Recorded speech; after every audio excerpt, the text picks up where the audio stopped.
Hi all, let's do part 2 of the Sicilian defence trap, just to make it as effective as possible, because you might want to know exactly how you can push your advantage even further and make sure you neutralise any compensation which the opponent received. So let's have a look at a recap of the trap. E4, you play the Sicilian defence, knight f3, and now you play e6 instead of d6, which is the more common move order generally. So white plays d4, c takes d4, knight takes. You play knight f6, trying to provoke e5. So this could be a good point scorer, especially in online blitz and bullet chess in particular, when white plays e5. But I mentioned, okay, we play the check, we take the pawn, but we have developed the opponent's bishop. I did mention a6, so this is important to stop the queen being kicked around like a football. Queen d2, the queen's not out of the woods yet. So let's examine this scenario. You've taken basically an important centre pawn. With the Sicilian defence generally, you've traded already a flank pawn for another centre pawn. So it's basically like you've got these extra two pawns in the centre, and the opponent hasn't got any, but the opponent might have some dynamic compensation. So I just want to show you how you can effectively navigate through that dynamic compensation to squish it, to make sure that your material superiority should be fairly easy to play out. Now, we're looking at queen d2 first, but we'll return to this position to look at bishop e2 soon. Here, queen c7, this is a highly recommendable move, putting the queen back on c7. I would not recommend d5. You might need this d-pawn in other scenarios where d6 is useful. And also, as soon as white castles, bishop f4 is a major threat. And this position, this is just to show you, even if you do queen c7 now, actually this position isn't so comfortable. White has a certain amount of compensation, you could argue, and it's not entirely comfortable. Your king hasn't yet castled. It's not what you signed up for, which was, getting a good advantage, which you yourself, especially if you're under 2000, you want to make sure you can convert this. So I've researched this position for you to see if we can navigate it effectively. So I would recommend the queen retreat. So queen c7, and we'll look at some options. It's not just that you have a 2-0 in the center. You've got the possibility of a pin, and a pin, I've said quite a lot recently this year, gives you a mechanism not just for short term but longer term upsides, or to the opponent downsides. So sometimes you don't want to immediately exploit the pin, but here if white castles queenside, you have got this beautiful pin. So don't touch the pawns, keep the pin, the knight can't move as it's check. And again, I don't recommend playing d5. The pin is very valuable to get. There would be an ice cream attack in the background anyway. So d5 is bad compared to bishop b4, because you kind of get a position again where there's compensation for white. You really want to get this pin installed in this position if white castles queenside. So this makes things much trickier now for white. In this scenario, you've also got your bishop outside of the pawn chain. So if the queen is kicked here, you don't have to flee with the queen now. It's in this position. Guess what you can play if I give you 5 seconds to pause the video. What would you play to try and neutralize white's pressure here? Okay, d6. Your bishop's outside of the pawn chain, carrying out that very valuable pin, which is short and longer term advantages to you. That paralysis of the knight, very important here to help you complete development and settle things comfortably. Now let's say white plays knight d e2, e5, yeah, e5 here, because white has unleashed pressure on d6. So e5 is possible. Now that knight's paralyzed, so you don't have to worry about knight d5 just yet. And in fact, you can use the pin after bishop g5 with, guess what, if I give you 5 seconds here. Okay, knight e4, exploiting the pin. And basically you can do a classic recipe that when your material up, you want to simplify down the position.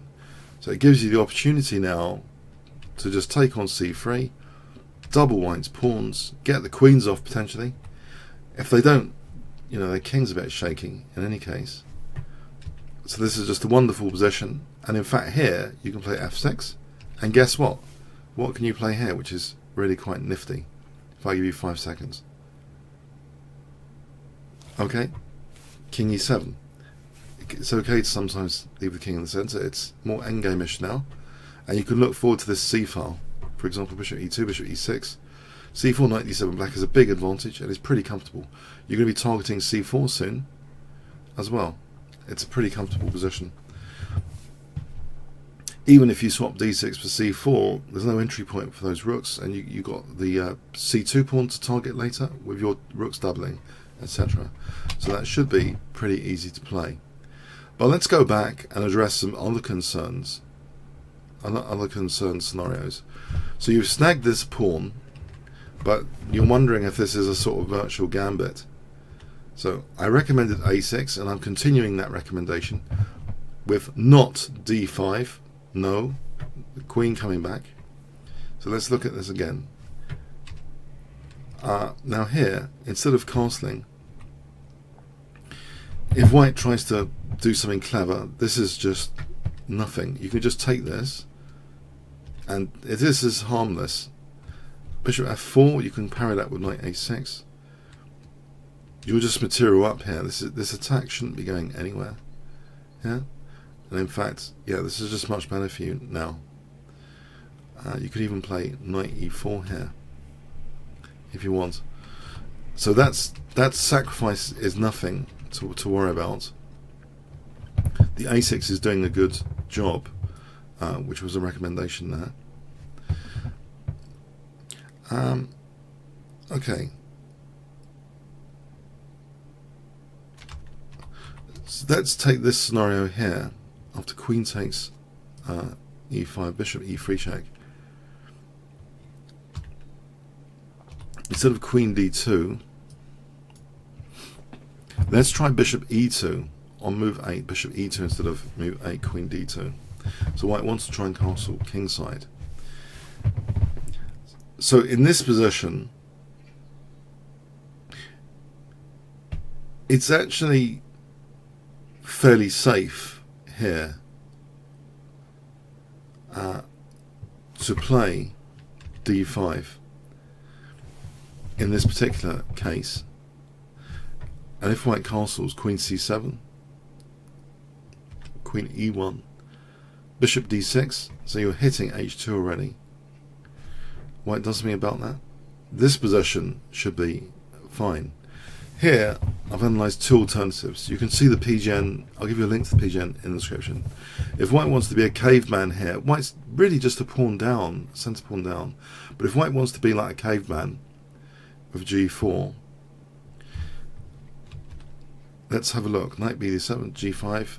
You can use your centre pawns now, knight e4, to simplify. That centre pawn on d5 gives you big perks. This position, after knight b3, you can play f5, and you've got a really fantastic looking position. The apparent dangers have mostly gone here, and after c4, b6, you might even be looking forward to connecting your rooks with great comfort in the bishop, sitting on this diagonal. White's just kind of weakened himself for nothing here. This is just great news. So let's go back. Instead of the caveman move, g4, let's have a look at the saner alternative, rook d1. Okay, knight bd7, bishop f3, rook e8. You've got a centre pawn, an extra centre pawn. Nothing tactically is disastrous here. Your pieces are mostly protecting each other in any case.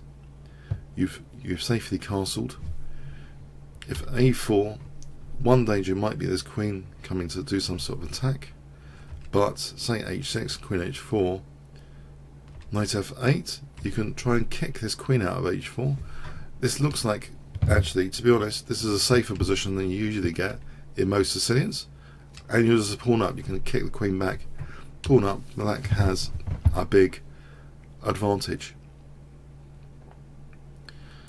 So yeah, it's all pretty rosy actually.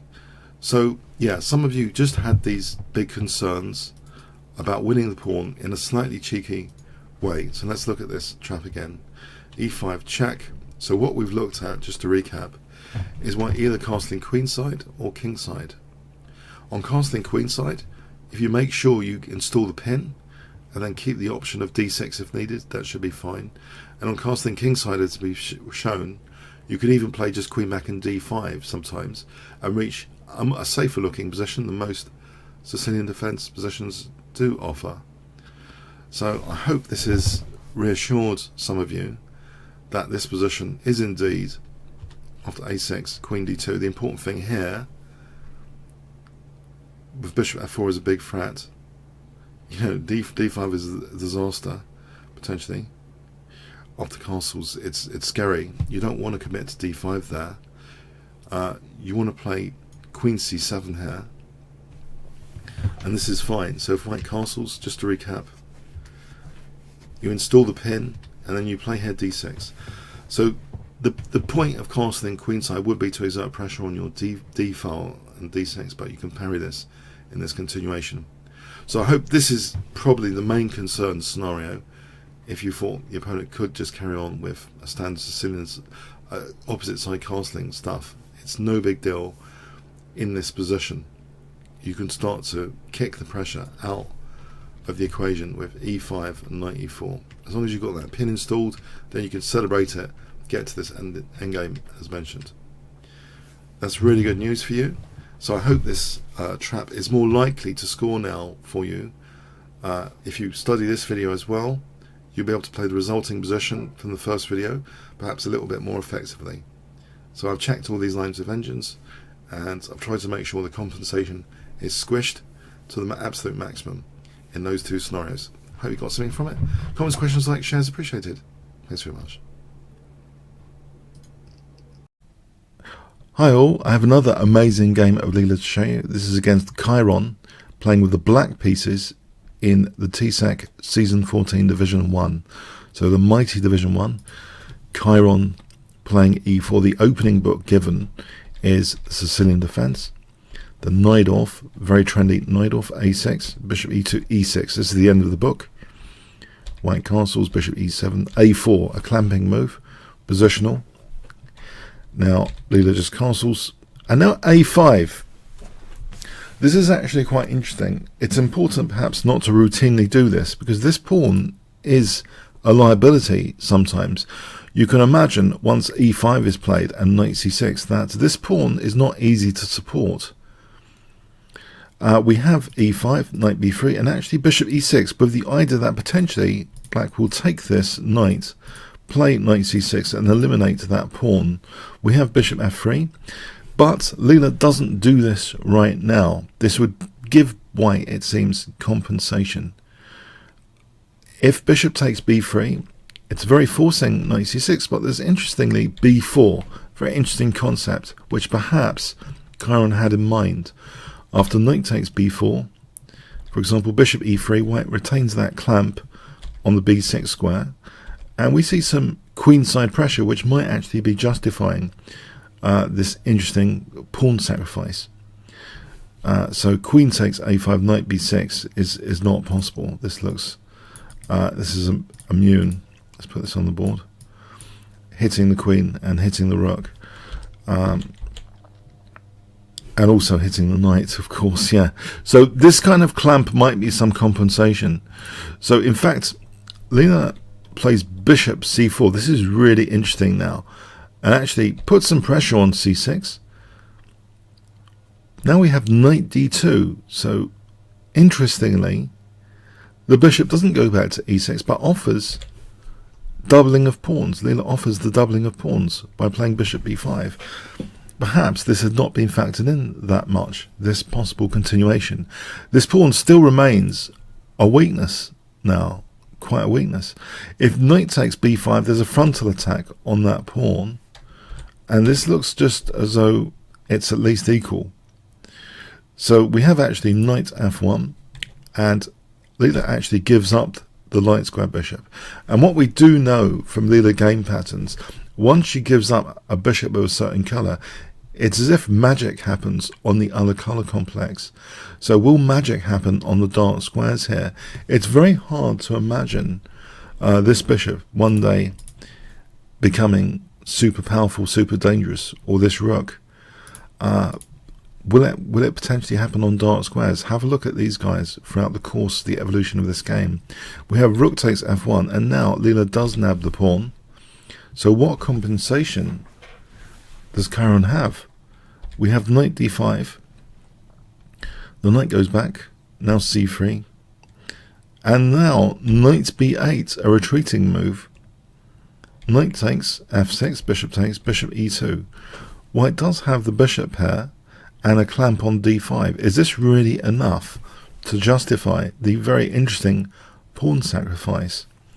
Queen c7, bishop e3, knight d7, rook e1, h6. We have bishop g4. The bishop is coming in for the attack, it seems now. Rook f d8, bishop f5, bishop e7, queen g4, threatening now, bishop takes h6 immediately. Knight f6, queen g3, and now h5, getting the pawn out of the firing line. Bishop h6 anyway, threatening checkmate. We have knight e8, rook a1. So maybe you could argue, well, black's pieces are really quite passive here. If it was Leela playing white, we consider this perhaps a great gambit. But where is the exact compensation? a5 is played, bishop c1, g6. We have bishop h3. It's not good to take on g6. This doesn't really work after h4. For example, this continuation, black can eventually just win material and defend. So we have bishop h3, a4, playing on the queen side. Is this a bit slow? Queen e3, b5, g3, knight f6, bishop f1, hitting b5. That's protected. Queen f3, king g7. We have now bishop d2. And now h4. It looks as though the h file all of a sudden is handy for black. Hold on a sec. What's happening here? So not only a pawn up, but it seems as though Leela is brewing some attacking potential out of nowhere with this h4. It's unlikely to be a form pawn in this particular case because h3 is under great control, but it could be a line opener. Queen e3. If white takes this pawn, as well as intuitively fragmenting the pawns, concretely, this is a bad idea after knight h5. Bishop takes. This looks like a very bad idea. So queen e3, which threatens perhaps queen h6, but that's covered now, as well as the attacking rook. Now we've got an attacking rook all of a sudden. What about this bishop? Can this do something? Can they become magically attacking pieces? They were previously in a kind of defensive status. We have queen e2, h takes, h takes. So this rook is now much more dangerous. Queen d7. So the queen is looking at h3 if the bishop was not there covering it. Bishop g5, b4, rook a1, bishop d8, bishop takes, queen c2 hitting a4, b3, queen e2, and with prospects of regaining the pawn now. However, Leela now perhaps sees this pawn as a great way of counter-sacrificing. Now it is opposite coloured bishops, and maybe the deep calculations of Karen had visualised this kind of minimal scenario where at least it's opposite coloured bishops, no problem. Can black's pieces transform into attacking pieces? Well, there have been a few occasions in the Sicilian defence where Leela has activated this bishop via this bouncing manoeuvre, powerful bounce manoeuvre, coming like this. And in fact that's played here. So eyeing that sensitive f2. Many games have been won on this key diagonal as black. It's a very sensitive diagonal because default castling is castling kingside. So when we have diagonal pressure, and as white it's pardon me, as white, it's often this diagonal with white, but as black, this diagonal is a dangerous diagonal to put a bishop on. And in fact, after queen a6, Leela just sacrifices the a pawn. So rook takes a4. But what's happened is, okay, it's equal on pawns now. b3 is a bit weak though. But look at black's attacking pieces all of a sudden. We've got an attacking rook and an attacking bishop. It is opposite coloured bishops. But sometimes this favours the player, the side which is on the attack. So we have bishop c5 now. An alternative which is interesting to consider is queen g4, threatening queen takes g3 immediately. Say queen d3, it's interesting to consider this. And here bishop c5, offering b3 for d5. This is a very powerful idea, it turns out. After rook takes d5, it's quite dangerous. Black's got a dangerous pressure here, for example, taking and then mating. So that's a kind of very dangerous continuation with queen g4. So the black pieces are, it seems, officially on the attack. Bishop c5 keeps queen g4 in reserve. Rook a5, queen g4. White is prepared to sacrifice the exchange, it seems, with that rook a5. Queen d3 protecting g3 for a moment against queen g3 because of that pinned pawn. We have now rook be8, and this is the fourth piece going in for the attack now. It seems like this a great way to hit the soft spot f2, which is also, by the way, the base of the pawn chain. So we have bishop g2, rook e6. This all of a sudden has a lost feel about it for white. Opposite coloured bishops, but really vicious because it's opposite coloured bishops. The dark square pressure is just not balanced out here. Black is threatening rook f6, and also things like queen h5 if rook e2, all sorts of things. So we have this desperate exchange sack. So as an example, if rook a6, in fact here, bishop takes f2 is pretty fast way to attack after queen h5. This is just absolutely winning. If king e3 instead there, then this is crashing through with a massive advantage. So very, very dangerous position indeed with things like rook f6 on the way. So we see here, in fact, yeah, this exchange sack, bishop f3, queen g5, but black still is well placed here. Queen f6 hitting f3, the queen comes back, rook d8 challenging central file, rook a8, rather than not taking that to give white that pass pawn, but trying to come down the a file and to coordinate rooks perhaps. Now we have an exchange of rooks, but clearly the exchange up here, this is Leela's actually in a very dominating position now, and this rook comes in for the attack again. That pawn's just given up in desperation in view of rook f6. It just seems like a lost position anyway. And here the queens come off, and it's adjudicated as a win for black. Well, both engines thought it was just winning for black, so it was ended here. So quite a fascinating game, how white played quite a mysterious pawn sacrifice, perhaps expecting a more forceful continuation, not expecting a continuation where double pawns are offered, and the bishop voluntarily offered after bishop takes f1. It seems Leela managed to get all the pieces on the attack, and in the dark opposite coloured bishop scenario, it's very difficult to balance out the dark square pressure here, as this game showed. If you enjoyed this game video, then please click on the top left box, which should appear shortly, to become a member at chessbowl.net, play against other YouTubers. You can also check the YouTube analysis in advance from games from the improved menu, learn from the masters, YouTube order button. Comments, questions, donations, see the description. Like, shares, subscribes with the notification bell, I really appreciate it. And also there's a new Teespring store in the description for your form porn or other chess t-shirts. Thanks so much. I all have another amazing and aesthetically pleasing game from Leela Chess to show you.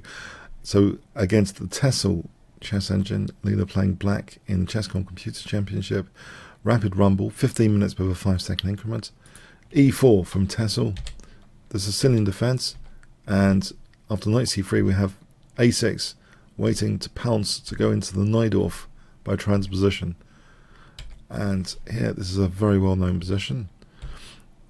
Very theoretically trodden. Bishop c4, both sides castle, knight c6. Rook e1 was played. Also an alternative, well known as queen e2 here. For example, this is thought to be a slight edge for white. So anyway, rook e1, we have b5, the bishop drops back, rook b8. Now bishop g5, and Leela is keen to preserve the knight actually, with knight d7. So this is already an interesting move. If h6, it seems, white's going to just take off that knight and have a better grip in general over this d5 square. And bishop e6 actually runs into trouble with knight takes f6 in this particular position, because queen takes, then there's queen takes d6 with hardly any compensation for the lost pawn. And for example, g takes just doesn't bear thinking about. This is just horrendous for black. So, but Leela's move, is plausible. Knight d7, just wanting a more standard exchange of dark square bishops. And white obliges. Queen takes. On knight takes here again, d6 is an issue. Bang, queen takes d6. So, not too many options. Queen d2. You might think the tempo gain is attractive, but after queen d8, this position, in fact, this knight's not that bad on d7. It can bounce to c5, and now b4. For example, this position, in fact, black is doing perfectly fine. Might even have a small edge there in these variations. And on b takes, for example, bishop d7, it's even. So even though white really seems to have a massive grip on d5, there's other things going on this chessboard. So it's not all about the d5 square. So anyway, queen d2 was played, not going in for knight d5, even though it might be tempting. Knight c5, and in fact bishop d5 is played. Again, knight d5 here, in this particular position, the queen can actually go to the fianchetto position. And there's some fascinating ideas, actually, about contesting d5 here. I'll give you an example. c3, knight a5. And if the bishop drops back away from this diagonal, the f-pawn is free to move then. And there's also knight c4. There's no immediate fault because of knight c4. And actually, in fact, knight c4 can be used straight away. And f5, you can see that actually this can all backfire. This whole entrenched, seemingly it was comfortably entrenched, but now it's just getting undermined, this central knight. And it can lead to a total disaster position for white. Black's just getting a big advantage. So this is really, really interesting, knight d5 here, how it can rebound. If you look at the last move, so the queen, which was on e7 here, all of a sudden, this queen b7 and these mechanisms challenge d5. It's fascinating. Let's just have a quick look at this position again. So knight a5, and you might think, well, instead of bishop c2, try queen d1. Again, look at the d5 battle scenario. So knight c4 and then f5. As soon as this bishop's chased away, this f5 is really handy. If knight g5 to try and punish black, then putting a pawn on d5, this is great. The knight's controlling e6, and this can just end up being really quite nice for black. It seems once that d5 battle is won, black can even go on the attack, of course, with a small edge at least. So there's a really interesting scenario. So bishop d5, not trying to keep a real lock and key on the entire position via that d5 square. We have rook b6 protecting the knight. And now h3, you might think, okay, h3, well, it seems to be designed for bishop g4. So, for example, rook ad1, I'm not sure b4 is that great until we look at bishop g4. And then all of a sudden, this is a big threat for knight d4. The knight's got nowhere to go backwards. And here, this is just the scenario where it's useful to take on f3, and an entrenched knight on d4 gives at least an equal position for black in these situations. So it seems, h3 to stop bishop g4. Bishop takes knight, you might think, doesn't really do white too many favours. Again, if there's going to be bishop g4, it's going to be even at least. So yeah, h3, we have queen c7. Now, you might think, hang on, was b4 plausible here? It doesn't actually do too much after knight d1. This is a bit vulnerable, in fact, potentially. Yeah, it's not really that great to play that. So queen c7. And it's here, though, that maybe white is concerned in some scenarios about b4 and plays a3. So these moves on both sides of the board, sort of ears, are out. Sometimes they're called ears, are out on both sides of the board, listening for what Leela will do next with both ears. Okay, I'm not funny. Okay, knight e7, but this starts to get a little bit crazy, I have to say. The classic Sicilian c-file doesn't seem to be given too much respect with this next move, b4. I remember Nigel Short playing b4 against Kasparov once in the Sicilian, and it didn't end very well. It does weaken that c-file here, which creates liabilities like awkwardness potentially on the c-file for pieces being looser than they should be, especially if they're on c3 here. So anyway, the game continued. Bishop b3, knight f6, a4. So there's a justification, I guess. Some of the variations must have involved, because b5 is fixed, that it was deemed as some sort of good idea to fix b5. But yeah, there's a clear downside of the c-file. And Leela actually plays bishop e6 here now. And white obliges black by playing bishop takes e6. To me, this is also a little bit losing the battle about using the d5 square, which is not in the spirit of things necessarily. After f takes, it's nice to have an extra center pawn, and the double pawns here are really, they're quite good actually, not just controlling d5, but maybe d5 be played by black later, and let alone the f file and things like knight g6 to f4. This already seems great, but if we look at this position with a takes, this scenario with knight g6, already again, it's just really nice. Black uses that c-file, which white's kind of, in a way, disrespected, and the pieces become awkward, and there's this nifty maneuver here, which comes up in the actual game continuation. Black just gets a totally beautiful position here, yeah, with pressure on the center, the c-file, and other breaks even possible.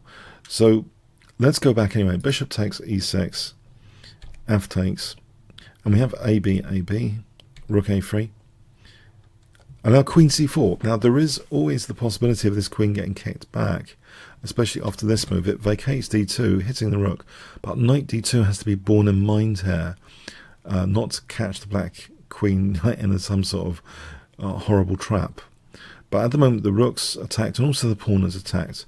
Now the rook is protected. If rook c6, then rook b1 sets the trap for the queen. Look, knight d2 is on the cards. And if queen d4, this position is favourable, losing b5, d4 is lost, and then e6, white gets a small edge. So Leela has to be careful. She reinforces this pawn and makes sure the queen can go in reverse still at the moment. Now knight g6, rook d1. Now rook a6, using this rook, getting out the firing line. Yeah, better than using that rook, otherwise queen takes. So infiltration possibilities. Knight f4 here. Let's have a quick look at knight f4. Does it do anything?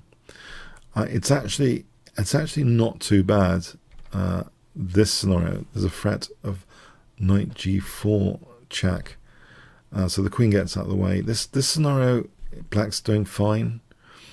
And if g3, then queen h5 is strong for black. Knight g4 check, or knight h4, knight g6 is strong for black. So there are very interesting scenarios as well with knight f4 immediately. But rook a6, g3, stopping knight f4. Is that depressing now for Leela? the thing is, pawns don't go backwards. So yes, the knight has been restricted, but it still has a career path. It might have to go backwards to go forwards. But sometimes we have to do that. We have to keep the goal in mind and do sometimes things which are paradoxical in order to achieve that goal. And here the knight, paradoxically, steps back to the corner, the very corner, remotest activity it's got, to be able to pounce back in the game with a fantastic difference to the position. Not only in the short term supporting d6, but also now the g-pawn and the h-pawn are brought to life with great interest now that knight isn't sitting on top of the g-pawn. The g-pawn is saying, thanks, knight. Okay, so queen d3, and we have actually h6, and the h-pawn's getting excited now as well to support things like g5. These pawns are up to no good now. White actually plays h4 to stop g5, to stop this mischievousness. If queen takes c4, this position is showing actually some problems for white. With that pawn on c4 and d5, this can become quite favourable after d4, for example. Rook b8, and black's getting a massive advantage. Look at these pawns all being straightened out in the centre, and b4 a liability as well. Even if black does close the c file, there's loads of pressure here. So h4 is played, but g5 anyway. Now queen d1 is played here. Black does seem to have a dominating position. On hg, this is an example which is really nice. g4 taking on d3, d5 even position. So we have queen d1, king g7, h takes g. So hg. If queen d2 here, g4, knight h2, d5. This d5, sometimes it really works well. There's a threat here of queen takes b3. So say that rook b2. This is the way to go, it seems, for an edge for black. Picking up b4. Here's just a fictional scenario. Yeah, black seems to get the edge. You know, black's got the passed pawn here. It's very dangerous indeed, that pawn, and gives black an advantage. So yeah, there are some really nice scenarios here with just ignoring this g5 pawn, but it was taken. Now hg, king g2, and yeah, black is well prepared for this h-file more than white, and you can blame the artificial moves. Leela is the punisher of artificial moves for this extra rook coordination that black has handed on a plate, using the h-file a lot more effectively than the white rooks can possibly defend it. And also this rook is nannying, of course, the c3 knight from the earlier damage to white's position in a theoretical sense, or in a practical sense. That's c-file weakened. But we have rook h8, and white is not in a position to easily do something about this rook. It can always be reinforced, if nothing else, or even just taking it, and then the rook comes to the h-file. So white didn't bother for a moment with rook h1. We have knight d2, which gives rise to queen c8. And now this is a pawn sack, by the way, of b5, and white dares to actually take that here, kind of oblivious to black's naughty business, which has been brewing now. And g4, although it's not a form pawn, it could be the prelude to a form pawn sometimes. If if something lands on f3, and then it becomes a form pawn. But it's marking out key light squares here. And just to show the difficulties of white contesting the h-file, white played knight f1, but let's see rook h1. Black can actually take here, and if queen takes c2 becomes an issue, whilst the h-file is nice, but also the second rank, the 7th rank from black's perspective, is a killer here. Yeah, this is absolutely key. Look at the loose rook and knight, basically. So if king takes instead, well, then the h-file is really dangerous. So yeah, it's not too hot, this position. So knight f1, queen b7 hits not only the knight but also e4, and actually black, because the knight on f7 and these pawns here, is in a position to really torture e4 here, especially the g4 is always ready to capture if there's any f3 now as well. So we have massive pressure being built on the center with tempo now. Queen e2 is played. If knight c3, knight g5, both knights looking at e4, and yeah, knight d2, for example, the rooks can use the h-file in this situation to try and checkmate the king. For example, like this is a nice checkmate. You can see the huge dynamic potential as well as the pressure on the center. Leela's often doing that. When she's attacking, she's always also looking at the center as well, it seems. Well, frequently looking at the center. And it's the case here. It's not just an h-file attack, it's combined with this central pressure. And rather dramatically here, actually, after knight g5, so we've got a duality of not just h-file but diagonal as well across the center to the king as well.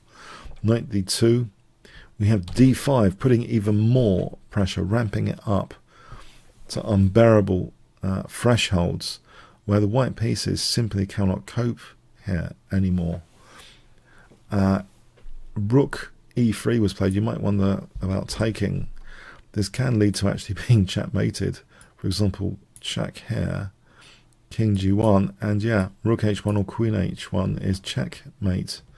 So yeah, it's the pressure is ramping up, and the artificialness of the previous moves means that white's not really coordinated enough in a natural sense to be able to handle this. And actually here, yeah, d takes e4 is played, and there's a gigantic fawn knight threat of knight f3 and rook h2, which is pretty lethal actually if this fawn knight is left.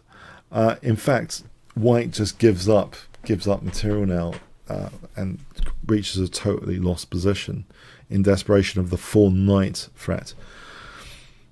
Yeah, it's just gigantic pressure here. If knight c3, this didn't happen, but knight f3, fawn knight. What's the power of the fawn knight? Check, and we have check, and we have rook takes e1 in this configuration. It's devastating. Just winning the queen. It's over really. So knight takes e4 was played, which just loses material. Knight takes e4, and there's an overloaded queen here supporting rook and knight. Knight takes, queen takes, and yes, queen takes b5 is safe enough. There's no perpetual check here. There's one check for sure, and in fact Tessel doesn't play another check but plays rook e3. Now rook h7 is played. Yeah, there isn't adequate compensation for being a rook down. In fact, this does allow Leela to simplify with queen c6 solving all the problems. Yeah, it's just a rook up now. The game's over. It's really, the game is over basically. The game's up. Rook up, thanks very much, and the rest is fairly easy. A rook up, as you'd expect. No problem. Carries on for a bit. Okay, Leela, moving the king maybe a bit much, then goes in for the okay, checkmate after taking the rook. Okay, what do we get from this game? Well, traditionally, the d5 square is white's central focus to lock down black pieces. It seems the whole d5 blockade was dramatically blown away by Leela, smashing through the entire diagonal with options on the h-file. So this is the way to play, not to combine attack with central pressure as well, which is also yet another route, in fact, to the king. So these two routes to the king, the h-file and the diagonal, perfectly exploited, it seems, by Leela. So a super instructive Sicilian defence game. And I wonder if all these Najdorf wins are going to inspire an increase in popularity of the Sicilian Najdorf. So put away your Berlin defences, guys. I'm talking to you super GMs, especially in the World Championship. Magnus and Caruana, please play some Sicilian Najdorfs. Have a look at these games. Okay. Comments, questions, likes, shares appreciated. Thanks so much. Hi all, let's have a look at the fascinating game 17 sent to me recently by DeepMind. So this is a set of 20 games, all very fascinating in their own right. This one has a T-sec start position. So e4, we go into the Sicilian defence, and in particular the Najdorf variation. A very sharp line, bishop g5, f4. Yeah, this is still in the book, given to both. So very, very sharp. White castling queenside. Queen c7. g4. b5. a3. And this is the end of the book here. So a razor sharp position, which traditionally, exhaustive search engines excel in this kind of position when tactics are the main factor. So how can AlphaZero from this start position navigate all the complexities? So it's very interesting to check this out. So here, the first move from AlphaZero is actually rook b8, so not castling, keeping the king in the center here. Trying to open perhaps this b file. Not putting a preference for pressure on e4, just trying to really, the top priority is this rook, which also in this particular position, because of g4, you can see that this bishop can be dangerous sometimes on the diagonal. So it's kind of ahead of things like that and e5. So we see bishop g2 now, and yeah, AlphaZero takes the opportunity to try and activate the rook, but is the idea simply to take on b4 here? After a takes. Actually, no. AlphaZero plays h6. Rook takes b4 has been played before. There's a high-level game, Ivanchuk against Van Wheelie. This is in Weekend Z 2010, a high-level game, which Ivanchuk here played e5 and actually gained an important tempo on the rook on b4. And we have this kind of exchange sack line.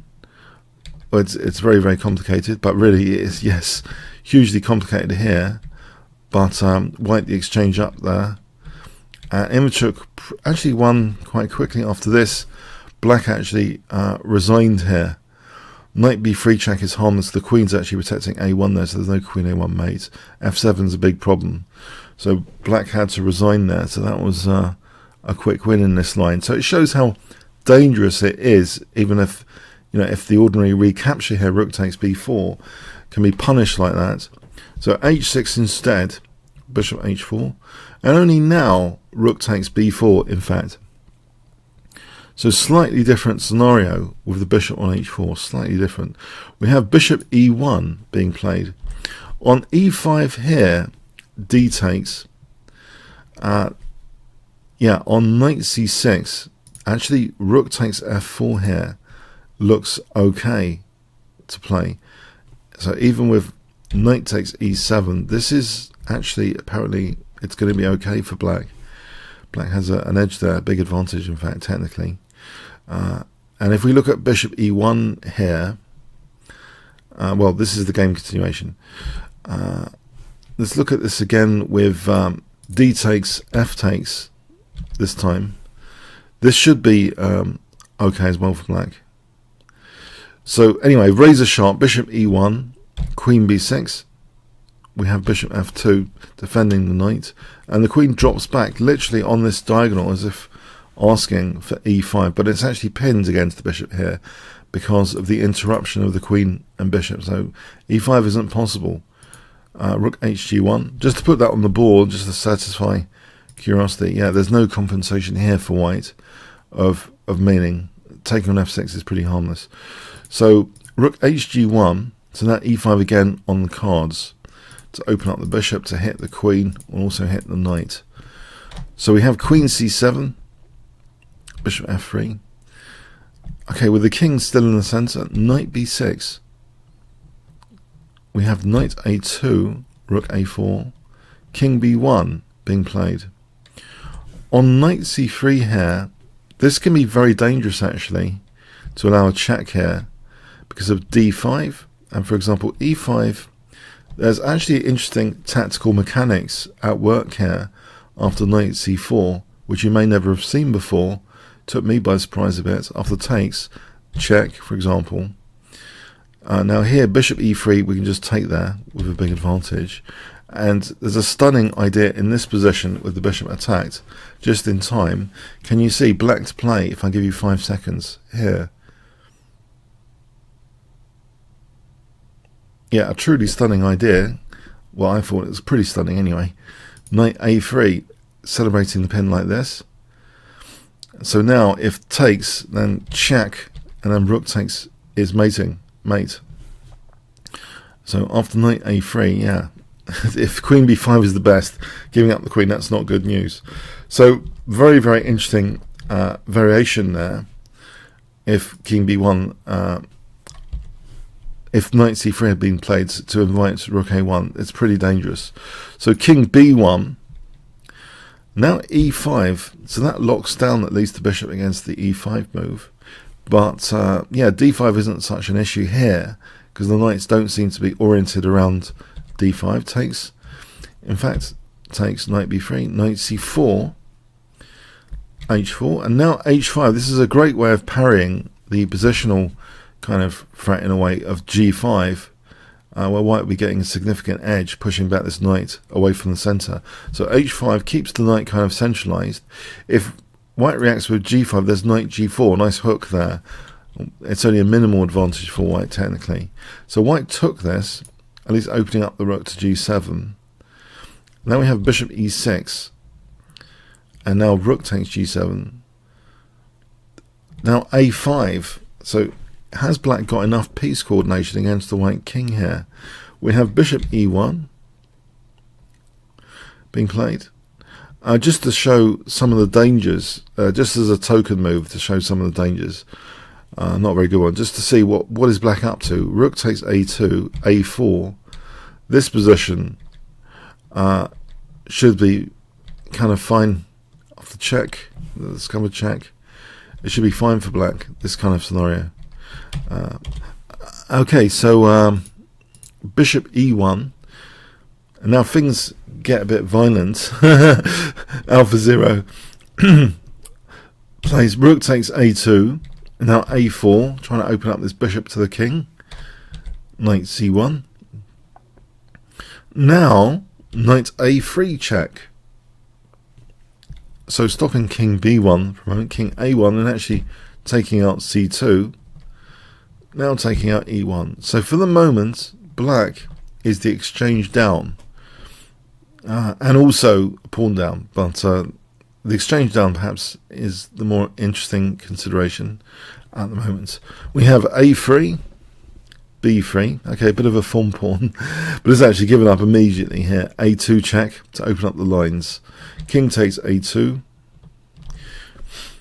On knight takes a2, bishop takes b3 should be okay. This should be okay for black. There's the king is pretty exposed here. This is an example. Black should be fine. So we have king takes a2. Now here's a real stunner because you might think, well, what's the idea here? Is it queen c2 check? The thing is, after queen c2 check, it's not so hot. White can sometimes play rook g2. I'll just put that on the board. Actually, queen c2 check, and it's difficult for black to do much. Actually, I don't want to spoil the move there. Okay, there's an interesting move played in this position. I wonder if you can guess. So Sicilian defense players might want to check this out or know this particular theme tactically, positionally. If I give you 5 seconds to pause the video, what would you play with the black pieces here? And this is actually stronger than the immediate queen c2, this idea. Okay, knight d5. So the knight's on praise to 2 pieces here. What's the idea? It seems the main idea, given that queen c2 is on the cards, the main idea is about this diagonal. For example now, if rook takes, bishop takes, and white has to play something like this actually, because e takes is just too dangerous. After check, there's e4, and in fact we've also got a loose rook on g7. So say bishop takes, that's no good because of bishop f6 check, and white is getting mated. So that's pretty nasty, opening up the diagonal. And on queen takes, then it's still fine because check, picking up this rook, so all of a sudden black has the big advantage here. So very dangerous, this. So white actually played, and also, sorry, let's have a quick look in this position at e takes. Yeah, we've seen e takes. Okay, so rook takes was played, bishop takes. This was left here now because of the similar considerations. We have king b1, and now bishop b7. So black is not the exchange down anymore. It is, black is 2 pawns down, but can the bishops work together with the queen?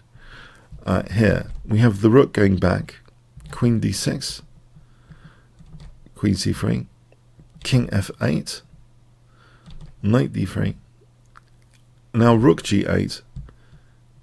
Yes, very interesting scenario. So after taking king c2, on knight takes e5 here, there's bishop f6. And if knight c4, bishop takes e4 is sufficient actually to get a draw here. There's a line, there's a perpetual check line, either perpetual check or winning the bishop on e4 if white doesn't, and it's still drawish. So very interesting. So king c2 was played, bishop f8, b4, queen a6. We have king b3, bishop c6. So coordination against a4 here. That prevents any stuff on a4 for a moment. Knight c5. We have queen f1, but there's other stuff going on now. The king comes back, protecting b1, bishop b5, king b3. So even though white is 2 pawns up here technically, it seems the bishop pair is very dangerous. After bishop h6, king here, bishop c1, and our bishop drops back to f4, protecting e5 now, and the bishop just plays here. Yeah, it's too dangerous for the queen to leave here because of things like things like queen c1 in particular actually there. So we have knight b3, bishop d7, knight c5, bishop b5, knight b3, bishop d7, bit of toying. Now check, now bishop b5. Now the bishop goes back here, check, queen c3, bishop comes back. Yeah, white can't really make too much progress with the king's safety like this. It seems the bishop pair compensate for being 2 pawns down here. King's too exposed. We have check, and again the queen goes back. Now knight c5. Just to show some of the dangers here if knight c5 isn't played. For example, this is a bad move to put on the board, but just for the sake of argument, check, and then here taking, well, then bishop d2, and then check. Yeah, taking the bishop is a big problem actually in its own right. So knight c5, bishop goes back, and yes, I'm playing around here until this position that we have h6 check, and Stockfish is kind of guaranteeing a draw. It's far too dangerous to take with the king. There's things like queen h5 and bishop h5 on the cards here if this is taken. So we have bishop takes, and this is now a draw by perpetual after check, check, check, check. Yeah, load, and the game ended here. So it's a draw by perpetual there on king h8, again, it's a draw by perpetual. There's no way of escaping checks. So I feel the fundamental point of this particular game, I haven't been told explicitly, but is to make sure that AlphaZero can handle all sorts of positions, even very seemingly technical ones. If you read Kotov's Think Like a Grandmaster or Play Like a Grandmaster, I think he said about how you align your thinking to the nature of the position. And you would have thought that the traditional exhaustive search engines are really superior in the very, very sharp Sicilian defence positions. However, it's not so simple as that, because sometimes the evaluation power can really help kind of indirectly navigate complexities, even if the endpoint seemed to be 2 pawns down, as this showed. You know, if king safety and other factors are strong, then that makes up for, you know, material loss concerns, at least from when you're in the middle of a very complex, inverted commas, hairy position. If your evaluations are still strong, you know, you can at least reach decent endpoints, even if material down. There's good compensation, as this game showed. The knight d5 was pretty staggering, showing how pawns are the fundamental constraint of the pieces if you read simple chess. So knight d5 was a real liberating move, potentially, for this bishop on e7. Bit of a shocking move, putting a knight on praise to 2 pieces there. So quite an exciting fighting draw here. AlphaZero showing it can play, you know, very technical positions as well. Okay, I hope you enjoyed it. I hope you enjoyed this game video and analysis. Please click on the top left box to become a member at chessworld.net to play against other YouTubers. You can also check the YouTube analysis of this and other games from the Improve menu, Learn from the Masters YouTube order button. Comments, questions, donations, see the description. Like, share, subscribes with the notification bell, all really appreciated. And there's also a new Teespring store in the description. Okay, thanks very much. Hi all, I have another absolutely brilliant Leela game from Division 1 of TSEC Season 14. So this is against the mighty Laser Chess Engine. The opening book given Sicilian Defence Territory. Very exciting, Sicilian Najdorf. So here we have Leela, still in book now. This position is where Leela has to think for herself. And she comes up with f5, which is a bit of a theoretical novelty. Really interesting theoretical novelty, because black is usually building up on the e-pawn with things like b5, bishop b7, and if needed this knight can come and hit e4. It's usually quite dangerous to commit to this e-pawn being slightly vulnerable here, but it is kind of dislocating black's position in half. Imagine this halving the board. The communication aspects of black's position are being influenced potentially by such a sacrifice. Let's see, the standard move, bishop d3, e6, for example, this looks pretty standard and it's thought to be about equal. So this is very, very interesting territory. Knight bd7, g4, so giving the bishop g2 at least to support e4, h6, putting the brakes on g5, queen e2, b5, and now knight d5, leaving a kind of vulnerable disconnected pawn on d5 potentially as a pawn sack. So knight takes, e takes, knight b6. Black can put a lot of pressure on d5. Bishop g2, bishop b7, and here is the point. Bishop e3, pawn sacrifice to damage black's communication. The king's still in the center. These pieces still not developed over here. Will they be spectator pieces there on f8 and h8 for a while? And what about this pawn? It's a center pawn. Well, it is actually taken by the knight. If it's taken by the bishop, then actually knight takes b5 here, exploiting, celebrating the king in the center is good. After takes, queen takes b5 check. This is very nice for white indeed. Big advantage. So the safe way, if black wants to take a pawn, is this. Knight takes d5. Leela castles queenside, so a nice dynamic position. And it looks as though, hold on a sec, isn't this throwing caution to the wind again for a second pawn? Isn't there this horribly painful cold shower move, queen c4, either saying exchange queens or a2 will drop. Queen c4 is played. Just before we go into that seemingly cold shower move, knight takes e3, there's bishop takes, and here queen takes. This position is quite pleasant. Queen a3 might not be that good. For example, black has resources here, even if white wins d6. This is okay technically. Probably a better way is not trying to get the material back with queen d3, just keeping the pressure. This kind of style of position is actually more promising, where the question is asked about these pieces ever leaving the box, and white can just build up pressure slowly and maybe even squish on the king side. More abstract, more tension in the position, and actually it's going to be a much bigger payload dividend of interest when white does cash out here. So that's the better way of playing it, it seems. This is really dangerous for black.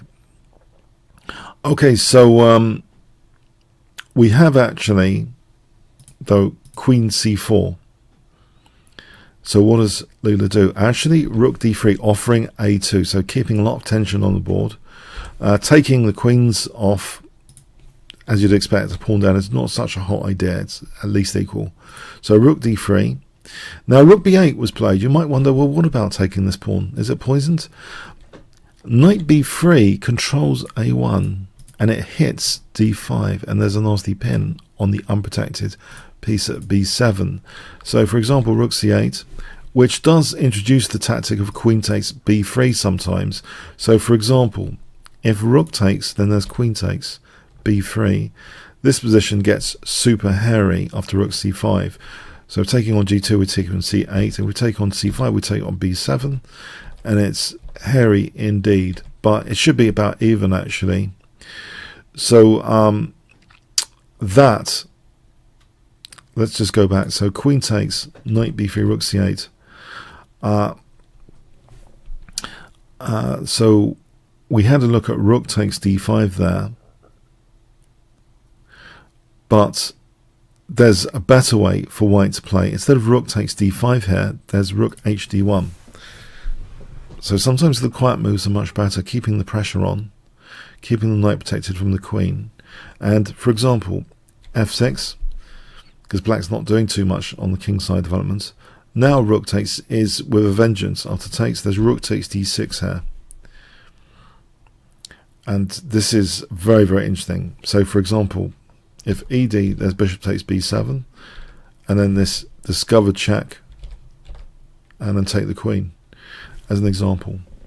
So it's all pretty dangerous actually. Just with this quiet move, rook hd1, it's very, very dangerous for black. So it's avoided anyway. Rook b8. Black doesn't go in for taking the a2 pawn. We have bishop d2, a5. Now this pawn is kind of poisoned immediately. If bishop takes, then there's knight f4, exploiting the weakness of the last move. Bishop's not covering f4 anymore. The knight pounces in, forking loads of things. And here, this is just horrible, horrendous disaster. But Lula's not that bad tactically. So rook e1, not taking that pawn either. The a pawns are a bit poisoned, it seems, in this position for both sides. a4, king b1, b4. Yeah, the knight's controlling normal development for black. It's really dangerous, this position. We have b3, queen c5. And now a move you might think on the surface doesn't look aesthetically great, but is super functional. B takes a4, super functional. It vacates b3 actually for knight b3. It breaks up black's pawns. There's no form pawn threat. See the Teespring description for form pawns. So the pawns are eliminated, and this is potentially a dangerous outside pass pawn. But I played bishop a6 here, skewering the rook against the queen. What else? If e5 we just take on e6. There's no natural way for black to develop pieces here. On bishop a8, there's knight b5, and a lot of pressure on d5 emerging. For example, this position, there's rook takes d5 as well, tactically, for knight c7 check, winning the queen. So there's a lot of pressure here. You might think, hold on a sec, what about knight c3 check? We can take there, take here, and knight b3. There's no queen a3 because we take the c3 pawn. and given that's the case, if queen c6, we use the outside passed pawn with a big advantage. So we have actually in the game bishop a6. So now bishop takes d5, queen takes d5. On bishop takes d3, this is far too dangerous for black. After queen f3, the knight conveniently holds c2 here.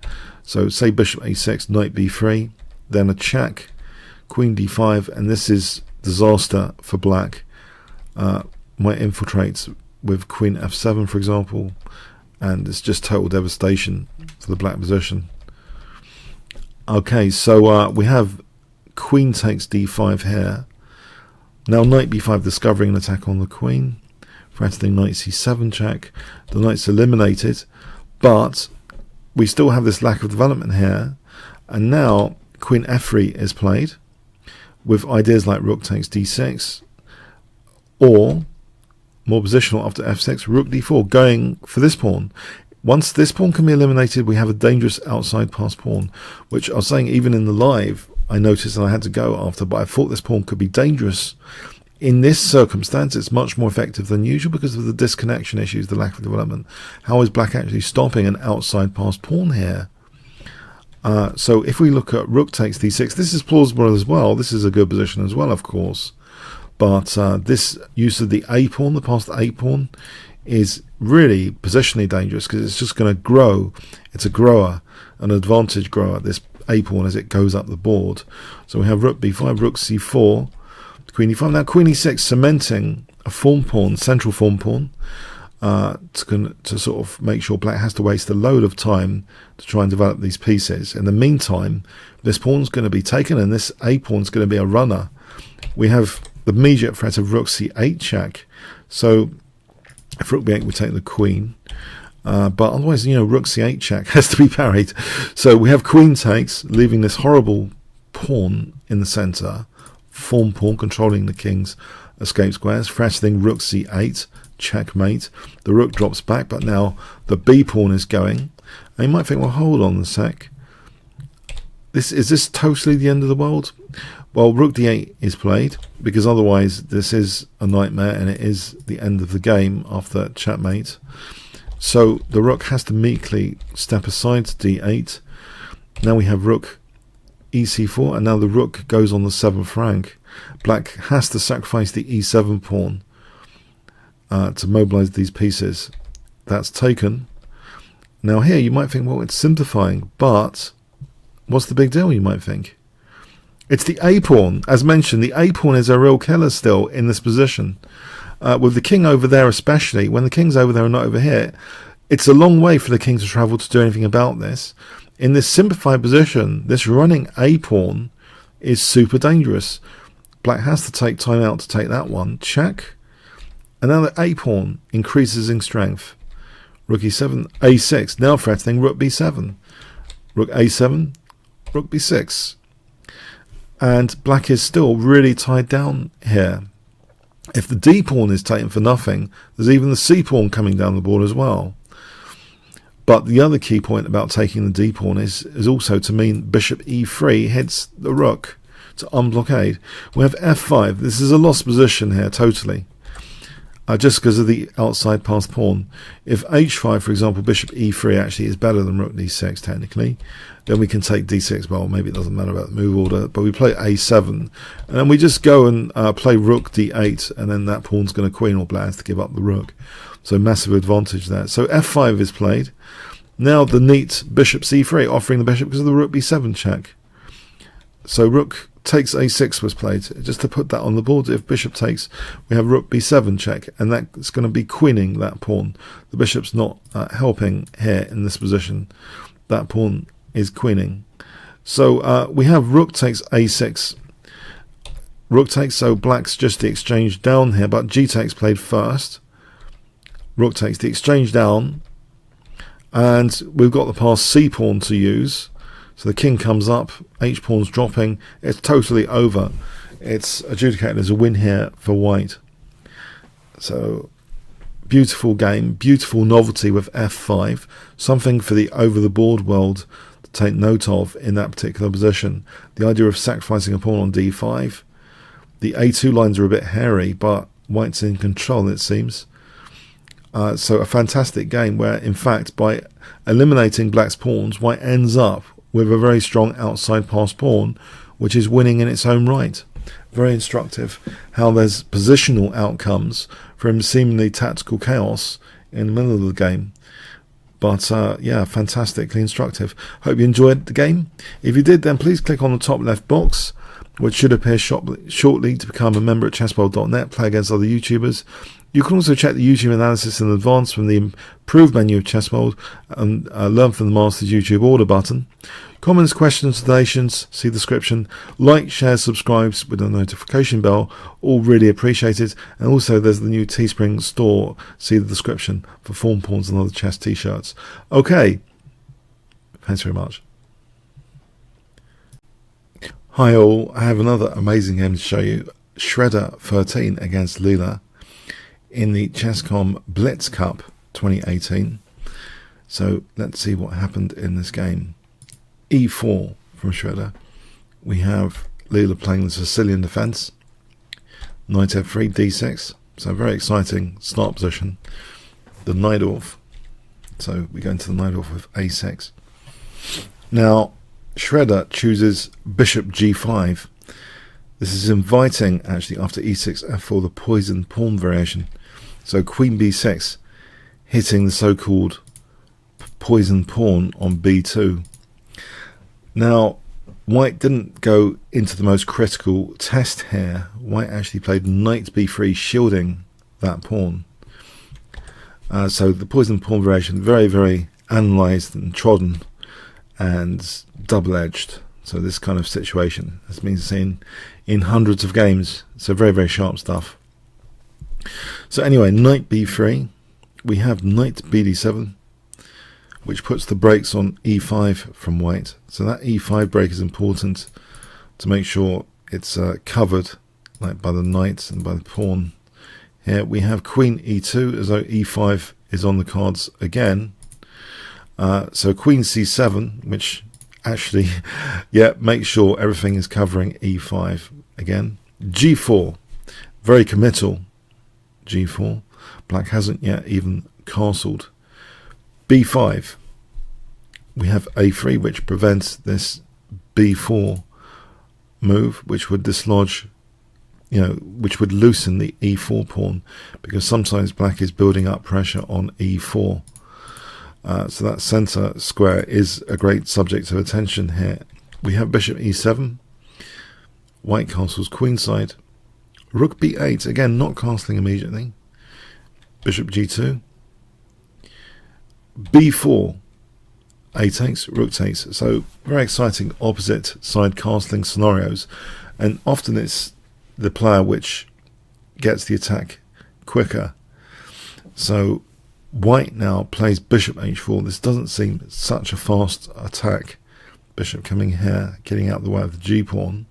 Black now castles, not worried about g5 particularly. Also the bishop is loose, by the way. You might think, is there a tactic here to exploit this loose bishop? Not really. If black plays knight takes e4, hitting that bishop, white can, for example, just take here and let that bishop go because of d6 dropping with check. Big advantage to white. So nothing to exploit tactically here. Leela castles, rook hf1.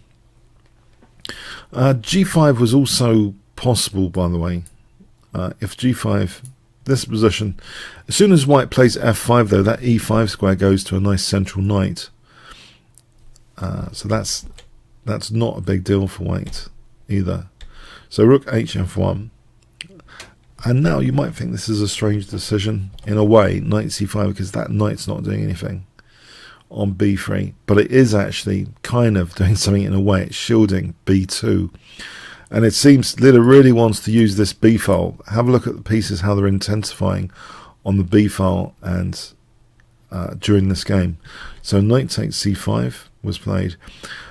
Another option for white is not to trade off actually on c5, but to play knight d4. It seems this might have something going for it. For example, I'll give you an example variation where knight d5, the knight could actually end up going to f5 in certain scenarios, and it gets a bit tricky.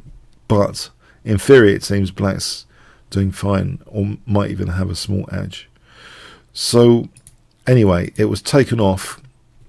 So clearing that b-file route, that road to white's king, is that all-important b-file here. We have g5. Now the knight goes back to d7.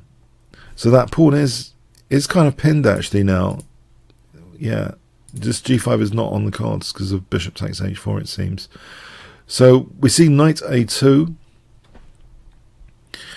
And just to give a flavour, what is actually going on here? If black had some extra moves, what would be the ideal moves? If you're playing the Sicilian, what would you play ideally as a plan? I was just sketching out, just giving white some token moves. Black might want to play this, and then d5 basically. This would be very dangerous. So there's big ideas of even sacking on b2 because of this bishop. Coordinate on a3 sometimes. So say this would be an ideal scenario, just crashing down to b2, and there's a pin here. I just wanted to know here what is black's actual plan. So it sometimes involves the liberating d5. So white plays knight a2, not giving black too much scope to do creative stuff. Rook a4, that knight is protected. Now bishop b7, knight c3, rook b4, knight a2. Yeah, it seems white is without a constructive plan here already. So actually Leela decides not to have the repetition, go rook c4 now. We have rook d3, which guards against an exchange sacrifice on c3. This could damage the central control and also the b-file, of course. So as an example, instead of rook d3, just to show the carnage possible, say rook g1, rook takes, and actually just queen a3 is very, very dangerous, as you might imagine.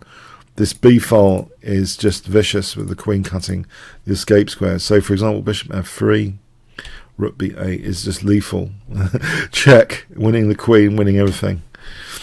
So the queen will have to go to b3 or something. Yeah. So it doesn't bear thinking about. So rook d3 essentially important now here. It's important to stop rook takes c3. So rook b8. We have now bishop f2 hitting the queen.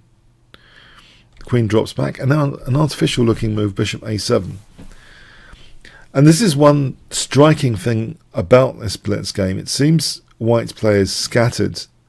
Pieces are going in all sorts of weird and wonderful locations, and there isn't the coordination or the alignment, you could say, of white's pieces, especially the rooks. Look at the rooks compared to black's rooks coming up, especially on this b-file, because alignment adds weight to the combined activities of the pieces.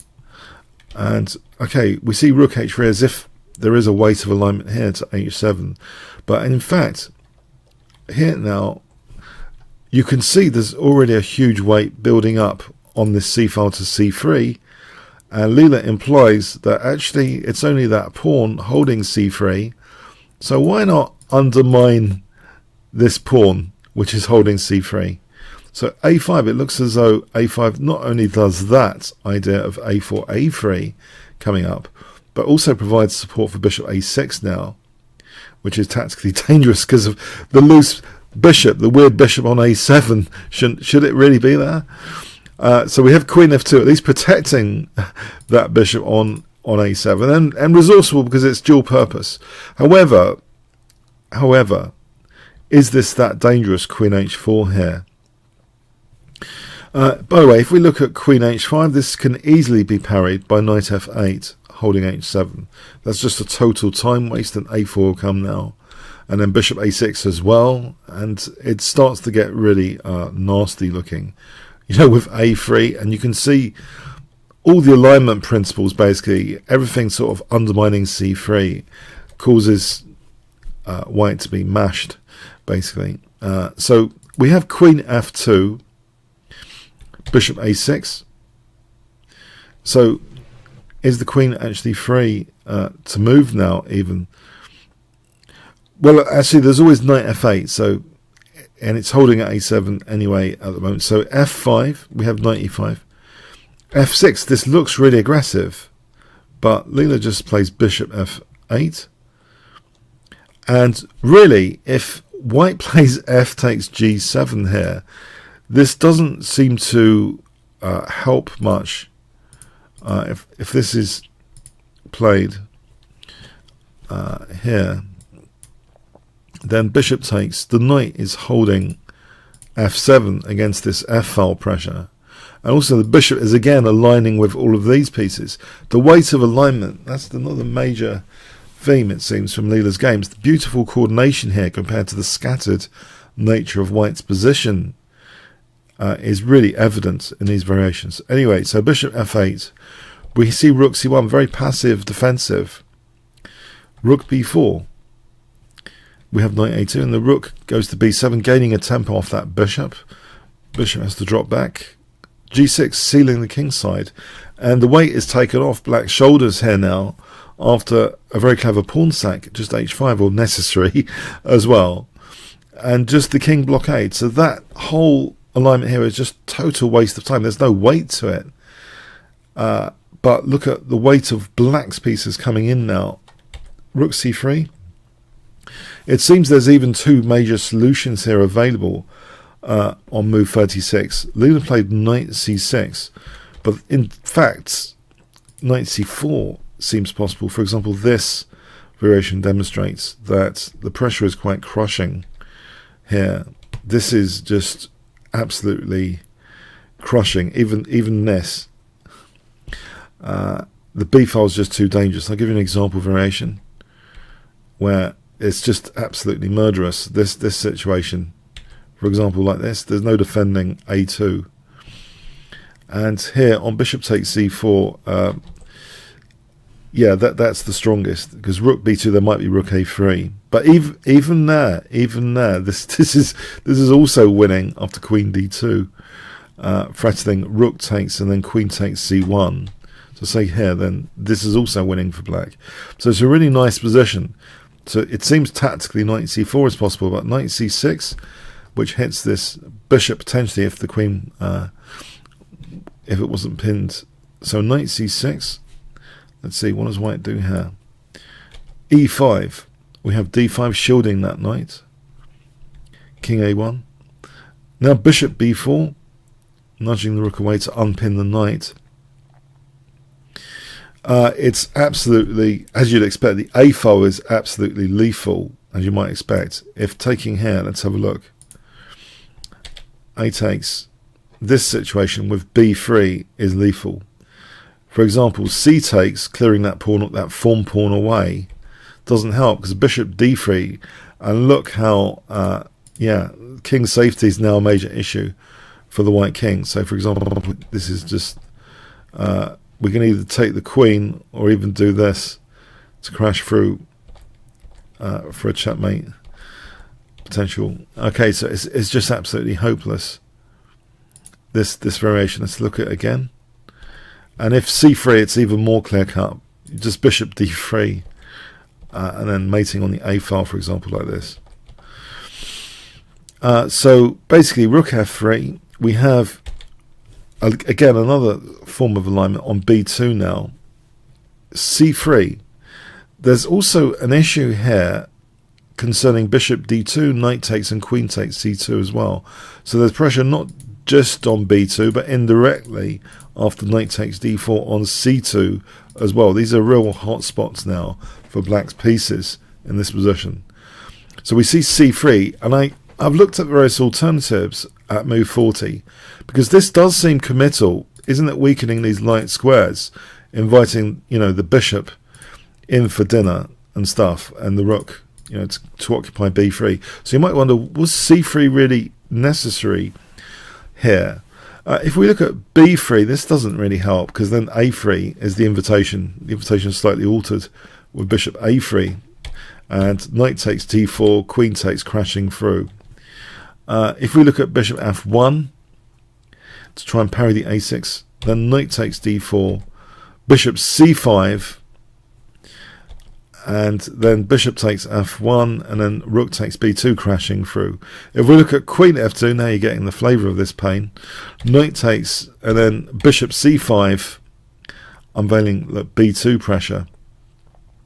And there's no point sticking around with queen c3, and there's things like d4 even. So queen d2, rook takes b2, crashing through. Another one, bishop g1, just for the record. Bishop d2, nudging the rook away from c2. Rook takes, and also just rook takes b2, because if rook takes d2 here, there's rook b1 mate. So it's a pretty vicious position. White's cracking. Weaknesses are showing up now. They're being weaknesses are basically breeding in White's position. So light square weaknesses. That's the next invitation. And Leela obliges, starts parking her pieces on light squares. With White's attack totally zero here. This is a total positional attacking masterclass. There's basically no alignment of White's pieces. There's no weight of alignment. But look at Black's by contrast. Huge weight is building up.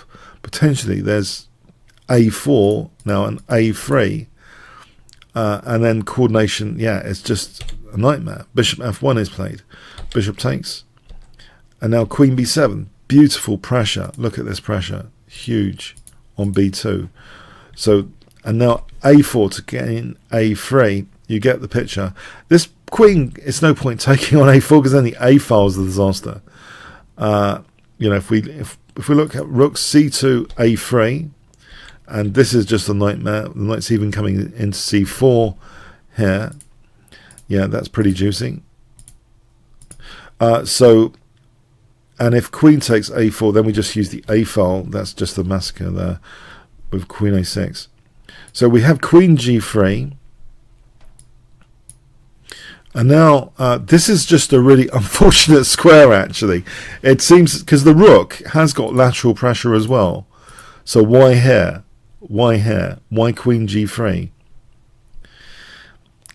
There's not too much to do, really. Yeah, it's a3's coming in anyway.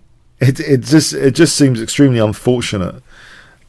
White's actually just busted here. It's just a huge pressure on the b file. I mean, the rook couldn't move away because the rook takes b2. There's a3 incoming anyway. Tokenly, okay, it protects e5. That's about all it does. But it runs into d4. Yeah, this is really nasty. And here we have bishop takes d4. Yeah, there's all sorts of horrible things going on here. On c takes, that wasn't even. It might be tempting to play c takes, but as well as exploiting the pin, there might even be things like knight b4. So we have just a piece being given up instead.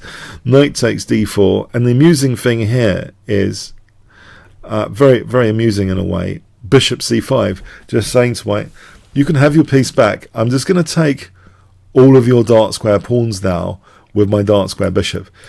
I mean, I'm going to take all of them. You know, this one, potentially this one, and also this one for good measure. I'm going to take all your dark square pawns. So Leela gives back the piece, and we see this in action now in this position. So White gets the piece back at a huge cost. And there's also a3, by the way.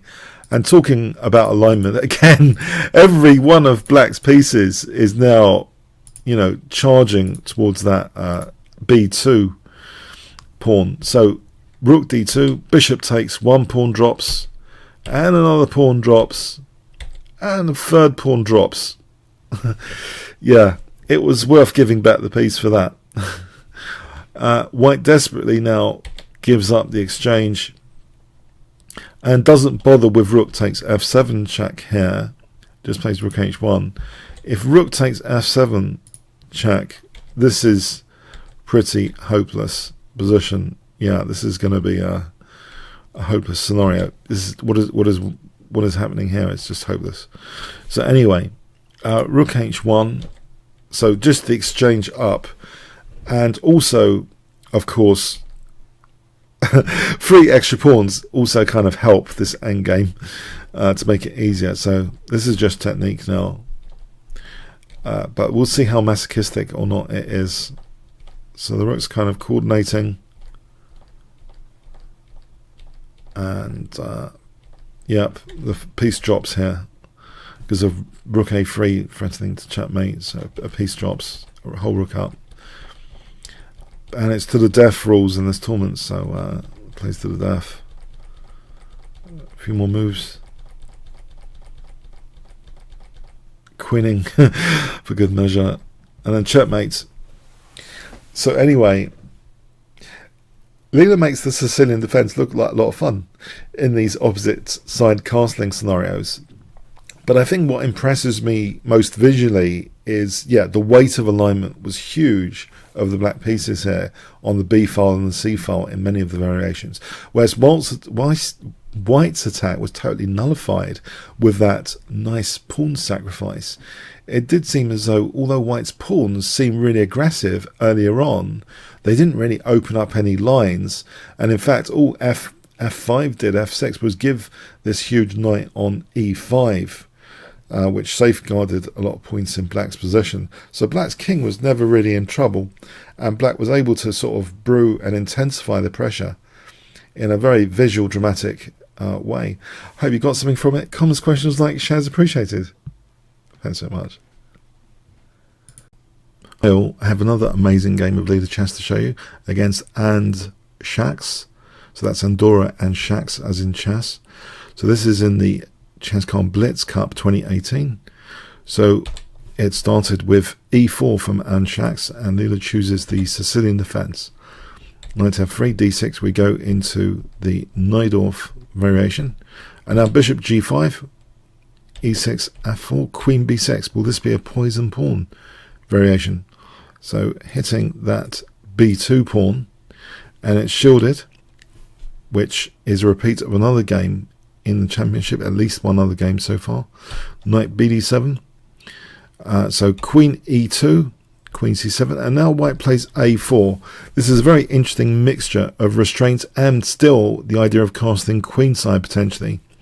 Bishop e7, g3, so not g4 but g3. That looks in some ways more solid, but in another way this bishop does seem to be a bit of a problem piece sometimes.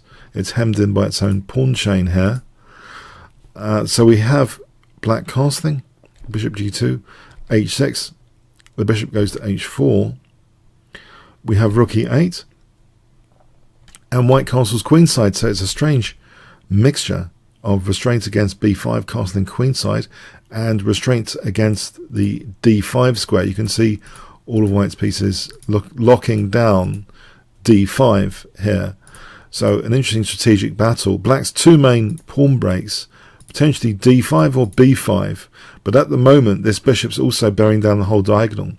And in fact Leela shuts down this bishop here, because it was eyeing potentially after e5 the c8 rook. So for example, in this position, if Leela had played b5 then e5, and then taking the rook is very strong, as you'd imagine. So e5 first, which compromises the d5 square a little bit, but at the moment Leela feels she has adequate support, it seems. Queen d3 was played. Now if rook hf1 as an example, b5 might actually be okay for White here, because say knight takes, there's the idea of the exchange sack in this line, and this actually can be very dangerous for Black. So yeah, rook hf1 is interesting as well, setting up some possibilities which are interesting. But we have queen d3, and in fact now b5 is played in this position. So they're liberating in any case, ignoring that a4 clamp.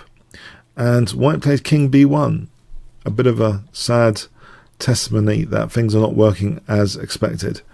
Let's have a look here. If a takes, this obviously activates the rook. Is this absolutely enough? If we look at knight takes, for example, here b5, queen b6, this position is exceptionally dangerous for white. If we look at this now, for example here, it's even possible to do this. Now threatening knight takes b3, forking queen and king. And this is just massive for black, massive advantage there. Let's have a look at this again with a takes and knight takes. We had a look at knight takes. Now, in this line, we had a look at knight c3 there. Also, let's have a look at knight takes d6. So if knight takes d6, actually knight c5 is very strong. So here, for example, if knight takes, then bishop takes, and this is a disaster after check, then taking on d6. So here on knight c5, have a look at this again for a moment. If knight b3 here, then bishop b4 is very dangerous, cutting the king's escape. And we just need to take out that knight for this to be even more effective. And white's just in huge trouble here, as you might expect. Huge trouble. So all these variations are pretty nasty after a takes, and we're looking at knight takes. You might wonder, what about just queen takes for the record? Again, bishop a6, this is also very dangerous, this position. And you'll note here g5 actually traps that bishop, which is a liability because of its own pawns. And after some bureaucracy, some form filling, that bishop can eventually be taken. So knight takes e4 protects against the queen coming in, and we protect that knight, move the rook, make sure we're not losing a piece in return. That bishop's still trapped, a few more forms to fill in, and eventually it transpires that the bishop is actually trapped. Yeah, and if it can be taken safely, yes, it can. So there's all these implications of taking, and they all seem very bad for white, as one might intuitively suspect. So yes, this meek king move. B takes, opening up the lines. Yep, leader is the first one to seemingly have dangerous lines of attack here.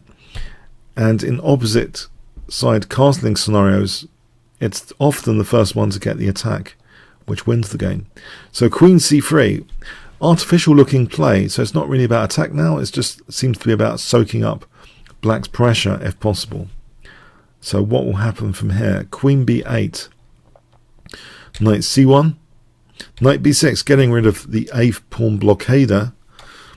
We have queen c6, actually swapping the blockader now. So knight takes a4, and then bishop d7, but that pawn is now pushed, and there's a big idea of d5 here. Look at this d5, look at this bishop hitting a3. White distracts a bit, it seems, or tries to, this bishop away from that d5, but Lila just plays g takes, doesn't mind the pawns being doubled. So there's still this big idea of d5 here hitting the queen. In fact, in this position, Lila could have, it's a real luxury position after bishop takes, because actually bishop takes f6 was possible here. If we look at bishop takes f6 as well, because this opens up the bishop against b2, so it doesn't matter about the d6 pawn here. Just taking here is a nightmare on b2. For example here, again, it doesn't matter about the bishop because of b2. Say b3, if rook takes d7, we get a nice seesaw check scenario. Great fun. Seesaw checks are huge fun. So check, check, check, and then carnage just carries on and on. So all of these lines, yeah, on bishop takes, this is absolutely plausible as well. If rook takes, let's have a look at rook takes. Then bishop e6 is simple and strong. So look at the bishops just coordinating very well against the white king here and the b file. It's just beautiful coordination. So say rook d1, that just wins the exchange at least. That's winning. So yeah, it's a very, very strong position, and there was a luxury of just either taking with the pawn or the bishop. But the pawn was used. Queen d3. And here, now we have rook c8. On c3 now was played. If you might wonder, isn't that a weakening move? And we've seen this kind of thing before. Why is white weakening on the light squares in this example? Well, let's have a look. If rook he1, it seems black has a very strong idea potentially for rook a7, just to intensify the b file pressure with rook b7. So for example, this is highly unpleasant when black starts celebrating the b file, and the queen is pushed into oblivion here onto the a1 square. It's if the queen took, let's have a look at the queen taking, then rook takes b2 check, and mate, thanks very much. So if the queen's really pushed onto a1, this can't be good news. I have to say d4. This is a nice, fun line to have a look at. So where black just builds up tons of pressure on the b file and it just crashes through, or the queen can infiltrate, pinning all the pieces, and total disaster, carnage, results, checkmate, for example. So c3, yeah, trying to blunt black's attacking pressure. Bishop e6, going in on the light squares, or focusing on the light squares. This position is so strong that even d5, believe it or not, as a sort of random move test, even this is winning. Well, I just checked out d5 for a laugh because it looks liberating, and actually, a3 threatening checkmate. This scenario, giving up another pawn, is a lot of fun here off the check, and giving up another pawn because now this diagonal is just lethal. Bishop f6. This bishop without a counterpart is really dangerous in all these lines. Yeah, it doesn't matter if white has an extra pawn on d5, it's not helping the king here. Black's got a huge advantage here, even after the fun d5. So that shows how strong black's position is. So let's have a look. So in the game anyway, we have bishop e6, queen d2, queen c7, rook he1, a3. Yeah, the pressure's just mounting here. Things are cracking. c3 seems to be on the cards, but Lila actually just puts more pressure on b3. Look at this gigantic pressure building up here on the white position. So we have king a2. On king c2, you might think just a2 is very nice. For example, here bishop takes b3 check. So king a2. We have queen takes c3, and now b3 is next to go potentially, but for one moment actually a bit of a reprieve for the b3 pawn while this rerouting occurs of this bishop.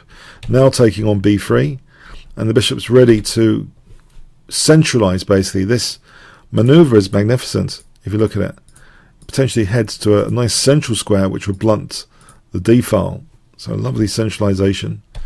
Bishop c3 supporting rook b2 check. There's no chance for rook takes d6 here. If rook takes d6, there's a loose piece here on g2. So for example, check, and just taking that loose piece. So we have rook d3, but now check. This endgame is magnificent. A takes, threatening to queen. That's stopped. Magnificent centralization, wonderful positional play. Now, even though it's opposite colour bishops, you might think this is a danger sign for a draw, but black's got this gigantic passed pawn on b2 here, and in fact, look at what Lila does now. She ramps up the pressure with this king coming to the centre, and guess what is played here? This was important here, because if, say, bishop c4, before I answer that question about what's important, bishop c4, there's a check, and then the pawn triumphs after taking queens. So king c2, but guess what Lila plays here now? If I give you 5 seconds to pause the video, what would you play here to increase the pressure? Okay. d5, yeah. The king's going for a walk here, not inhibited by the d6 pawn. It's going on a fast track, bishop d3. If e takes d5, the king just walks in. Yeah, rook a3 threatening rook c3 check is super tricky, because rook a1 now threatening to take and then b1. So say here, and now it gets it's just too much after e4. This other pass pawn, threatening rook c3 again. This other pass pawn is simply making this absolutely winning. Yeah, white's crumbling here. There's no way to handle all the pressure of both pass pawns. So after d5, bishop d3, king d6. But similar scenarios are emerging anyway now. So rook a3, we have check. The rook is poised to put more pressure now, ramping up the pressure, tying white down. Bishop e3, the bishop's going to install itself on c1 to threaten things like b1. Now, so the rook gets in the way while it can. Now the bishop goes to c1. Yes, this is absolutely lost for white, it seems. Bishop g2, the king comes to d4 now, and now this pawn is pushed. This is just desperate, this g5. So now this is another desperate move in a totally lost position, and doesn't bother. Yeah, just the whole rook up now. I mean, potentially, well, a bishop up, pardon me, a whole bishop up. So rook takes h3. Yeah, it's just a mopping up job. Very, very easy to convert this. So this is the finish to the death. Here, actually, it seems to have been there seems to be 0-1 as though that there is a resignation here. Okay, that's intriguing, but yeah. Okay, so that was a fun game, another amazing Sicilian defense game. I think anyone watching these Sicilian defense videos, they're probably going to be inspired for these opposite side castling games. They do seem to be a lot of fun for black in these examples. What is Leela doing which is so magical? Yeah, I think these games are worthy of study for opposite side castling examples. Great play. Comments, questions, likes, shares appreciated. Thanks very much. Hi all. Let's have a look at the Leela 30 network. This is rapidly improving at the moment. And this is a game, believe it or not, against Stockfish 9, which it played pretty well. So this is ID 31368 against Stockfish 9. Time control 10 minutes with a 2-second increment. No opening book. So let's have a look. E4 from Leela. We have the Sicilian defense, and we go into the Najdorf variation. So like the Rolls Royce of all Sicilian defense openings. A6. Bishop e3, pretty standard so far. E5, knight b3, bishop e7, and now knight d2. This is a slightly rare move, rarer than other mainstream alternatives. The most mainstream is f3, so bishop e6, queen d2, white castling queenside. White should have a small edge in theory. It's a very dynamic, aggressive game for both sides. So knight d2 is a very positional Karpovian style treatment for the knight to go to c4 to eye the b6 square. So the bishop on e3 is being justified in this manner. b5 stopping that.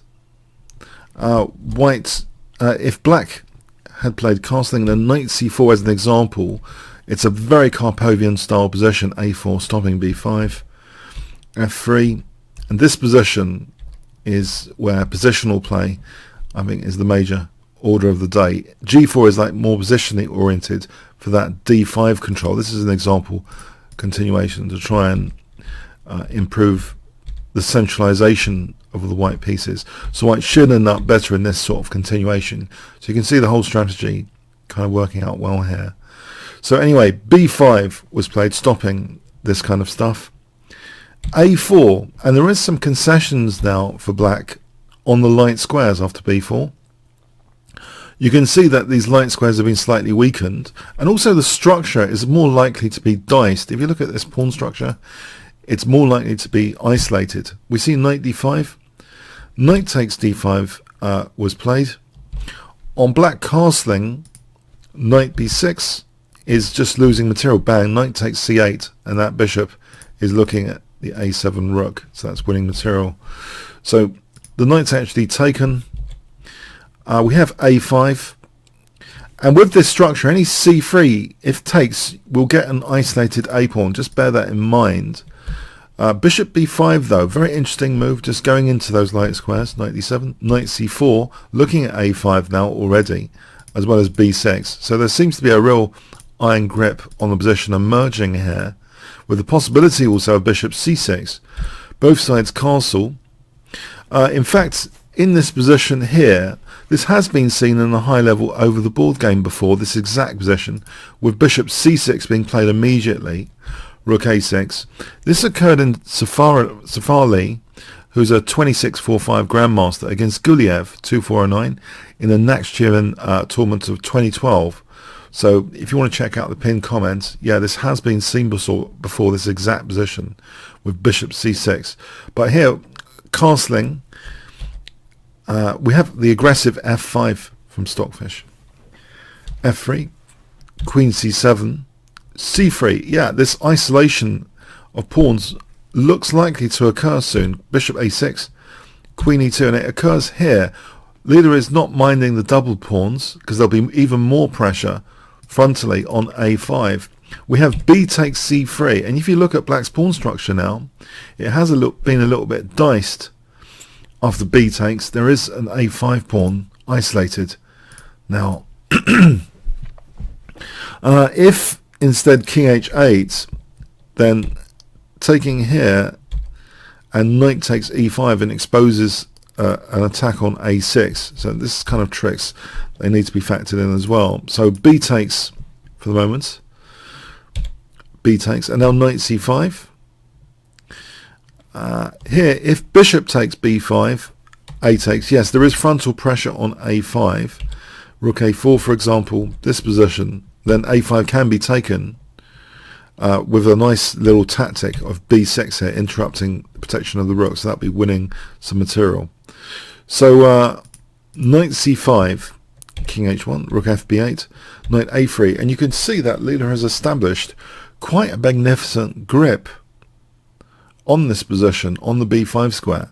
A tactic like knight takes a4, there's bishop takes a6 as an example. There's no way of exploiting that pinned bishop here, it seems. If we take there, we can take here. So it seems safe enough, this reinforcement.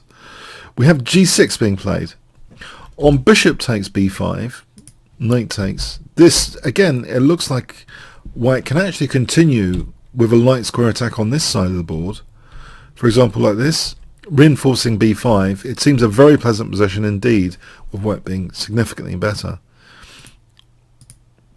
So we have g6. c4, yes, it does seem like the light square grip strategy has blossomed. I think Karpov would be very happy with this game so far. The counterplay removal on the queen side, it's pretty devoid of this typical Sicilian defense counterplay. The bishop here is not looking that great, but the bishop on a6, not even, both of them look a little bit as though they're locked in a bit. Bishop b7, we have knight b1. White improved this piece now. Knight b3, rook a3. So this was a little bit pointless there, it seems. Knight d2, knight d7, knight b3. Black is like being pushed back with these operations. Knight f6, bishop d2 targeting a5. So black's also, I guess, got to be watching out for things like this as well. Bishop d8.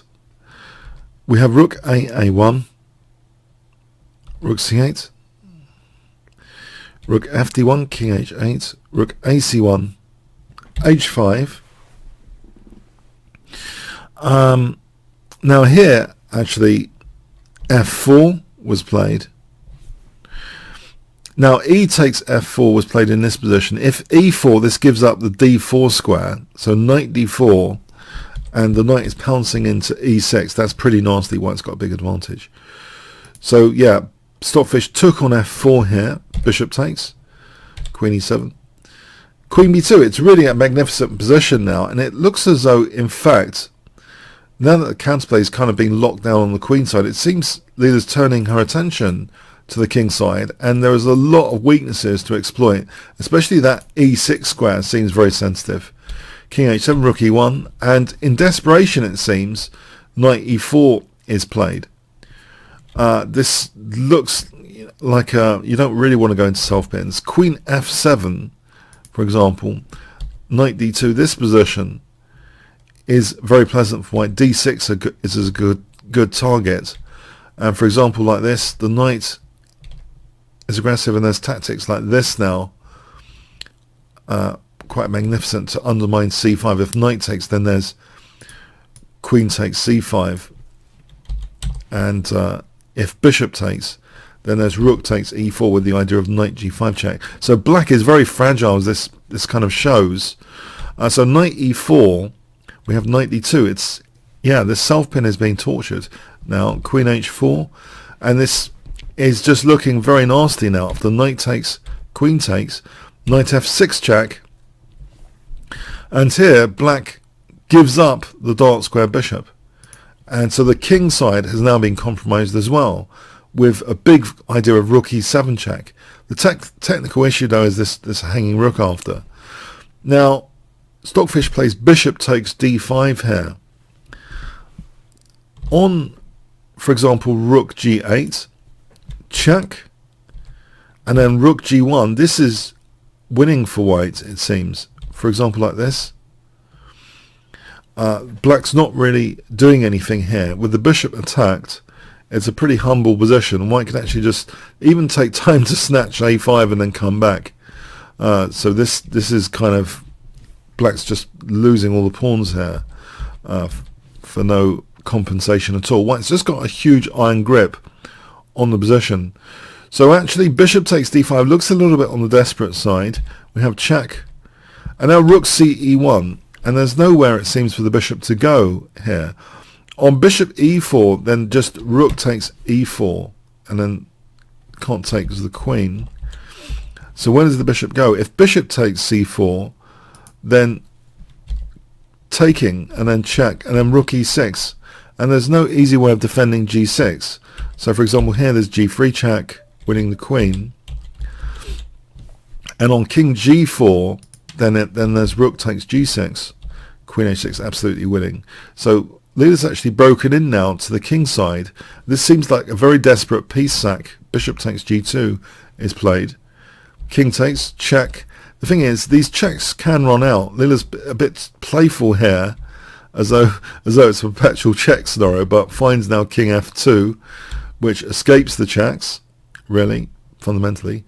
Rook g8, we have h4, and white is ready to cash out into the endgame now, a bishop up. Yeah, it seems as though Stockfish didn't really generate much counterplay in this game. So there's a bishop down here. Let's have a look at the technique now. So g6 taken. So the pawns are all kind of fragmented. There's 4 different pawn islands down. So it's a bit difficult here to play with the bishop down. It's easier to attack these pawns or round them up. And let's see what happens. So that one drops. The bishop is locking down everything still. Now, yeah, all the pawns are really going here. King comes over to assist, taking d6, and b6 is going to drop. Yep, Stockfish has been mopped up. Adjudicated here as a win for white. So I thought it was quite a fascinating Karpovian style game, with the queen side totally locked down, and then work on the king side after. Black had committed pawns as though there was some sort of attacking intent, but it just became much easier to break into on the king side later. I hope you enjoyed this positional game as much as me. If you did, please click on the top left box, which should appear shortly, to become a member at chessworld.net. You can play against other YouTubers. You can check the analysis of this and other games from the improved menu, learn from the masters, and updated analysis updates could appear. Comments, questions, donations, see the description. Likes, shares, subscribe to the notification bell, all very appreciated. Thanks very much. Hi all, let's have a look at the mega clash between the Great Fire chess engine.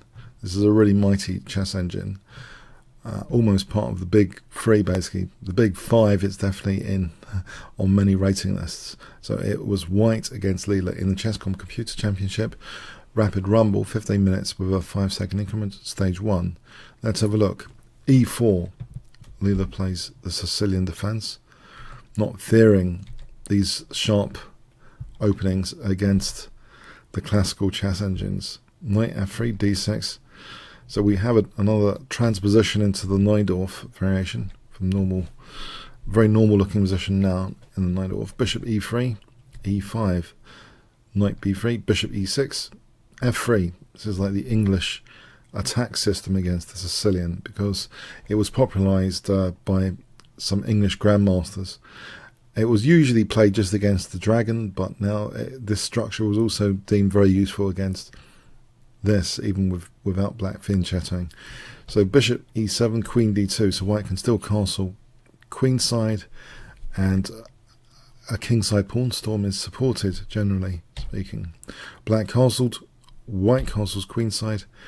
Leader plays knight bd7, and now g4, so it is a really dangerous position for black, very, very sharp. And well trodden though. b5, g5. Now here, the key move in ChessBase Livebook is to play b4. And there have been hundreds and hundreds of games following this sequence. For example, like this, with f4 now, a5, f5, a4. Knight gets sacrificed because the bishop's kind of trapped. b3 threatening b takes and queening, so something has to be done about that. Takes, and then bishop b3. Yeah, this is a really sharp line indeed. Even from here, there's tons of games even from this position, and it carries on like that. There's a very famous Anand game which you might want to check out on the channel as well in this line. And then playing black had a brilliancy game there. So anyway, in this game, knight h5. Now sometimes, yeah, it has been seen before, sometimes this could be very handy, especially if the dark square bishops are exchanged off at some point. Black might be able to arrange that later with bishop d8 to b6 if it's allowed. That's a big if. In fact, white plays very positionally now, in a way, knight d5. We have bishop takes, e takes. Now this square can be used for the knight, and a knight on c6 is going to restrict black's operations. Leader tries f6 here. This is already extremely dangerous territory, especially with this knight on h5. On g6, then a knight coming in to c6 is unpleasant already, in fact. So f6 was tried, g6. Yeah, this is a strong idea, this strong pawn sack to combine play on the queen side with a knight maneuver to c6, because the queen's supporting knight a5 to c6, and the king side, knight a5, queen e8, which does not only defend the king side but also positionally. This idea of bishop d8 to b6 emerges.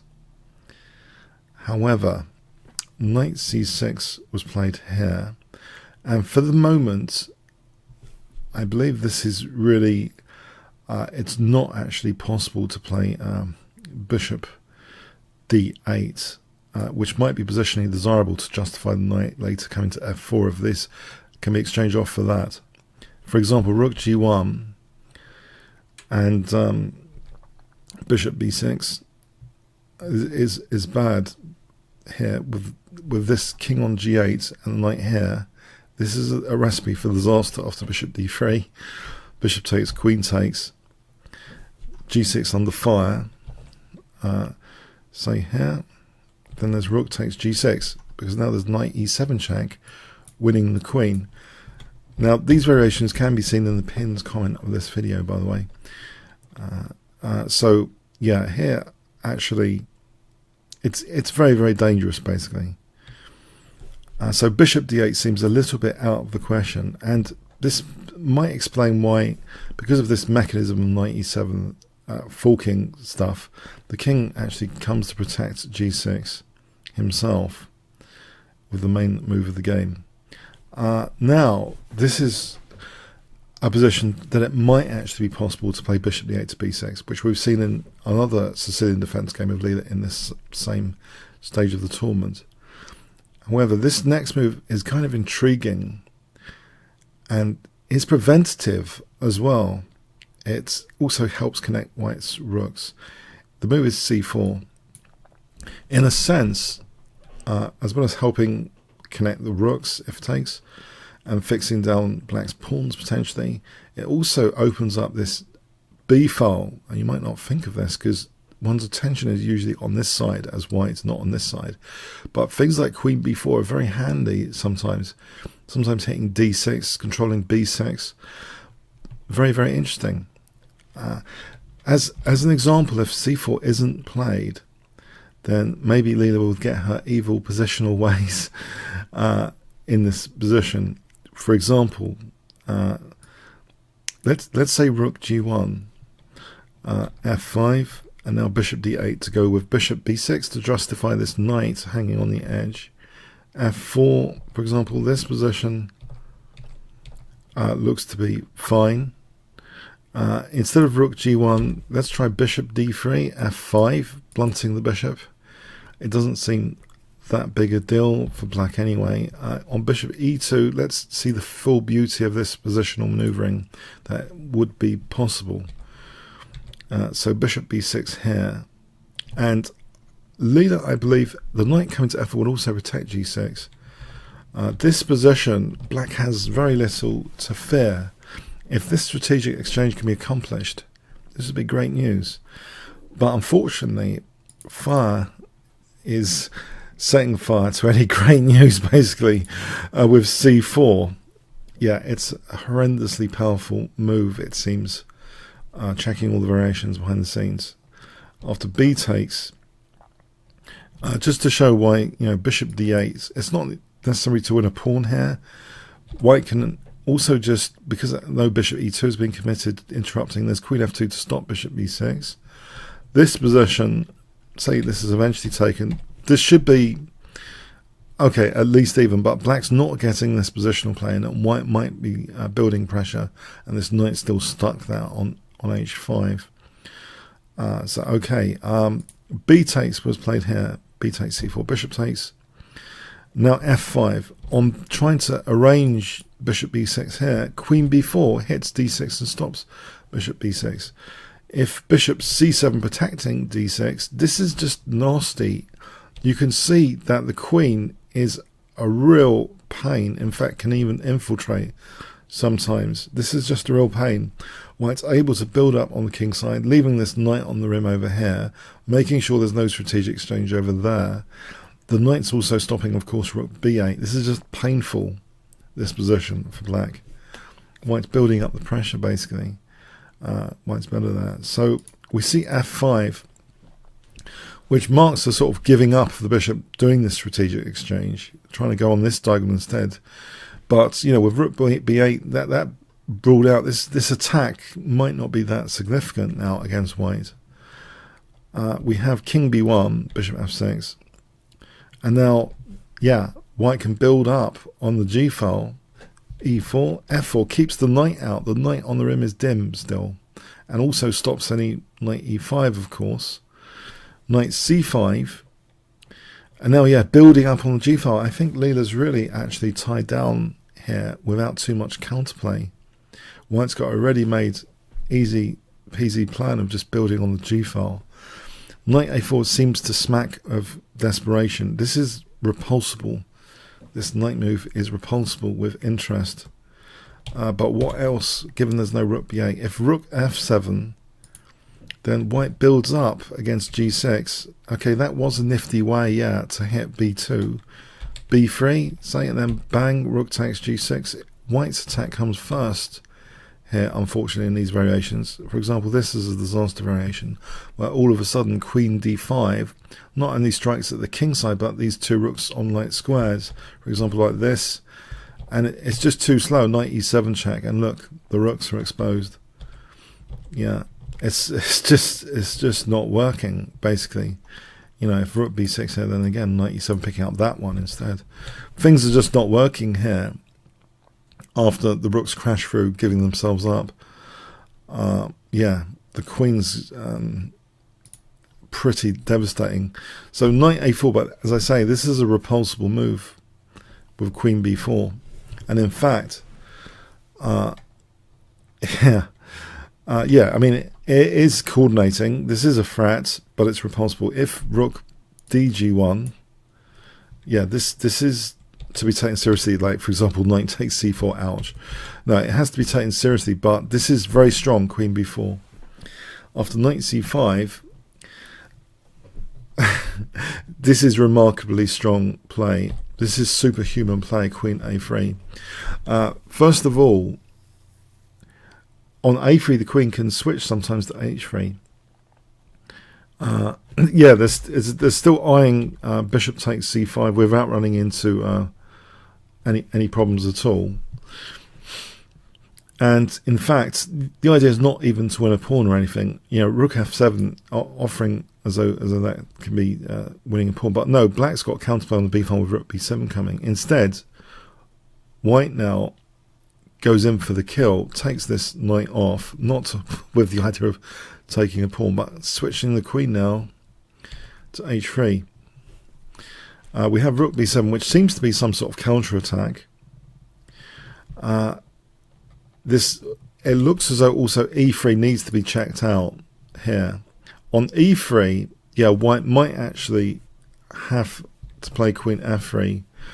The variations here tend to favour white to protect f4 there. They tend to favour white ultimately here because black has these weak pawns, and if the counter can be soaked up, this is an example, and g6 can be taken, then yeah, white seems to be crashing through in these lines. After f5, white gets a big advantage.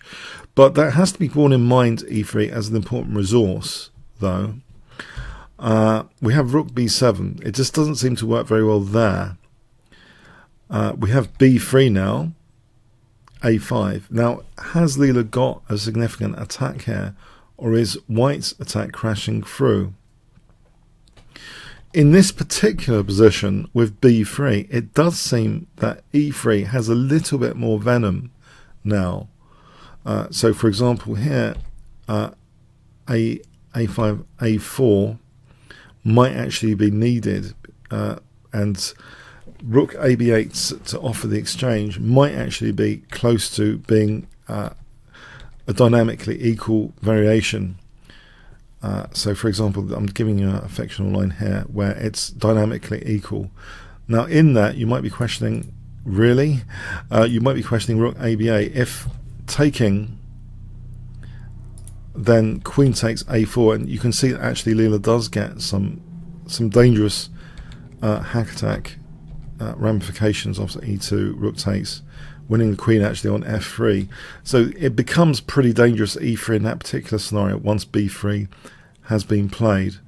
If we look at this, if we look at rook dg1, queen e4 check, queen takes f4 is good, because now there's lots of ideas like e2 check. This tends to be okay. Black's okay. And if we look at alternatives here, after a4, yeah, anything else apart from rook b8 is no good, basically, because white's going to get first on that g file. For example, like this. This is a big advantage to white, just winning a5. But yeah, so some very, very, very dangerous stuff. But this might have been the opportunity to try e3 here, and it wasn't played. a5 was played instead. Now white has a very simple plan of giving up both rooks to smash through black's position. It looks as though black's making good progress though with the two rooks and the bishop, but playing without the knight over here. Unfortunately, rook takes g6 is very, very quick. What happens now is super quick. So the two rooks given up. Knight e5 check. So here bishop takes is played. If king h6, unfortunately, very, very quick, threatens mate, queen takes f5. And here check, winning pieces, check. It's actually mating. You can see white's attack super quick. So this gives fire two protected pass pawns in the center. And now Leela's trying to do something, but very precise queen e3 to knock out c5, to give the king a walk to b4 to escape all the checks, leaving white with two winning connected pass pawns in the center. The game continued. Check, check, king c3, f4, but now queen takes, giving the king b4.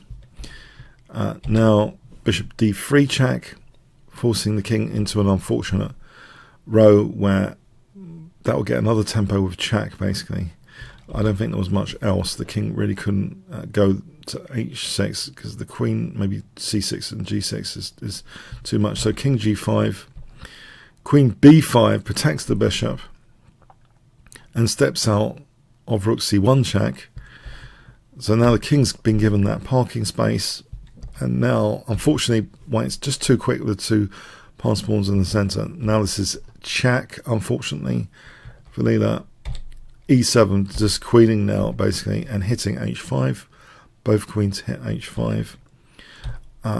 Queen e2, yeah, very precise moves now by the Fire chess engine.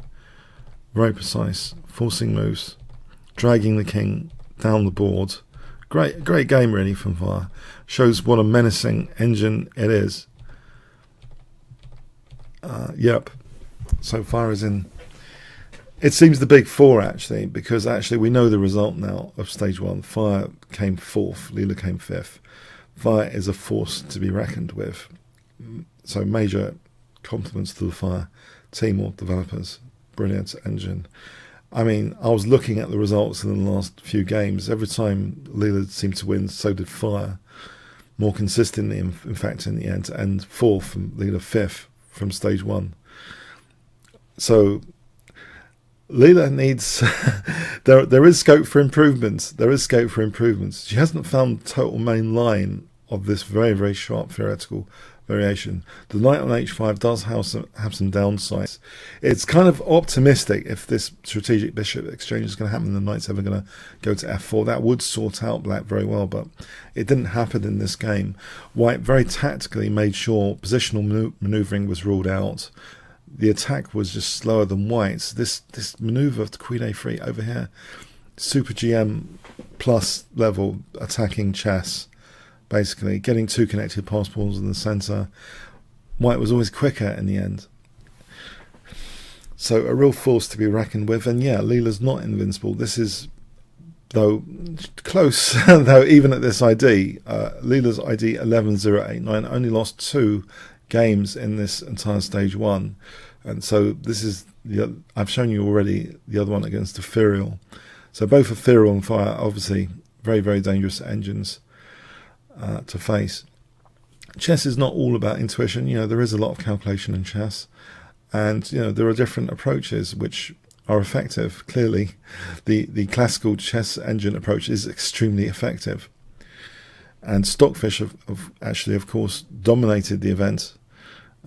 Totally dominated the event. Yeah. So anyway, on to stage 2. Leela did actually qualify for stage 2, being in the top 8. So there's still some exciting games to come out of this tournament. The end of the fun has not yet arrived. Okay, comments, questions, likes, shares appreciated. Thanks very much.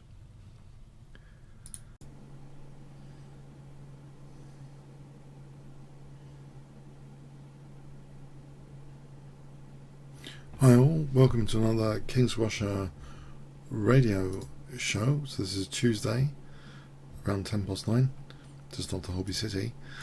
So I had an interesting over-the-board game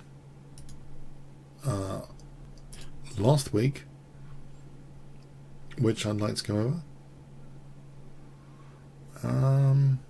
Let me see if just making sure my preview is okay. Okay, so hi all on PlayChess and streaming to YouTube. Let's have a look at this over-the-board game. It was a home match at Boswell Hill Chess Club, and okay, my opponent actually didn't seem that well. He took Parasismo, I think something like that, or something for his cold at the start of the game. He didn't look in a great way. He played e4. I've played him before actually, but with the white pieces.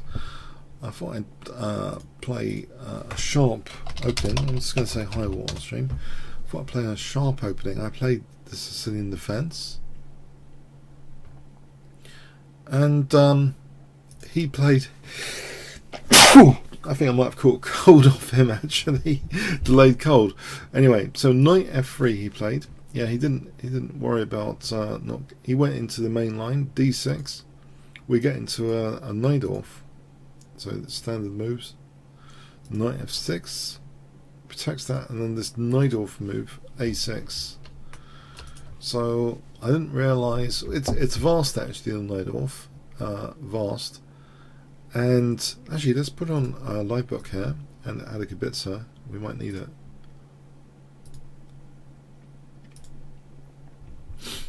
Okay, he played bishop e3. Now here, I was thinking of just playing e6, but I was slightly concerned about just the standard sort of attacking plan with f3. It concerned me, this position, actually, that you know, white's just gonna, you know, sometimes play like this, castle and this, and I didn't really want to. I wasn't 100% sure I wanted this sort of game. Let's see, if we follow live book, b5 is actually, it goes like this. It's a little bit scary. You have to be a bit you know, this is a lot of games from this position. Yeah, it's very sharp. Anyway, there's 211 games even from this position. That's pretty sharp stuff, e6. Yeah, that's pretty sharp stuff to know about.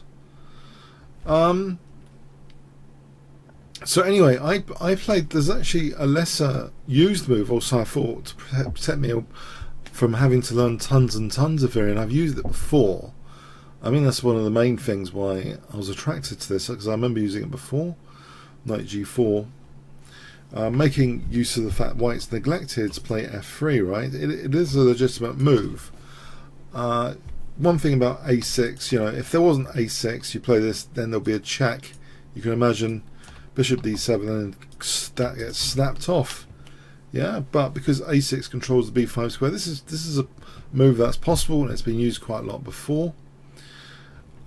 So he played bishop g5, and I've used this idea before, because actually it intrigued me that this position, for some reason, I'm kind of biased towards it. Maybe I like the fianchetto bishops, and I have a certain bias towards liking this position. I know that Kasparov scored heavily from such positions. He had actually a game against Gelfand, but Gelfand seems to have at least good piece activity. You get this nice, you know, it seems to be to me a nice fianchetto bishop, whilst white's bishop is kind of blunted a bit, and there might even be some possibilities of putting more pressure on the dark squares. He played actually h3 here, and this is actually the top move in the live book. And I play 95, and again we're finding very theoretical positions, actually very theoretical. Unfortunately, he might have done it a bit better than me, because my actual knowledge of games here is starting to be a bit loosened. F3 apparently is one of the moves, like this, for example. Apparently this is okay, but he played what I thought was a little bit interesting. Maybe I thought it makes it easy for me to just snap off that knight. What else can black actually do? If white doesn't, if the knight is not snapped off with bishop takes f5, which seems logical, because I think the principle here is also, I was thinking, surely, you know, this knight moves quite a bit. This bishop hasn't moved, and I don't know how many of you are aware of that principle. You might have read Chernev books at some point, or general advice. You don't try and swap off. In general advice, you don't try and swap off pieces that have had a long journey for ones that have just, you know, just not done anything. But yeah, it's a move though that is very popular. There's 218 games at least in live book from this position, and taking is the move. If bishop f6, I think white is better. Knight d5, threatening nasties like knight takes f6. There's no point doing this. On e6, I think that would even lose the d6 pawn. In fact, there's knight takes d6 with a disaster here of losing the queen nearly. It's just a losing position. The knight would be lost. It doesn't bear thinking about. It's the only move, it seems. It's, you know, quite powerful. The bishop going back is ridiculous. White will just castle queenside. So it's the only move. Now knight bc6 seemed to me a logical move, and it's the most played. Knight d5. This is where it gets interesting to me. And I think he was still in his book, and this is quite an unusual thing. While my opponent is still in his kind of book and has stem games, that makes a more formidable opponent in a particular position. I wasn't entirely sure what I should be doing here. I was aware from a previous game I've had in this line, which I think I've actually gone over at some point on a Tuesday show. I was aware that d5 is a sensitive square. But what to do here? What to do? It's e6 seems you might want to kick this knight because it's a nuisance, right? If black castle isn't like just running into h4, I think we can say that quite safely that h4 is mega dangerous. It's going to be mega dangerous. If we try and keep the lines closed, if we play g4, keep the lines closed. Well, this pawn's loose. It's not entirely pleasant. That with that pawn loose, I don't think there's too much time. I don't think it's worth it. Why it's better. Might even do this. Yeah, white's seems to be better. It's tricky, but yeah. Okay, so that didn't seem to me palatable to castle because of h4, so I did play e6, and that's actually the top move again in my book. Takes, and there's like 114 games from here. This is a very theoretical position, believe it or not. One point to note about this check is that if I can play knight f7, let's just check this out. I believe that's what black will do, knight f7, and then where is the knight going? And b2 is neglected. So if the knight goes here, I think we might even take on b2, right? And then play check after. So that's out the question for white to play this check. Because that's unveiling the bishop on b2. No, the idea here is knight e3. Now really, I thought about this position quite a bit. I'm wondering, I wasn't entirely sure if my opponent was just making this up, or if he actually knew some games. Actually, during the game, I wasn't entirely sure. And it occurred to me that, well, you know, the white king's still in the centre here.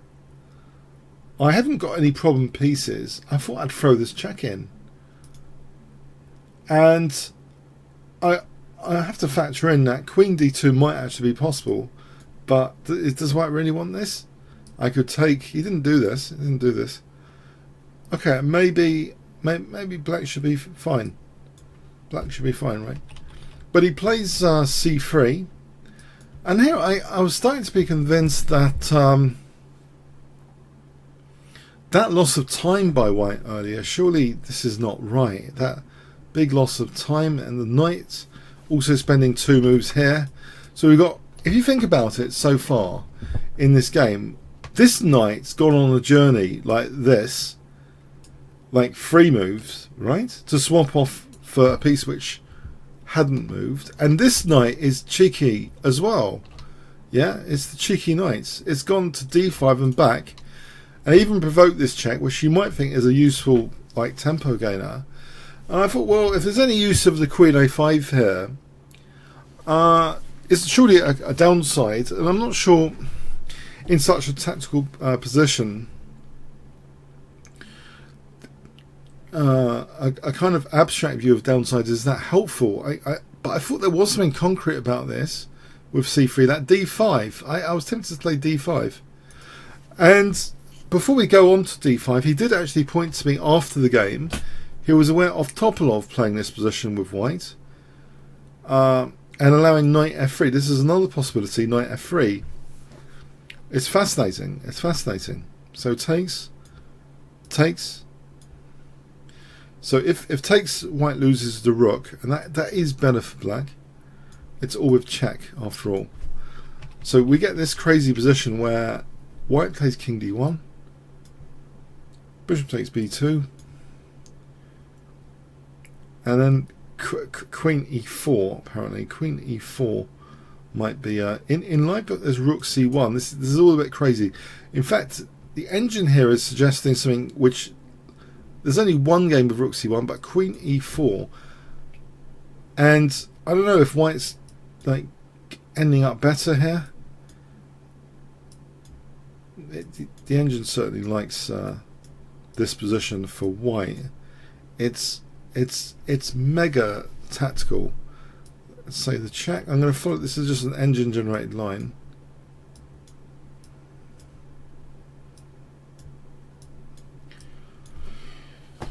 There's knight and bishop for rook. There's slight advantage or clear advantage. It's deciding between slight advantage or clear advantage to white.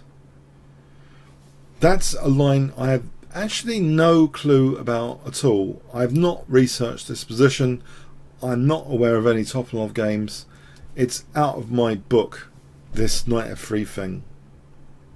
I was just thinking d5, d4, so I played d5, which has been also seen before, because it looks as though d4 is justifying the queen and justifying the bishop, because I want to kind of fundamentally improve the scope of the bishop.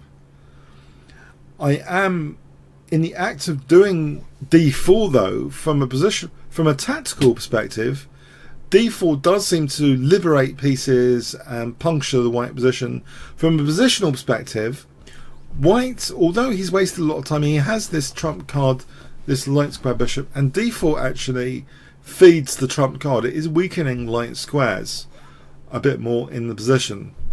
And in fact, he just was quite relaxed about that from that perspective, and just plays bishop e2. Really relaxed about d4. But d4's, it's not that harmful to white. He just plays knight c4 here. My king's still in the centre. There's this diagonal to worry about, and there's this as well. Queen coming in somewhere. Okay, I take on c4, and I'm wondering, am I going to get killed here because I haven't castled? The problem I have in this position. Well, I thought if I castle, yeah, I probably should have castled. I was a bit greedy here. That is probably one of the better moves. I mean, I took here. It's a bit greedy, and in fact, I deserve to be smashed with this move. I really did. He didn't pounce on the possibilities here. He castled and gave me a reprieve. This is really dodgy, this position. I mean, really dodgy. Although I might be threatening this, my calculations were not to be relied on. I think there's a way of just cracking black. Although this looks really dangerous, like, in a way, I think white's best is, let's go with this, check. And actually white can just castle here, and if say we go crazy, it doesn't matter. I think rook ad1, it doesn't matter. The rook can save itself, and white's threatening all sorts of things like bishop d6 check. And if I don't know what I'm doing here, what do? Try and delay things? In fact, that can even, doesn't have to be taken. Apparently this is winning. Check. Check. I think I'm lucky. This is just, this king I think is about to be slaughtered with bishop takes e6. I don't think this is good for black. It's actually a forced mate in 17 apparently. Yeah, the principal threat is bishop takes e6 and rook d1 check is the second one. They're two menacing threats. If black tries this, let's have a look. Takes, it's like mate in 14 apparently. Mate in 13. Yeah, this is like a forced mate from a technical point of view. There's nothing to do here in this position. Yep, there's nothing to do here. So I played basically, when I played d takes c3, I didn't quite appreciate my king in the sense, I know that's ridiculous. I don't know what I was thinking really. I think I was still hung up about how many tempo he'd lost. With the knight maneuver, and then the other one. I thought his dancing knights. Surely I can just smash his king in the center. His king is not a problem. So he plays the check, and then my king's the problem basically. And in fact, if we look at this line again, if I play king f8, I think it's probably worse. This is probably even worse. If we go with this is just greed. F7. The stuff I started to see though a glimpse of was check and then queen g6. So in this position, okay, he castled, and I started to think there's definitely a case for check and queen g6 at minimum, which looks really dangerous. So I did actually castle here, thankfully. If I do take this pawn, I'm going to be killed surely. Either queen h5 or bishop e6, but in fact bishop e6 might be the stronger. Queen d6 has made in 2 threatened. It's going to be stronger. This one I thought was also pretty scary anyway. Just to rule out, because I thought you had things like queen g6. Apparently queen g6 is apparently this is equal. Let's have a look. That protects the bishop. I didn't see that far. Even apparently black doesn't have to lose here. It might be a perpetual check. Okay, but anyway, I was definitely thinking I should castle. I finally woke up that basically conceding I'd misplayed this because he's got the bishop pair. I've essentially got extra light square weaknesses. I've only got 2 pawns vaguely near my king, so he's got better king safety, the bishop pair. Yeah, I'm struggling here, but on the other hand, as I say, at the start of the game he seemed to have a terrible cold, and I didn't really want to pick it up either, and I wasn't entirely sure actually at this point now if my position was entirely bad. I think I offered a draw around here, and it's funny the way he just said no, like kind of enthusiastically. I thought quite amusingly. So even though he's like really unwell, I think his anti-cold pills started taking effect. He was coughing a little bit less now. So actually he played on with rook b1. Okay. Again, I thought, okay, I got a nice knight here on d4 with tempo. Another tempo gain. I was fully expecting bishop g4. And he plays bishop d5. I thought, what is this? What is this bishop d5? Why is this guy giving me all these tempos? I mean, seriously, it starts with the 2 knight dances, and now he's giving me even more tempos in this position. I thought, aren't I just winning material here or something with rook a8? Right? Because after bishop takes b7, guess what I was attracted to in this position? Black to play. It might not actually be the best move, but what do you reckon I played? So black to play here. I'm pretty sure now it wasn't the best move. So black to play. What would you play in this position?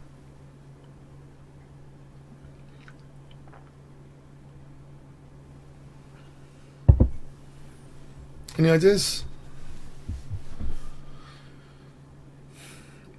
And I think my board next to me, he was looking at this position as though my opponent's blundered. And in a way, I think we shared the idea that I could play this move, without speaking. I don't think that's consultation generally. I don't think we broke any rules, but he glanced at me as if, what the hell is my opponent doing? But there should still be a freedom of choice, I think. That you might play a move because of a certain reason, but you've really got to factor in all the elements of the position, right? And I'll tell you, this freedom of choice it might be attractive to say, I'm going to win the queen, I'm going to win the queen. It's going to be the end of the game. What is clear about this position is white's got this trump card at the moment, right? I haven't got a counterpart light square bishop. I've got weaknesses around my light squares. I've only got 2 pawns around my king, and they're not even safely tucking my king away. This next move I played is actually very controversial. Very controversial. I played knight f3 to win the queen, right? But it's for 2 pieces. And given my light square weaknesses, he's got the bishop pair. This isn't great. This is not great.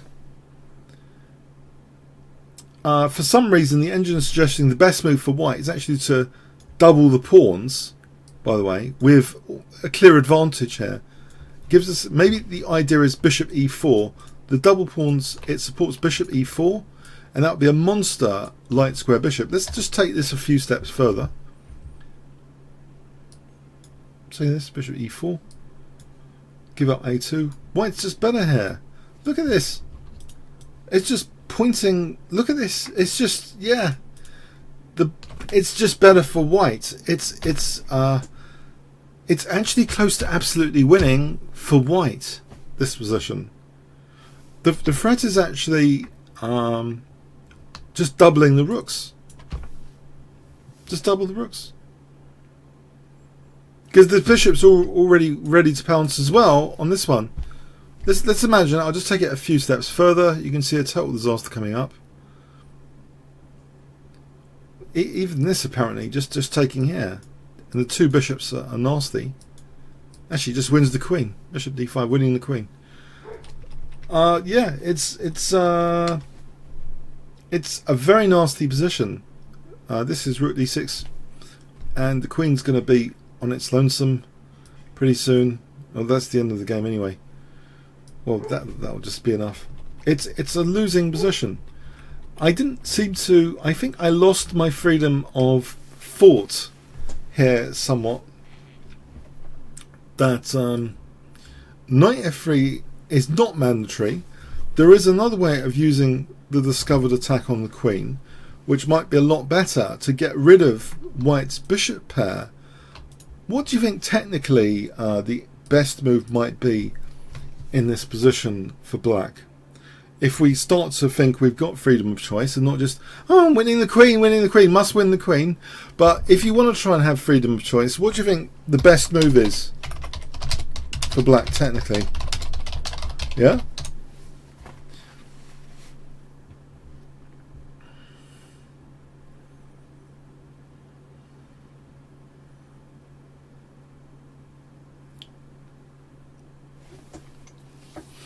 It's not even. It's close to coming to equal with this move, apparently.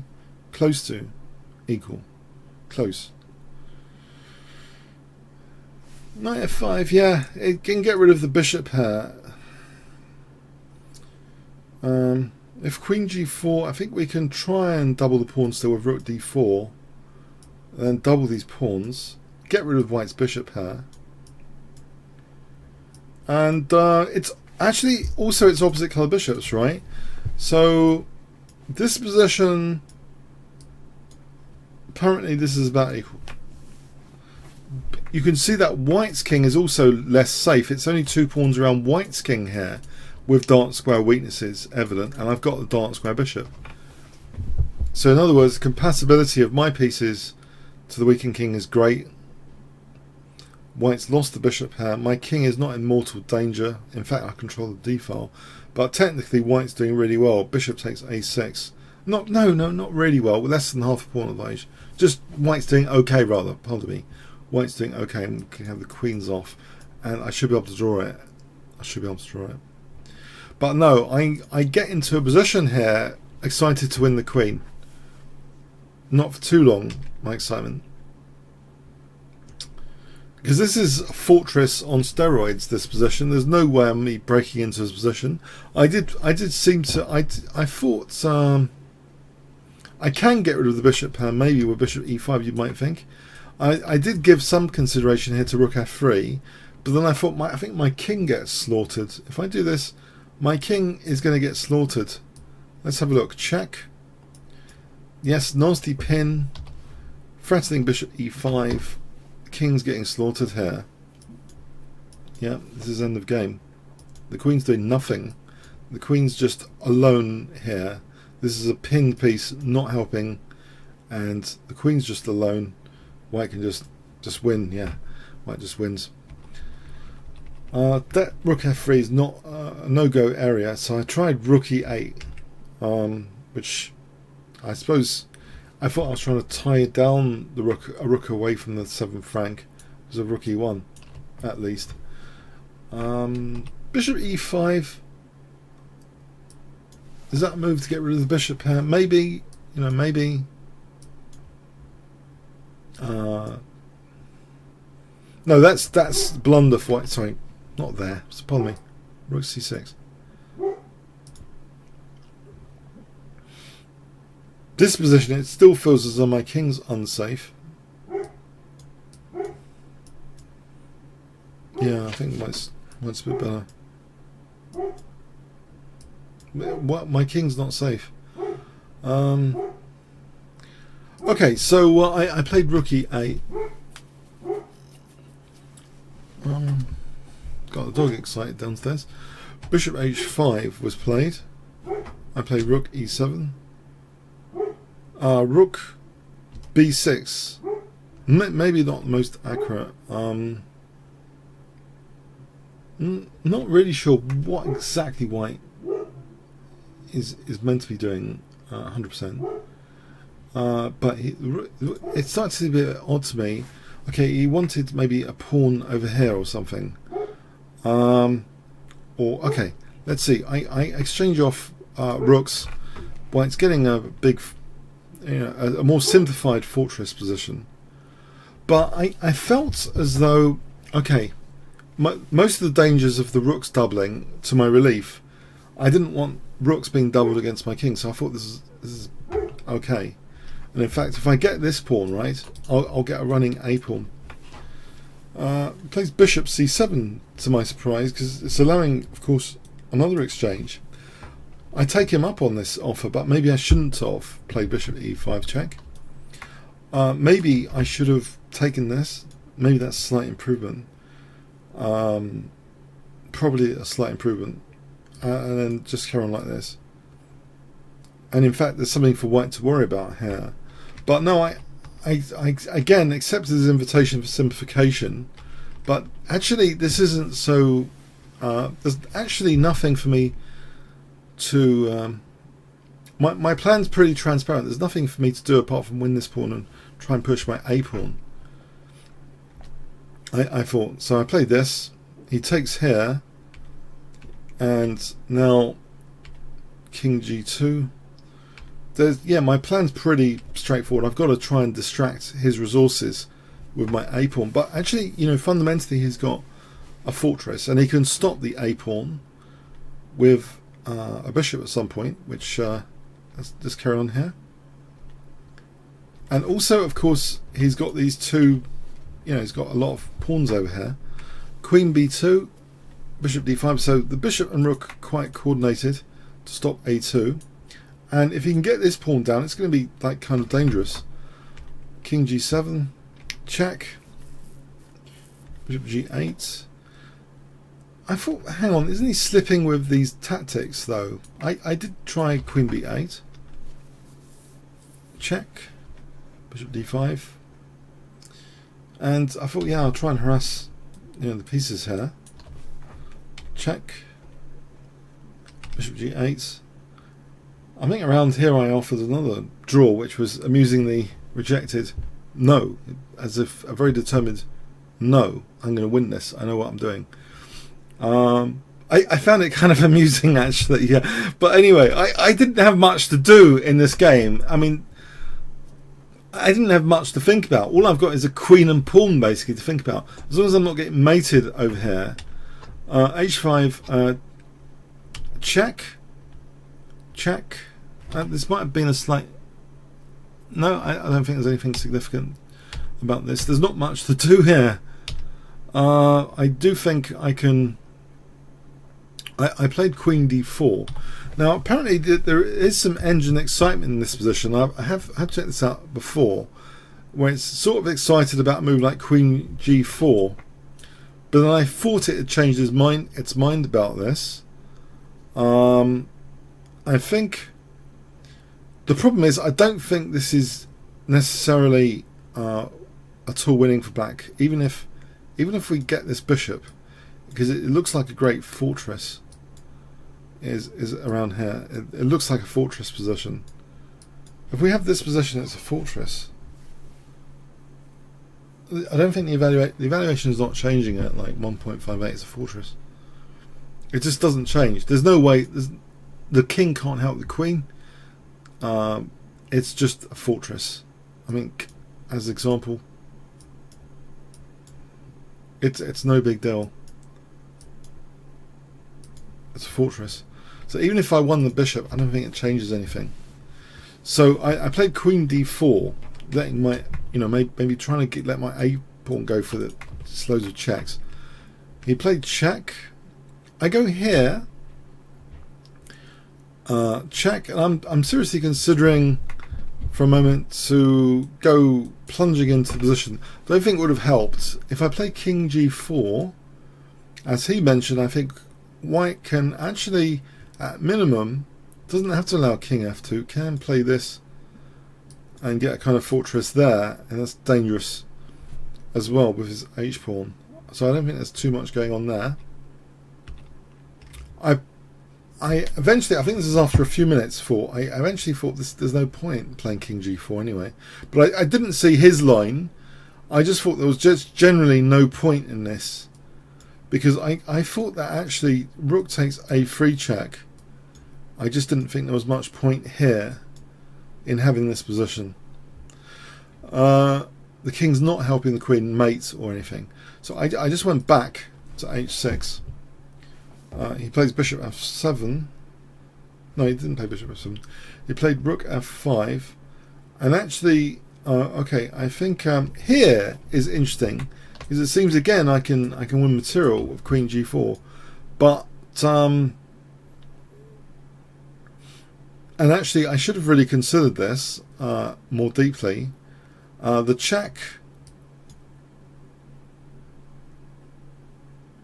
The thing is, I think I didn't see this line, because Rook G6 loses because it can take, and then the pawn's queening.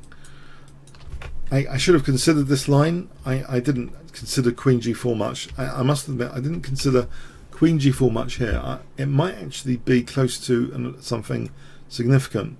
Yeah. Let's imagine that fortress scenario here. It might not be enough. Or possibly it's enough. Let's have a quick look at queen takes. If the evaluation is not changing too much, no, I think it's creating a stable evaluation. This could be a fortress as well. I think the rook just plonks itself on F4, and that's it. I mean, maybe just put a rook on F4. Oh no, not like that. Not like that.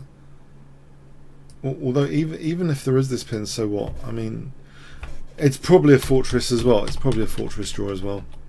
But I didn't actually consider Queen G4 that much. I played Queen B2, and now I do win the bishop, and this is definitely another. This is a fortress again, which yep. I accept a draw.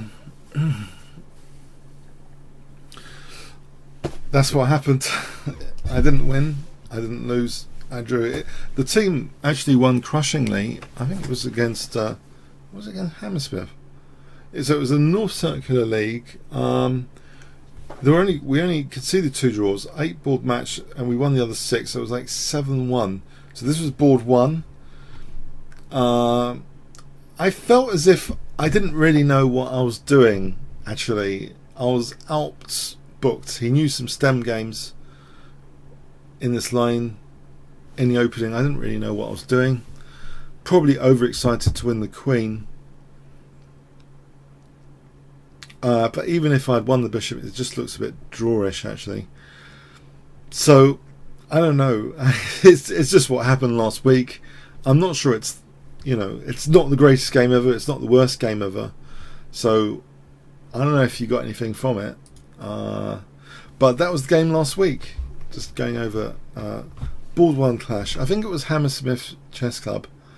Anyway, it was played at Muswell Hill. So, okay, hope you got something from it. Comments, questions, likes appreciated. And, thanks for coming. And maybe I'll have something for you, or we'll go back to Master Games next week. There'll be some interesting Master Games maybe I'll find from one of the tournaments. But it's easier to talk about one's own games, I think. Okay. Alright. Thanks very much. Cheers then.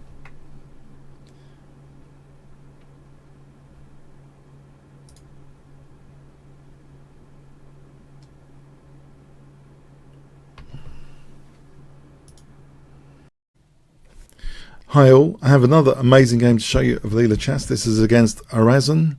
So this is in the Chess.com Computer Championship, Rapid Rumble, 15 minutes with a 5-second increment. E4 from Arazan, and actually we have the Sicilian defense, knight c3, a6, a waiting move. Leela is able to transpose into the Najdorf variation now, after knight f3, d6, waiting for that d4, so the open Sicilian. And now knight f6, so we've arrived at the standard and wonderful Najdorf variation, the Rolls Royce of all Sicilian defences, in my view. So bishop e3, e5, knight b3. We have bishop e6, bishop e2. An alternative here, this is slightly unusual. f4, it seems to be the same opening as in an earlier pretty disastrous round against the great ethereal chess engine. Here we have bishop e2 though, knight bd7. Here bishop e7 is also, it's not that bad it seems. If both sides castle, queen d2, knight bd7, this seems about even. But knight bd7, keeping some flexibility for this bishop at the moment. We have f4 now, e takes, bishop takes. So strategically, the e5 square is a nice outpost in front of that isolated pawn. And actually, Leela plays knight e5 now, celebrating that. It does black a lot of favours if this is taken. It wasn't. Queen d2 was played. On taking this, opens up this bishop, and that's just at least equal for black. Black's also got the pressure on the c-file, so maybe even black's better. So queen d2, keeping a lid instead on this bishop. Bishop e7, white castles queenside, black castles kingside. Now knight d4, interesting decision now by Leela, actually just to ignore knight takes e6. So should white take this, or should black have gone back? Let's have a look at bishop d7, for example. Bishop d7 and b5. This seems actually quite plausible. It seems after d5 black should be okay here. For example, this is at least equal for black. So it did seem plausible to retreat the bishop, but this is also very, very interesting. And it would kind of heal the pawn structure a bit as well, but it wasn't taken. We have rook c8, and that looks like a very nice square c4 as well. Queen e3. Queen c7, just keeping that knight for the moment on e5, not being adventurous. a3, it seems as though b4 is a serious concern. So if that is not played, if a3 is not played, say as an example h4, this position is actually really good for bishop takes a2. There's some fantastic variations here after the bishop gets trapped. I'll give you an example. Knight fg4 to get this bishop on this diagonal, and this is a really amazing line where the king, it seems, is winning the bishop. But after bishop f6, believe it or not, can you see what black plays here? If I give you 5 seconds to pause the video. Okay, this shows the real dynamic potential of black's position, crashing through on that Sicilian c-file with a queen sack, and it's checkmate here. The knight stopping the king, going to b1, it's a disaster. And if we have a look at this again, let's say bishop takes d6, then queen takes c2 check, that knight's pinned here, and this is another disaster variation for white. Yeah, we could follow it through to the checkmate. So here, a3 was played, cautious, rook fe8, knight takes, f takes, king b1, knight fd7, So this reinforces that wonderful knight on e5, the strong point of black's position. As my good friend Paul Georgiou sometimes says, strong pointing a square, a central square. Bishop h5. g6, yes, a weakness is teased by this bishop h5, but is it a little bit on the slow side? This has cost White a bit of tempo, and now rook b8, black's ready, Leela's ready to open up this b file. And at this point, Erasmus was optimistic about its position. Queen h3 does hit e6, but now that's defended with bishop f8. Not only defending e6, but the bishop's got a great square on g7 potentially. Here, knight c5 is very dangerous because bishop takes and b4, chasing the knight away from e6, and White will just crash through. But Leela's not going in for this kind of stuff. It's a total disaster scenario. Yeah, there's even knight b2 to stop any attacking intent by black. So yeah, Leela's cautiously playing this, but it's also attacking potentially with bishop g7. So knight a2, this is looking odd, this knight a2. Rook bc8, queen c3. Again, this looks odd. It looks as though some engines are content having pieces in front of pawns, artificial looking moves. But it takes something like Leela to really punish this artificial looking stuff. Queen b7 hits the queen. Queen e3, a5, h4. And now we have queen c6 looking at c2. Rook c1, rook b8, so b4 is now on the cards. h5, White is counter-attacking, but Leela now plays b4. This looks very dangerous, but for which side? A takes, bishop takes. On hg, this doesn't really do much after knight takes. For example, knight c5 here, and it looks as though e4's a bit sensitive. For example, here taking on e4, and if bishop d3, then b3. This looks pretty desirable for black to put a lot of pressure down the b file, and also potentially e4 is virtually dropping here with so much pressure. 1, 2, 3, attacking e4 simultaneously, hitting b2 as well. It's causing a collapse really of White's position. Big advantage to black. So bishop takes e5, but this leaves this bishop without the counterpart, and Leela is great at celebrating bishops without counterparts. They're like, yeah, it's not in balance at all. So bishop g7 here, just letting this pawn shield the king as well. H takes g6 is just not necessary. It seems White could actually use that h file and at least get a draw potentially. This is looking much more dangerous than it needs to be. But even if we pursue this though, even this line with the knight on e5, it seems black is okay. Black might even have a small edge, but this is so much stronger, using this pawn as shelter for the king. G takes. An alternative was rook f7.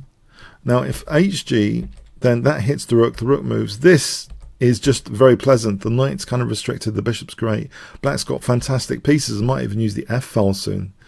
So that's not really desirable, rook f7. So g takes, but this is not desirable either. White's attack's basically gone. It's gone to 0. But black can still build up the pressure now. The pawns have really done their job to open up the lines for the pieces. We've got semi-open c and a files.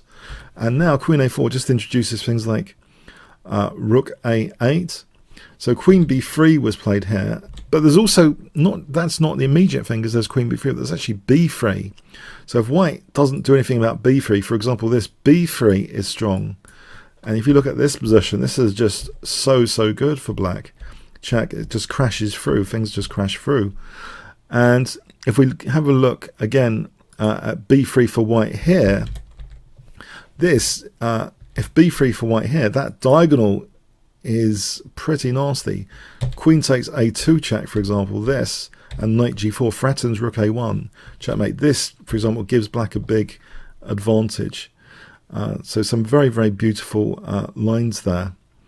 And if queen d2, we can put the checkmate on the board for aesthetic effect. Rook a1 checkmate. So so queen b3 was played. That was the chosen defensive move. Queen a5, bishop f1, rook a8,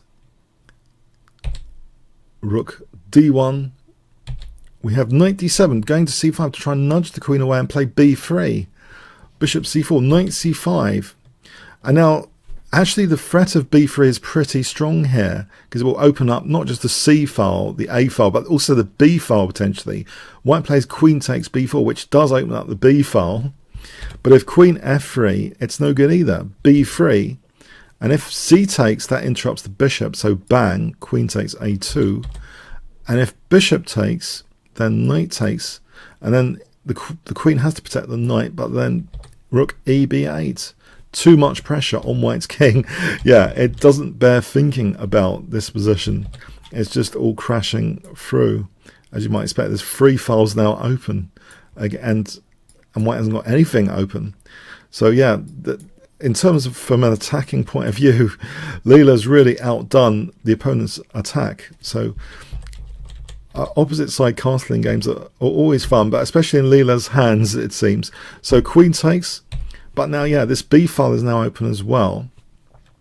Queen a3, this is very desperate. It doesn't seem to be much defense against just simply moving the rook to hit the queen. So this tries to at least get the queens off, but the attack rages on here after rook takes a3. It's just menacing. How many pawns? I mean, it's 1, 2, 3, 4. Okay, 2 pawns up, but they don't mean anything here. Look at all of black's pieces. They're fully activated and coordinated. The centre pawn's just given up in desperation. Here, if rook df1, then knight d2 check, forking everything, basically, nearly everything.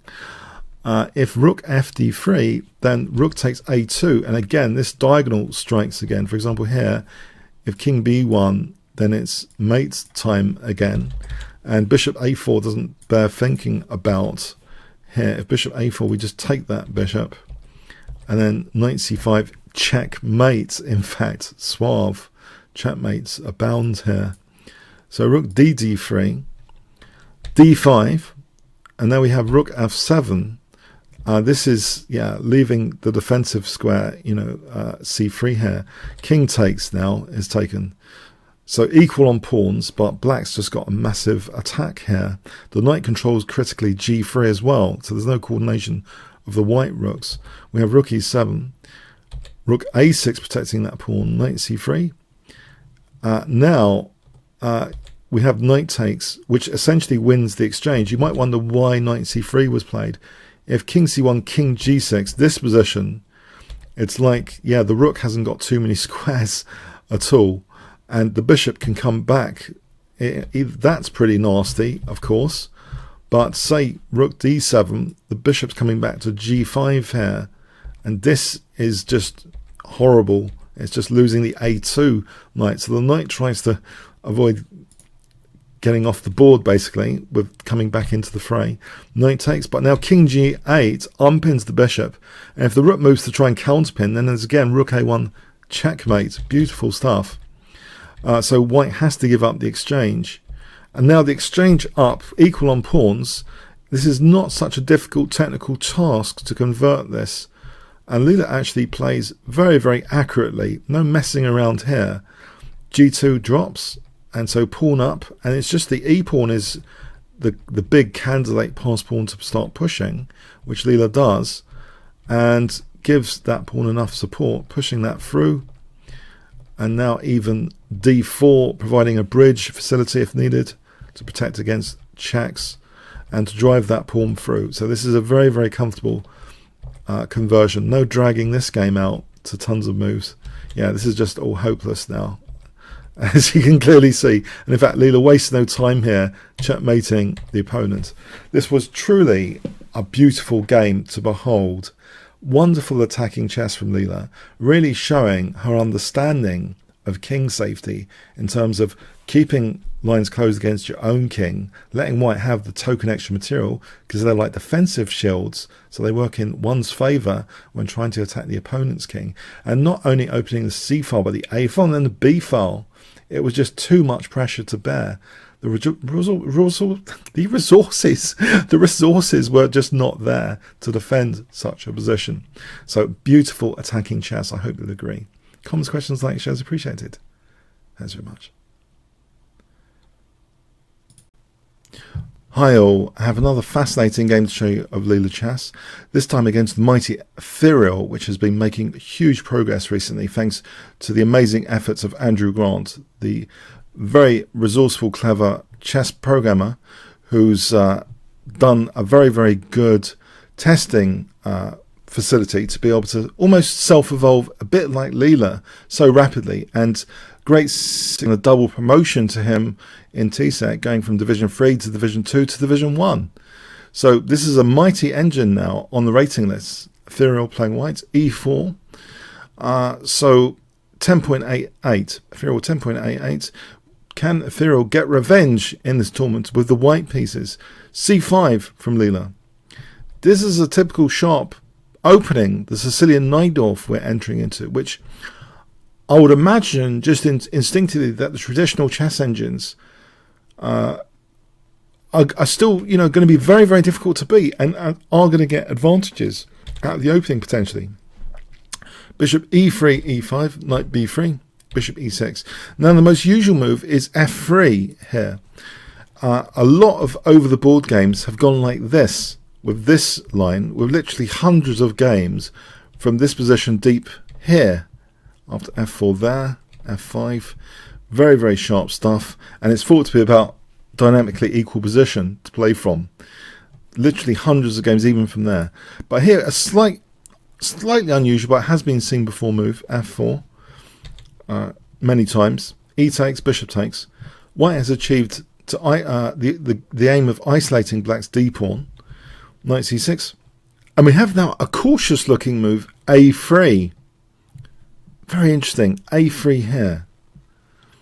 You might think every tempo should count, but yeah, let's have a look. Bishop e7, queen d2. We have knight h5, a bit of a nuisance chase of the bishop to go back. Now, Ethereal doesn't really want a repetition, so it leaves the bishop actually on e3 and just castles queenside now. Not minding this. This would weaken the light squares. It's not something I believe black should be interested in doing. Things like king b1 after and using the d5 square. That's not really, I think, a good idea. Black castled. King b1, b5 here. Now this carries with it a slight weakness of the last move, which this next move exploits. So using this knight on b3, which wasn't really doing anything anyway, to hit c6 now. So Leela took on d4 here. Clearly the knight's hanging. There's no time for this because we've got this position here actually. Queen takes c3, bishop g5. This is a big advantage for white, as you'd expect. This kind of thing. So we have actually knight takes d4, bishop takes d4, rook b8, bishop e2. So the a3 makes sense here. It is now making a lot of sense to the scrimmage b4. Knight d7 was played. Rook h f1.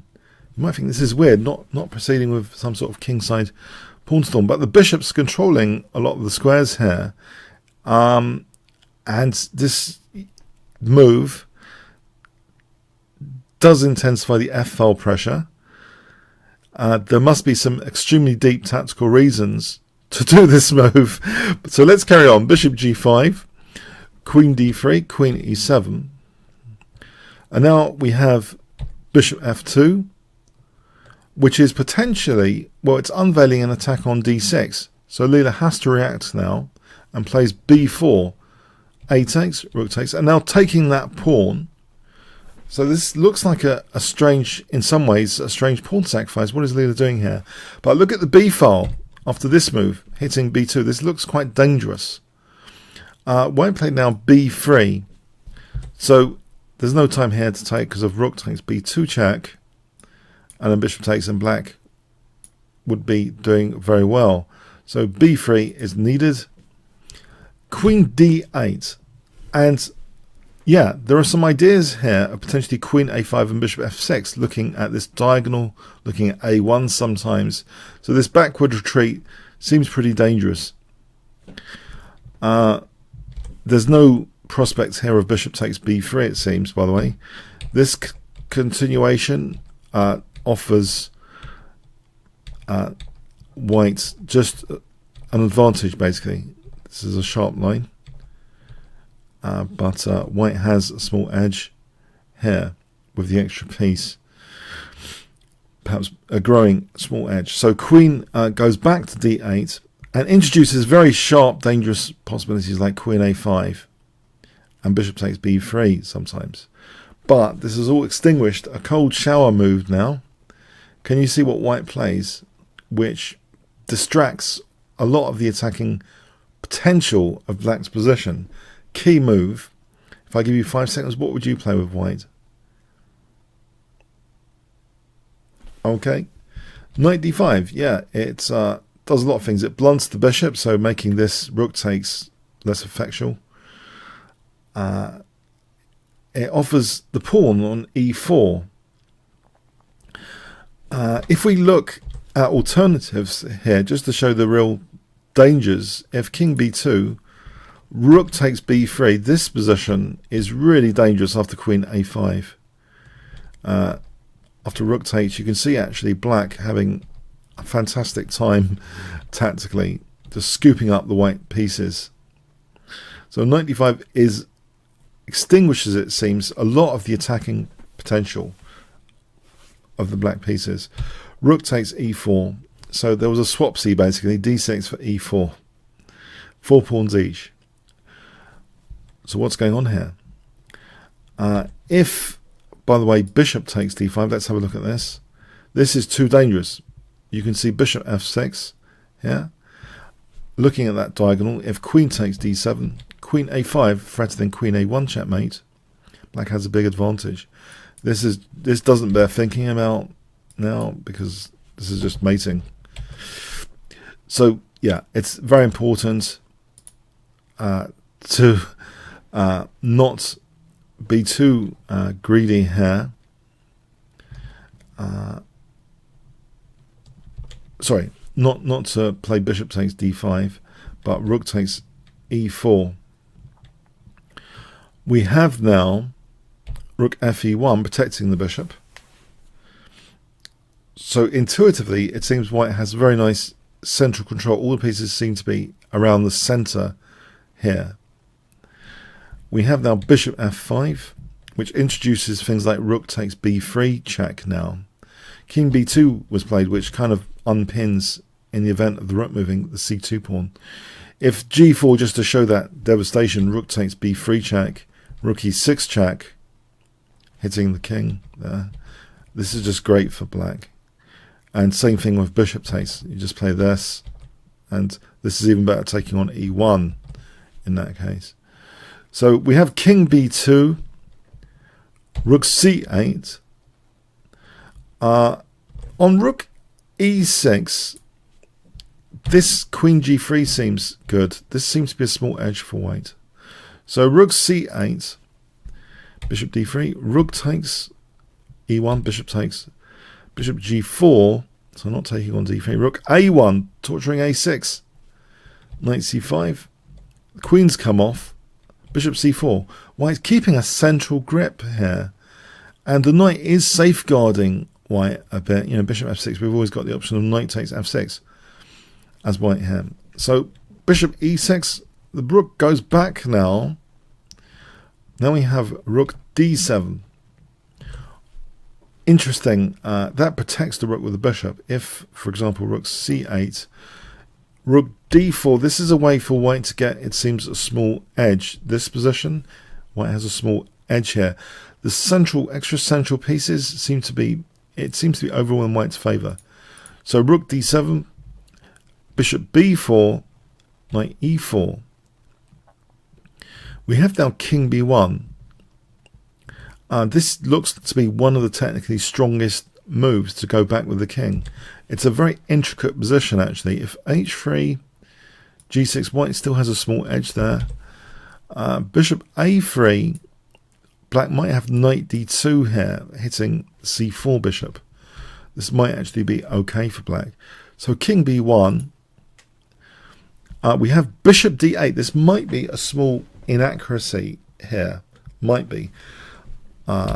It's a very, very complex position. So it's equal on pawns. the same kind of material for both sides, 2 bishops each and a knight and a rook. But it seems here that it might have been necessary to play h6. I'll give an example. Rook d4, and to hit back with a5 here. So for example, bishop takes, knight d6. This kind of situation might be very interesting. If this can be achieved, opposite coloured bishops, this would help drawing chances, I believe. So this kind of thing should be a draw because of the opposite coloured bishops. So it's interesting that one would have to anticipate, even in the middle game, some potentially drawing endgames that would influence the moves here, the transition to the endgame here. So to recap, h6 seems stable enough. If we look at this again, a5 is needed. If knight f2, for example, this position, white ends up with a very good advantage. Have a look at the pins comment in the comments of this video. Also, if we look at knight f6 instead, here, knight e7 check, knight c8 check, this position ends up being very good for white, scooping up some pawns there, all of a sudden 2 pawns up. But it seems, yeah, this was a necessary move. In the game continuation, bishop d8, it seems the bishop can sometimes be a tactical target for simplification, if nothing else. We have rook d4, so the piece is being driven away, well, the knight, trying to be driving that away from the centre. Knight f2 was played. Now here, you might consider a5 again, but bishop takes, rook takes is possible because of the back row weakness. Now if takes, then there's the back row weakness. So this is possible, and here, this seems to be advantageous to white. A pawn up, and good pawns on the queen side to play with. So yeah, very, very complex variations. Here, if bishop e1, knight d6 would be equalizing, it seems, for black. And here, if bishop a3, then bishop takes d5 is winning for black because of this tactic, with the knight on, the king on b1 being able to fork that and d5. So yeah, here we have actually knight f2 being played, and now another kind of centralizing move which protects the rook, basically keeps a glare on the a6 pawn, but there's now even more potential of the white position. Look at those 4 pieces centralized like that. Very aesthetic as well, actually, how white's pieces are centralized there in that block of 4 there. We have knight g4. Okay, if rook b7, just to show the potential of this loose piece there, then there's knight f4 hitting the bishop. And now, even with this counterattack, that can be ignored, and knight takes. Bishop takes here. This is strong, hitting f2. This is just too strong for white, this position with the 2 bishops. So we have knight g4, knight b4, and this cruelly simplifies to a very, very promising endgame, probably winning. Cruel retreat. But the bishop, that's the issue with bishop d8. It's a target on the d file here. So there's no escape from the wrath of simplification. We have rook takes, bishop takes, and the double pawns don't really do black any favours, because this is really a dangerous pass pawn now, this c pawn. And a6 is hanging. We have bishop f6. Bishop g1, this is, I think, the very strongest move. Not to simplify here, because grabbing a6, the king might come to the rescue, and there might be blockade scenarios, and it could be drawing, and black's got 3-2 over there as well. Should be even. So we have bishop g1. This c pawn is now, it looks to be winning. Knight e5, c5, a5, and now that's ignored with c6. If a takes, then there's c7 just queening. There's nothing to stop the pawn queening. So Leader's actually losing material here by force, it seems, because the knight doesn't have to move here. If the knight moves, then clearly knight takes, but it doesn't have to move. There's bishop d4. This is winning. If the knight moves, say, then there's knight d5 for c7. Yeah, the c pawn is actually winning here.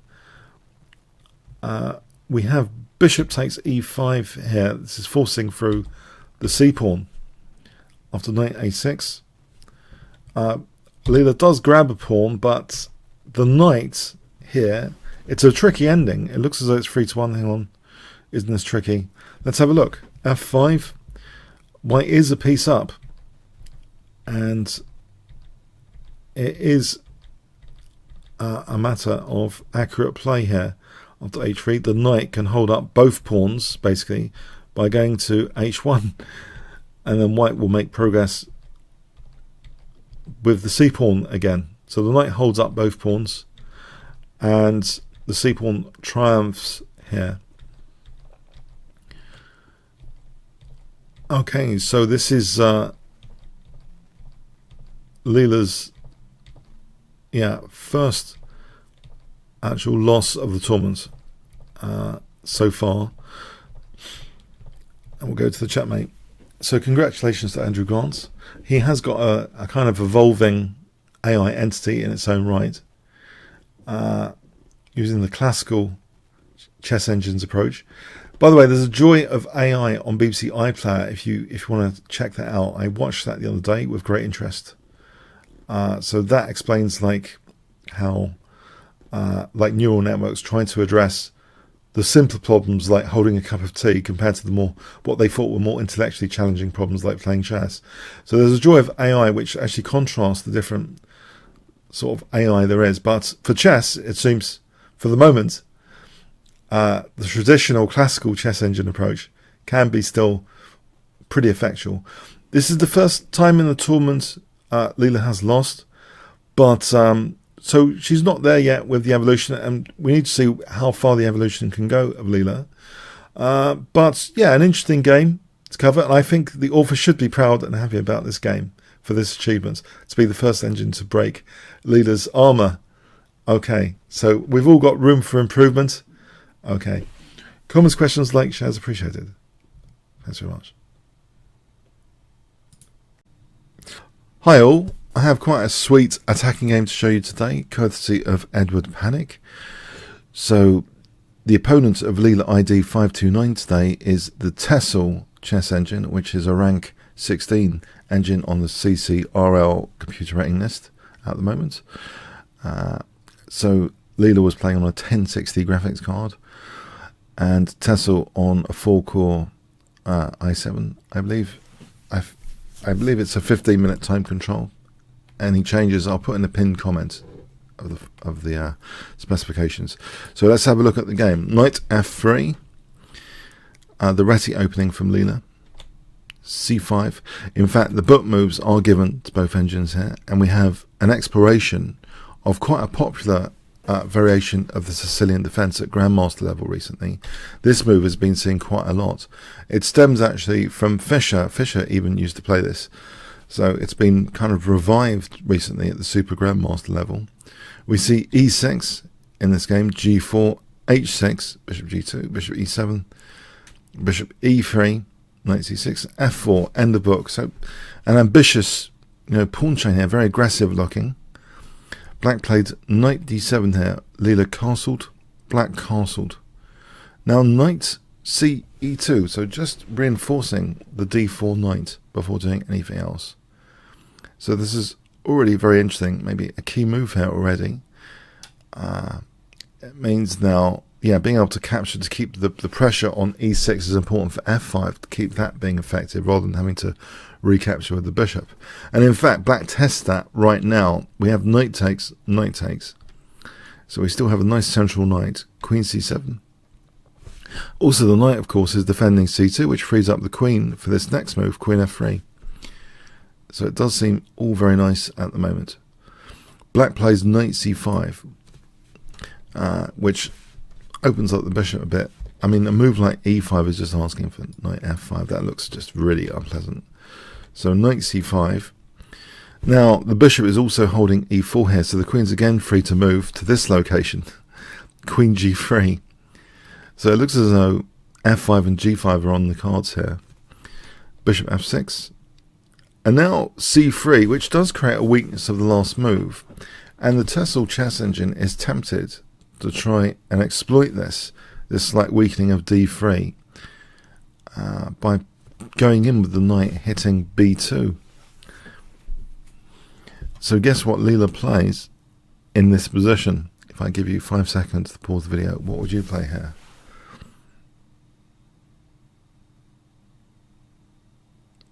Okay, no defense of b2 is given. Just h4, just going for the king. Just offering b2. So the Tessel chess engine takes on b2. Greed to be punished. Takes on b2. We have g5. Already it's pretty dangerous for black in this position. We have hg. Just to give you an idea, if bishop takes, then bishop takes, this position just looks actually quite unpleasant. After, say, queen h2, f5, this looks really unpleasant after g6. White can actually strip open a ton of lines here, so threatening queen h7 mate, e5 opening up even more lines, and this becomes crushing this position. Here that loses the queen, so say knight f4, it becomes crushing quite quickly after taking check, check, bishop f6. This is just a fictional continuation, of course, but it's absolute crush. So taking on d4 might not be the best thing here. Yeah, black's already close to fatality here. The queenside pieces have just not developed, and black's been greedy getting this queenside pawn. So hg, hg, the bishop goes back. And now another nice move, attacking move. And you might think, well, hang on a sec, c3 is also under fire here. So guess what Leela plays?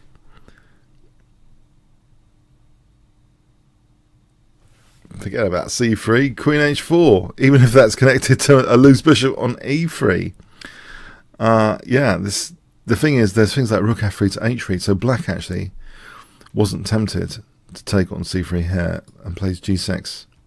But now we have f5, and things are just looking really scary here. We have g takes f5.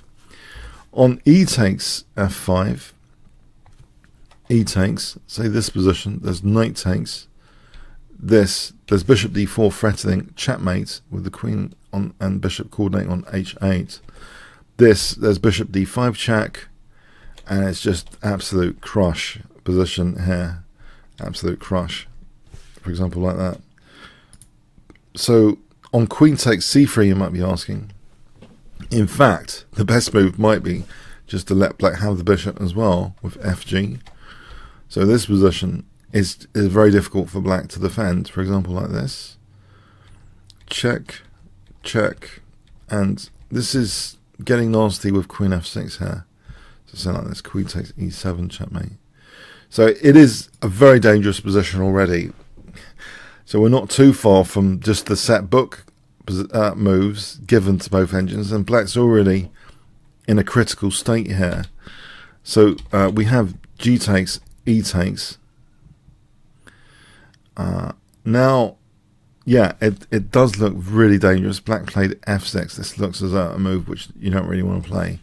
But on e takes f5, knight takes, say here, there's, for example, check, and actually there's just bishop d4 check. Yeah, winning the queen. So that's no good for black. So here we have f6, and now g6, and again it's really horrible because actually the bishop's always got the possibility of bishop d5 on e5. You know, here there's bishop d5, for example, which is vicious. So this Finch bishop is actually quite attacking in the variations. We see knight c4, rook f3, and after knight takes e3, black took this and resigns. The evaluation difference is agreed to be absolutely massive, so it's terminated here, the game. If it continued, say rook takes e3, black's in a really helpless state in this position, which is a really good advert for the whole h3, g4, f4. This game is such a good advert for this whole system. It's been made to look simple, chess made simple. There was actually a series of made simple. I think it's still going. It's very good. But here it's like, it's just been made to seem so simple how to play this whole thing. It's just totally lost here for black. If e5, then as mentioned, the check opens up, and then queen h7 checkmate. And say queen g7, then f takes threatens knight f5, as well as things like e7 if taking here. If here, this is very desperate, then actually taking and g7 is leading to another kind of mating net after king f2 for rook h1. Yeah, black would have to play that to stop rook h1 checkmate. So it's just a diabolical continuation. On king g7, there's just queen h7. So there's actually no move here for black in this final position. This was actually quite the spanking. After rook takes e3, it's quite a disaster for black. So yeah, if you want a system against the Sicilian Najdorf and want to carry on the traditions of Fischer and recent super GMs who have resuscitated this line, but I must warn you, the e6 is a bit on the passive side. There are alternatives like a quick e5, which black could try as well. So you have to be well prepared by all the different setups. But in the more sort of shaven England setup, it seems as though this game was exemplary. White just sacrificed b2 and just accelerated the attack, making it look so easy against the Tessel chess engine. Okay, I hope you enjoyed it. Comments, questions, likes, shares appreciated. Thanks very much. Hi all, let's have a look at another very interesting game from the St. Louis Blitz section of the event. Garry Kasparov playing black against Domingue Perez. e4, and we see Kasparov's beloved Sicilian defense, and in particular the Najdorf variation is entered into. So to Dominguez Perez's credit, he didn't sidestep it. It seemed players were scared to play into this variation with Kasparov because he is the Najdorf guru, basically. We have h3, which is actually going back to Fischer's time. Fischer used to play this move h3, so it's kind of interesting how Kasparov reacts to it. He plays actually e6. Now we see g4, h6, discouraging g5, bishop g2, and now f4 might be useful for white. This is discouraged with g5, so anytime f4 happens, black could take and try and establish a strong knight on e5. Bishop e3, knight bd7, queen e2, knight e5. Black's already in a comfortable looking position. White castles queenside, knight fd7. So not moving any of these pieces, just making sure the knights are well positioned. And the rook now, after h4, is ready anyway to support g5. There's no intention of castling kingside here. It's positional, just to try and keep the knight here without this pawn being undermined, because it's helping the knight be perched there on e5. We have hg, hg, king b1, and now b5. You'll note that this knight here is taking care of that c6 square. There's no major issue with b5, it seems. a3, bishop b7. Black is able now to develop nicely some pieces on the queen side. I know with his king in the center, but here, actually, after rook c8, black is actually making a threat of rook takes c3 potentially, which white needs to address. Just to show that white did address it with rook h3, but if you play the casual move, let's say this position is pretty dangerous. This positional sack is dangerous because there's things like knight a4 coming. You can see that actually black's going to be building some pressure here. And also this knight can come to c4. So that is potentially a serious positional threat. So rook h3 was played here to kind of address this. Knight g6. So this looks nice to try and win the dark squared bishop, actually. Bishop h1. That's setting a small little trap against knight f4. Here, the bishop's protected on h1, so it is subtly different. Whilst before, any e5, that bishop could be taken. But now e5 is on the cards. Give you an example. If knight f4 here, white could take on f4 and then play e5. And this is actually quite nasty, hitting that bishop. For example, bishop takes h1. There's a Zwischenzug here. E takes d6, which is very nasty for knight takes e6, with the king sitting in the center. So this is very dangerous stuff to avoid, basically. So bishop h1 has some venom to it. It's setting a small little trap. We see this pawn actually blockaded, so stopping this possibility of e5. So nice prophylaxis from Kasparov against these things. Rook g3, bishop e7, which frees the queen up a bit. The bishop's now holding g5 as well. Knight a2, rook h8, and the rook has a nice road here. In fact, yeah, the rook's quite kind of active on that h file. We see rook c3, rook takes, knight takes, queen c7, bishop g2, and Kasparov doesn't mind trying to get the queens off to try and weaken white's position here. White actually obliges in this position, and you can see it's very comfortable for black here. He actually took with the pawn, and we see this active rook is very, very handy. The g4 pawn is hanging here as well after that queen exchange. f3, the rook infiltrates. You can see that black's pieces are far more aggressive. Bishop f1, knight f4. The knight's holding nicely that c4 pawn, and there's a lot of pressure here building up. Bishop e3, bishop d8, potentially going to a5, and sometimes maybe even to hit the knight. We see rook d2, and in fact in this case rook takes d2, bishop takes, bishop b6, hitting that knight, which is defending f3. So white's under great pressure now in this endgame. He took on f4, g takes. Now both knights protect each other. d5 is played, e takes, bishop takes d5. You can see there's a lot of pressure on f3. Very passive move, bishop g2. Now after this move we see knight takes g4. So very tactical all of a sudden. So using that pin, knight takes f4, which protects the bishop. So if bishop takes, then f takes is possible. Here we see knight e3, putting more pressure on white. So this knight is now hanging. Knight moves back, and now black takes on g2 to be able to take on f3. So he's a comfortable pawn up.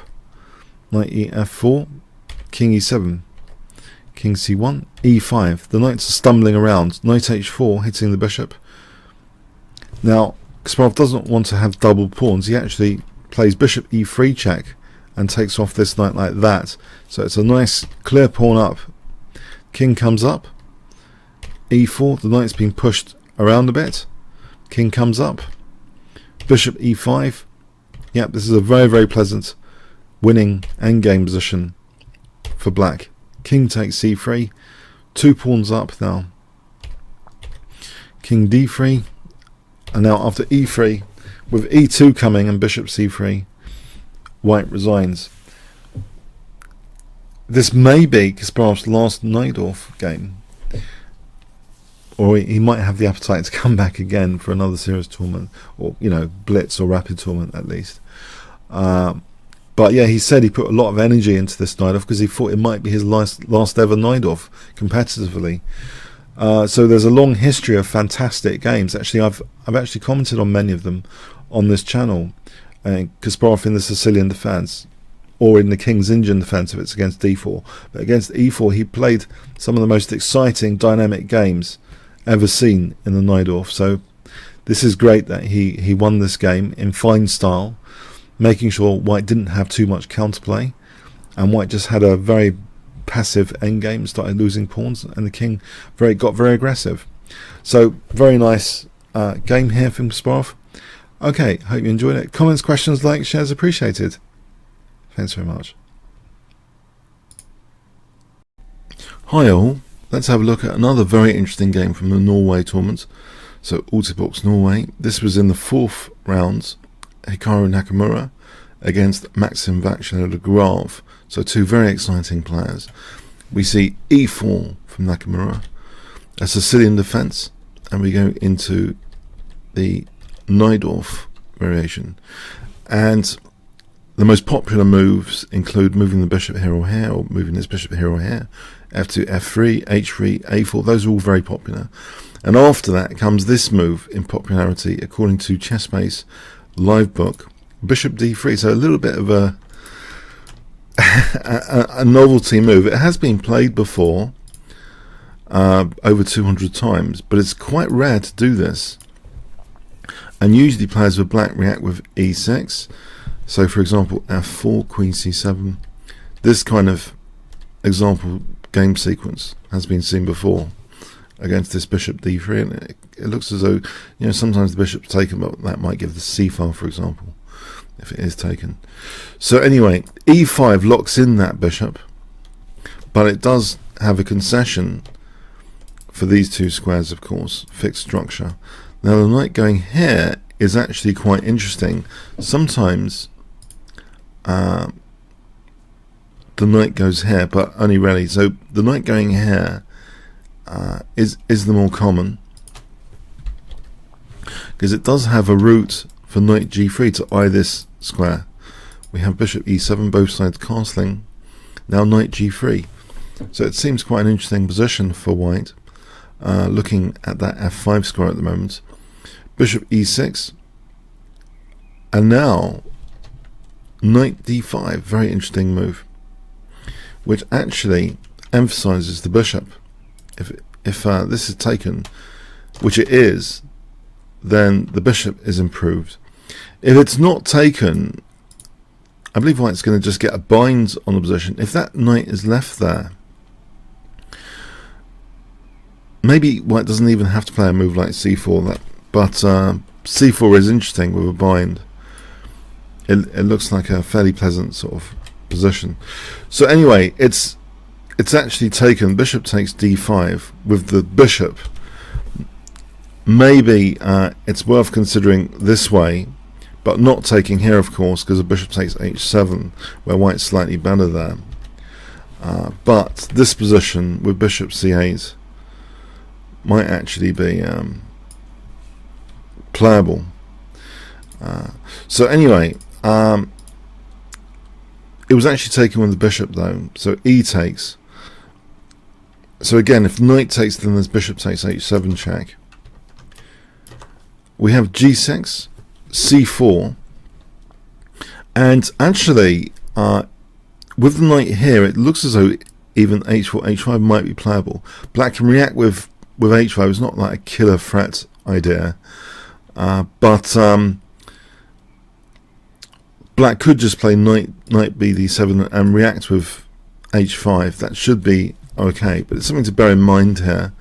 We see knight e8, which stops h4 anyway, and also prepares to kind of fianchetto the knight here. After bishop h6, knight g7. Now Nakamura plays on the queen side with b4. So this is interesting. The idea of c5 sometimes creates a dangerous pawn. Knight d7, but it has to be carefully prepared. Rook c1. And black tries to kind of undermine white a bit here, trying to activate the rook. a3, a takes, and the rook actually enters rook a3. Adventurous rook here. Knight e4 is played, and the threat now is actually c5 in this position. This is actually really dangerous, liberating white's pawns, and the reactive f5 was played. If it's not, I'll give you an example.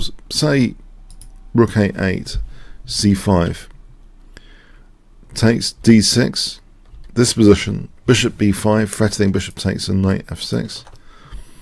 White eventually gets to play b takes c5 then, and has a massive position. That's an example disaster scenario. So c5 does seem to be the positional threat. You might think, well, hold on, can't black do something like b6 here? Let's have a quick look. b6. I think it's just pleasant for white still anyway. And maybe there's a possibility of this kind of thing. Yeah, I think if f5 we can go here and, you know, with knight b5 with tempo, say the rook voluntarily goes back, this position looks pleasant enough anyway for white, an advantage for white. Okay, it's kicked anyway. We still have knight c3 with ideas like this with tempo. You might think, well, was that a bit of a wasted move having the rook there? e4, bishop e2, and now the threat really is knight b5 is looking annoying in some lines here, especially if in conjunction with knight d4 and bishop g7 and knight e6. So actually this bishop as part of that is challenged immediately. We have bishop takes g5, queen takes, and now actually white pushes through immediately here with c5. So what is going on here? c5 here. You might think, well, black actually played knight e5. If he does play to take this pawn like this, then we do see knight b5 with tempo and on the rook, and that's pretty desperate for black. Black has the desperate rook d3, but it's insufficient compensation here. And you might think, hold on, let's follow this through, because isn't this really scary looking? White can actually expose the black king more than the white king gets exposed. So with that exchange sack as an example, and white's just better. So okay, we have actually knight e5, and still there seems to be a storm brewing here with these pieces, you know, things like this. There seems to be a big storm brewing here, but white pushes with c6, and this knight tries to enter the attack now with knight f4, knife f4, as Ben Feingold says. If taking here, trying to eliminate this, there's this diagonal of death, queen d5 picking up the knight, so that's not really possible.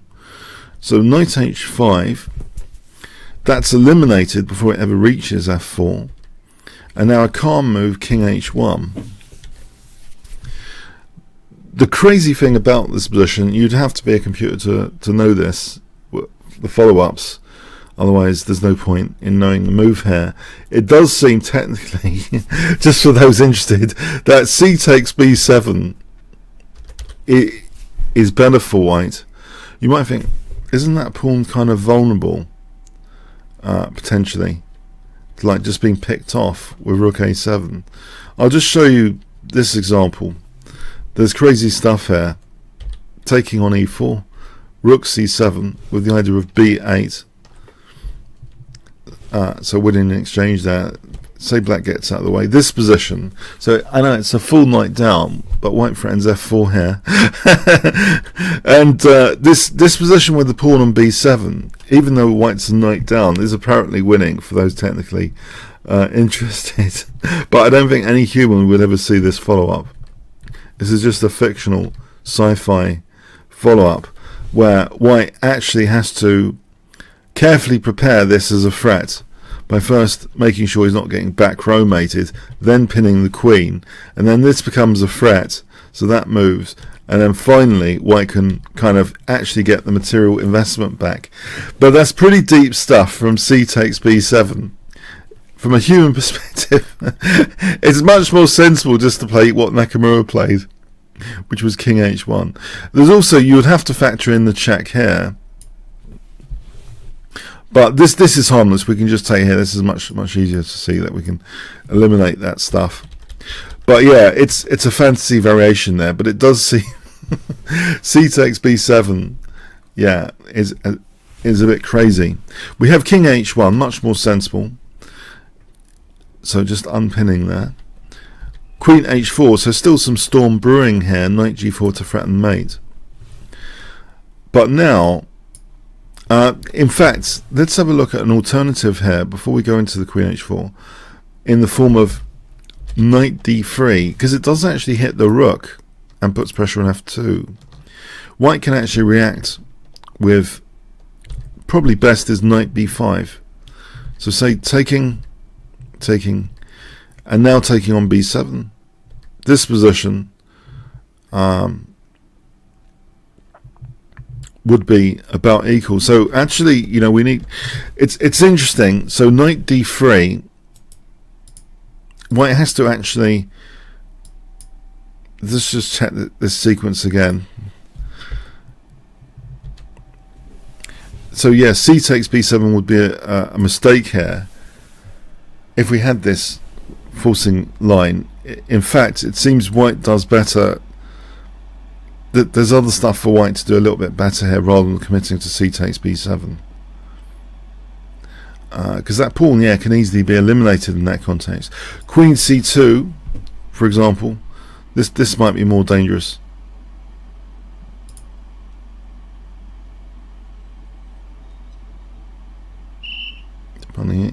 So queen c4. This kind of queenside pressure might be more dangerous. So it's interesting anyway that knight d3 as an alternative, it seems a very good try here. If rook c2, just knight takes b4, and this is actually quite annoying. Yeah, you know, this kind of position can easily lead to equality, technically, because actually this pawn like can easily be rounded up, I think, with rook b8 coming. So yeah, it seems this is interesting. It's got a very specific idea, but there's actually a way. Well, let's see. There's a brilliant move here played from a defensive point of view in this position, which is really kind of a little bit defensive magic, actually. I wonder if you can guess it in advance of a lot of the key threats. What does white play here, which is a kind of defensive but looks positional as well? If I give you 5 seconds, what would you play with white?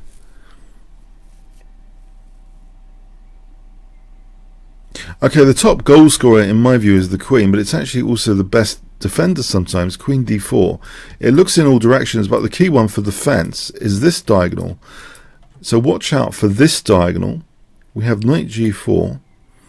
Threatening mate, so that's parried. Now we have f4, and it looks as though everything's conspiring quite well against the white king, yeah, because like f3 is threatened. Now the unpinning move is played, which threatens hg, and it's starting to get really scary, right? Because there's pressure on this side of the board as well.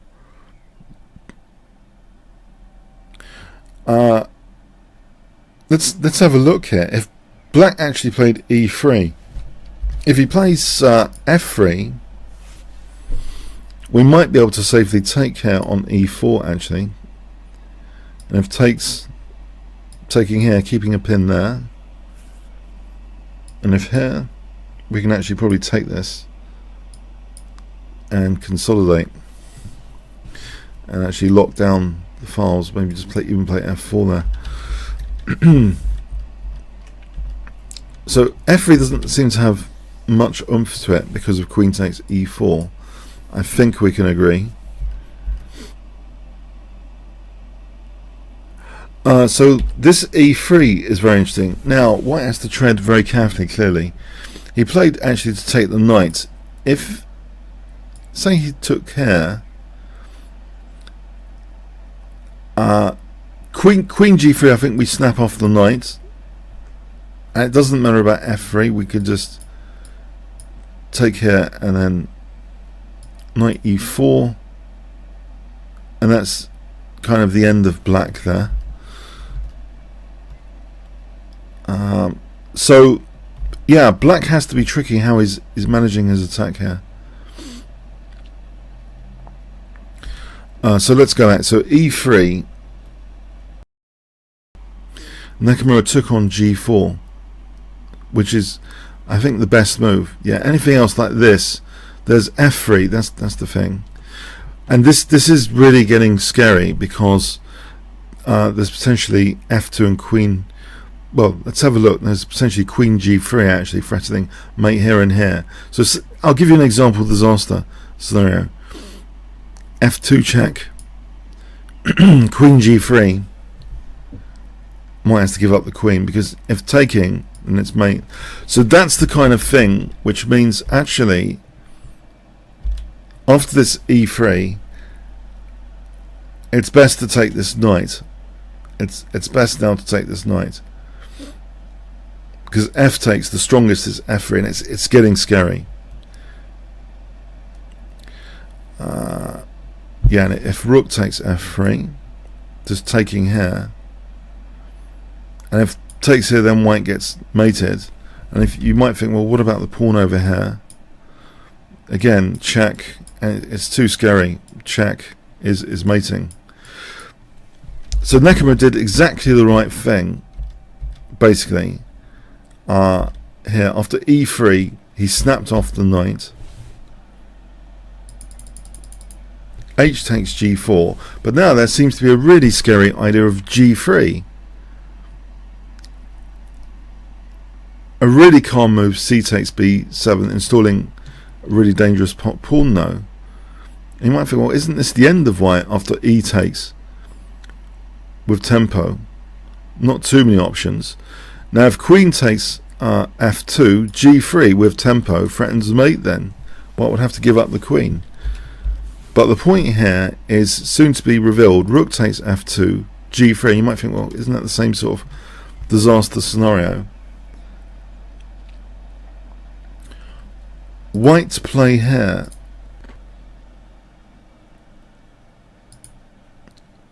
If I give you 5 seconds. It's a bit of a crushing move now, actually, for black. To crush black. Okay. Rook takes f4, just to come, rook takes f4. We have check, king f1. Now sometimes this is a handy resource, but actually that's not the point even here. The point is actually it's holding here, but sometimes this can be a fantastic defensive idea, queen g1, not here, after check, because the rook would be hanging. You know, if queen g1, we need to take the rook. Yeah, so, no, the game ended here after king f1 though. Black didn't even play on. If he plays check, just king e2, and the queen is hit. And now say queen takes c1, then we can, with tempo, take here, and actually force a mate here by force because of that pawn queening. The other option here is taking on g2.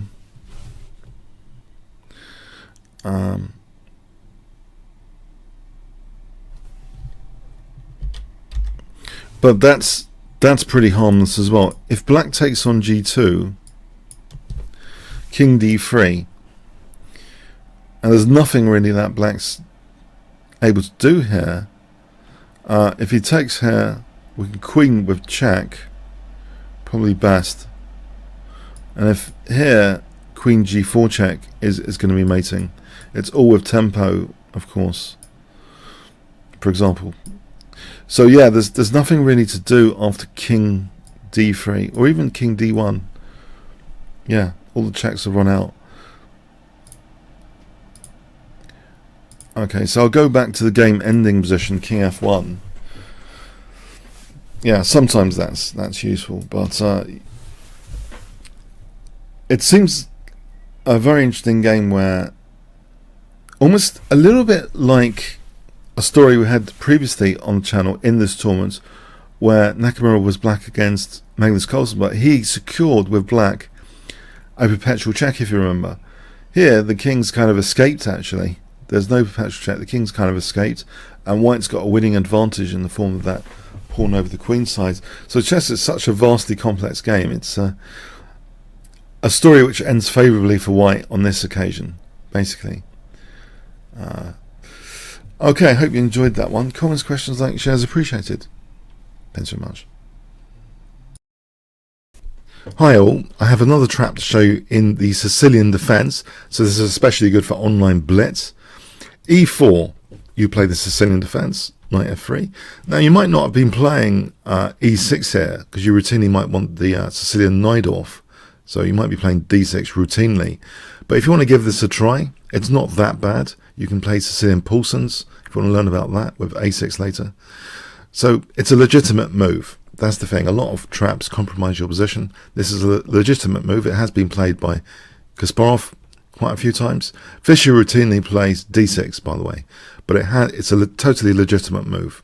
So you haven't compromised your position. White plays the natural d4, c takes, knight takes, and here there are three main moves.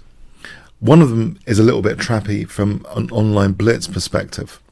a6 Poulsen variation, d6 is a transpositional device. It could go into a Najdorf later, but it allows the carrot attack. But this third alternative, knight f6, and your opponent with white might just want to punish this because you haven't played d6. So they might be tempted to play e5. And guess what? So this is the point. What can you play here? If I give you 5 seconds to pause the video. Okay. Check. That pawn shouldn't have advanced there. White should have played knight c3 earlier. So after check here, you snag this pawn with check, and now a good move is a6 to safeguard the b5 square. Center pawn taken, job done. You've caught the opponent in a pretty well-known trap, actually. So let me know if this is useful in your own games, this route for the Sicilian defense, that you might want to try and pick up some points from unsuspecting opponents. Okay, thanks very much. Comments, questions, like, shares, appreciated. And in any games you win with this, please post them in my comments section of this video. Thanks very much. Hi all, I have a very entertaining Nakamura game to show you from the TradeWise Gibraltar tournament earlier this year, 2018. So his opponent was Nils Grandelius. e4 from Nakamura, we have c5, knight f3, d6. So Grandelius has to be given credit for playing the sharp Sicilian defense. Nakamura is renowned to have amazing tactical ability in these types of positions. This is a very theoretical line here. This has all been seen before. f3, b5, queen d2, b4, knight a4, knight bd7, white castles queenside. So the scene is set for a tactical slugfest. Queen a5, b3. Now this pawn is pinned, and white is usually punting for a3 here, believe it or not. It seems a bit counterintuitive, perhaps. You might think, if white's castled over here, does he want to move these pawns? But this is very theoretical. a3, the queen drops back, white takes that pawn, d5. Now here, there's a few games with b5. For example, e5, b6, knight takes, knight e6. This has been seen before, and it's thought to be an even position, believe it or not. So that's a sharp continuation. In this game, we see bishop f2, bit rarer perhaps. Bishop d6, e takes d5. Now at this juncture, it seems as though black might do best to try and exploit the pin here with bishop f4 to drag this bishop back. For example, bishop e3, and now take on e3 and then take on d5. And this position should be okay, even if c4. Black has a lot of resources here, for example like this, hitting the queen. And it's just mega sharp position. This is just an engine view of the position, and it's thought to be about equal. That's just, it's crazy stuff, but it seems technically bishop f4 might be the way to go. In this game, knight takes d5, and now there's a very powerful pinning move. I know pins have been a big theme recently. Can you see the move that Nakamura played? I've given you a big clue. So I'll give you 5 seconds.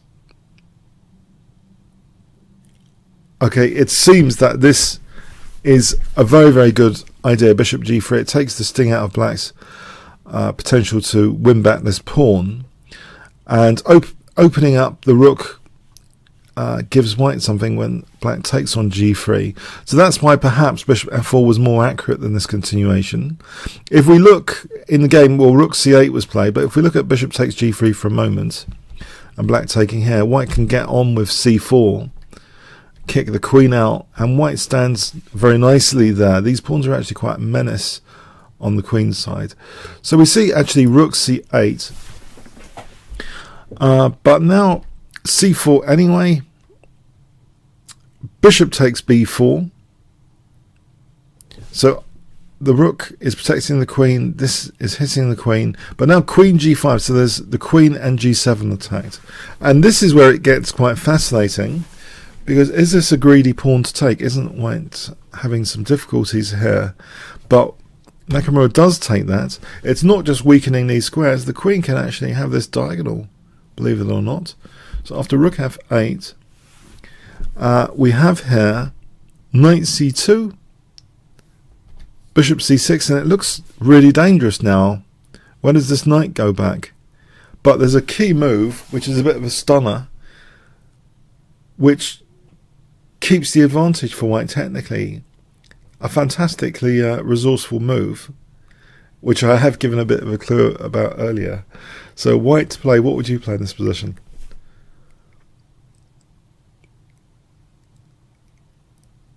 Okay, the queen just jumps back to a1. I just think it's a wonderful use of squares. Coming back, if you look at the queen's route, it's been quite entertaining. So queen a1, knight c5, but this knight is holding the queen, so knight takes c5 is possible. The queen's come off, but here, black throws in this check, and it is looking tricky, but we see king d2. This might actually be the most accurate move. Check, king d3, knight c3. If bishop takes c5 instead, this position is, well, it's a piece up for white. White has got the extra knight here, so that's not too bad. So we see knight c3 hitting the rook. Knight takes a6. Yeah. Now hitting the bishop, which is protecting the knight. And this is quite amusing in itself, actually. The pieces which are protecting other pieces are kind of probed by both sides here. So we see check now. If knight takes d1, white does end up better after taking on b4. For example, check here, knight c3, check, king f2. This position, bishop d3 held by the knight, is good for white. So we see now, okay, check, king c2, and rook takes d1. But now look at this, knight takes b4. So taking away the defender of the knight, which is defending the rook. And some smoke has been cleared here. And we see that white, if he can unpin here, has two pieces for a rook. A material advantage, as well as being 2 pawns up. King d7, knight c2 hitting the rook. Rook b1, and now a necessary move to try and untangle, so basically facilitating unpinning. So with unpinning we are releasing a load of resources. Can you see a key unpinning move in this position? If you did want to move this bishop one day, what is a necessary important move that was played here? If I give you 5 seconds starting from now. Okay, knight e1. Yeah, held by the bishop. So this bishop can move next. Rook a8, bishop d3, hitting the rook. King d2 now. And now, again, the a1 square is subject to attention. Can you see what white plays? Okay, bishop e5, again hitting that key a1 square. Check, king e2, and the rooks are struggling to hold each other. After bishop b2, white is winning material, and even more material now. Have even more material advantage, and he's solved all the problems here. So black resigned. I just thought this was a crazy game, really. It's interesting, the kind of innovation, bishop f2, with the idea of bishop g3, getting a pin there, and the idea of queen g5, taking here, swinging the queen back. I just thought some very interesting, entertaining moves in general in this game. Hope you're enjoying it. So one of the sharper games from Nakamura in the TradeWise Gibraltar earlier this year. Okay, comments, questions, likes, shares appreciated. Thanks very much. Hi all. I'd like to pay tribute to William James Lombardi today. So he died recently at the age of 79. I'm just checking Wiki on October the 13th, 2017. So it's a great loss for the chess world. He was actually, as well as an American chess grandmaster, he was also a chess writer, teacher, and Catholic priest. He was one of the leading American chess players during the 50s and 60s, a contemporary of Bobby Fischer, who he coached from the time Fischer was aged 11 and a half through the World Chess Championship in 1972. He led the US student team to gold in the 1960 World Student Team Championship in Leningrad. He was the only World Junior Champion to win with a perfect score. I'd like to show you one of the games actually from the World Student Team Olympiad Championship. So this was against Boris Spassky, no less, who did seem to have the GM title at the time, even back in 1960. So let's have a look at this game. E4 from Boris Spassky. Lombardi chooses the Sicilian defense. We have knight f3. We're going to have an open Sicilian and a classic Najdorf. Bishop g5. Knight bd7. Bishop c4. Queen a5, hitting the bishop on g5. That's protected. e6. Now maybe black's configuration here, not moving the pieces over here, discourages white perhaps from castling queenside. We have castling kingside. Bishop e7. a3. h6. Bishop drops back. Knight e5, hitting the bishop on c4. Bishop a2. The queen drops back. Queen e2, and then we have b5. This seems to be a very logical and nice plan to put pressure on the e4 pawn. f4. Now in this position, f4 does slightly weaken this diagonal, and what can emphasize that even more is if white loses the dark square bishop and black has a dark square bishop without a counterpart. And actually this is exactly what happens here after knight g4, knight eg4. Boris Spassky volunteers the loss of his dark square bishop. And actually we've seen a recent Fischer game on this channel where that's been a problem. White's played f4 and lost the dark square bishop, and black has got more power tactically basically on the dark squares. Black castles here. Rook a e1. e5, not minding about the concession of the d5 square, because there's a very specific point here being made that after knight f5, black plays bishop takes f5, e takes, and can you guess what black plays here, which emphasizes this diagonal. So black to play, William Lombardi to play. If I give you 5 seconds, what would you play with black?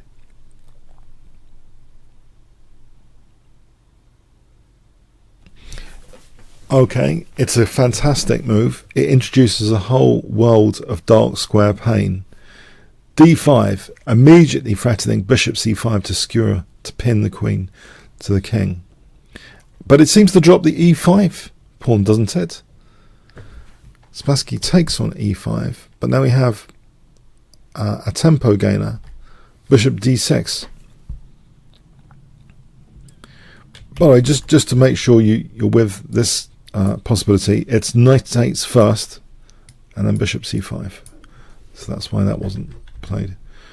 So queen takes e5, bishop d6. So a very interesting position. White is still very weak on the dark squares, and in fact the queen can't go to either of these two squares because of bishop c5. So drops back here, and this is the point. This is the more subtle point. black to play here, if I give you 5 seconds, what would you play with black in this position? Okay. Bishop takes a3, undermining the knight on c3. Now perhaps best in this position was knight takes d5, but black could be better here with not check because of queen f2, but actually the more precise move is queen a7 check. So if queen f2, bishop c5, and if this is the case, then this is going to be good for black, because here bishop takes b2 actually protects f6. Black's doing very well there. Small edge. But in the game, Spassky played the relatively disastrous move, knight d1.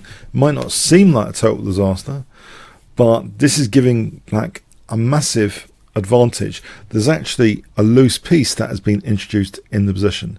So in conjunction with dark square points, particularly e1, black actually has a winning position here already.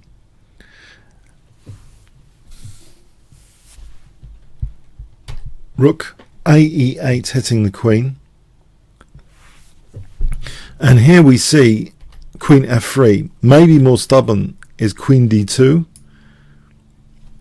but black would be better here after check and knight e4. It looks very grim, all of these threats. Black has a big advantage here. Queen d3 to defend g3. Queen a5 is dangerous here. You can see that the bishops hit an e1, and that leads to knight f2 being strong. For example, here knight f2 check, actually winning material. So you can see a lot of the dark square dangers that have emerged, as well as the loose piece. So Spassky chose actually in this position queen f3, pardon me, queen f3, and now we have bishop c5 check, but still we've got a problem on the dark squares. Black to play here. How do you exploit the loose piece and some dark squares, key dark squares? Black to play.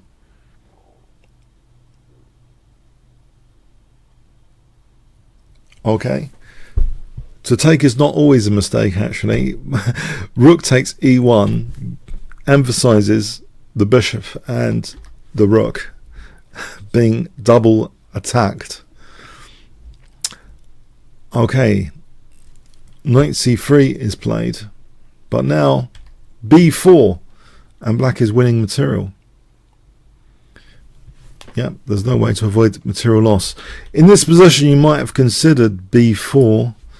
We have bishop takes b4 in that case, and this is just very good for black in any case. Very, very good position. So okay, knight takes d5, queen takes a2, a piece up, taking with check. So the pawns are doubled, but there's no sign of a perpetual check. Queen c6 does hit the bishop and f6. Queen c4 in this position, and the game actually ended here. Spassky didn't bother playing on here a piece down. If, for example, queen e4, well, black can do anything as a piece up. Really, there's no point really playing on. Okay, I hope you got something from this game. It's an instructive game and shows that Fischer may have studied these games and took some inspiration when players play like things like f4 and lose the dark square bishop. This is a great example of the sort of tactical disasters which could emerge. So rest in peace, William James Lombardi. Comments, questions, shares appreciated.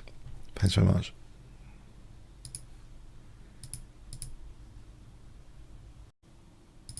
Hi all, let's have a look at another amazing game from the Sinquefield Cup.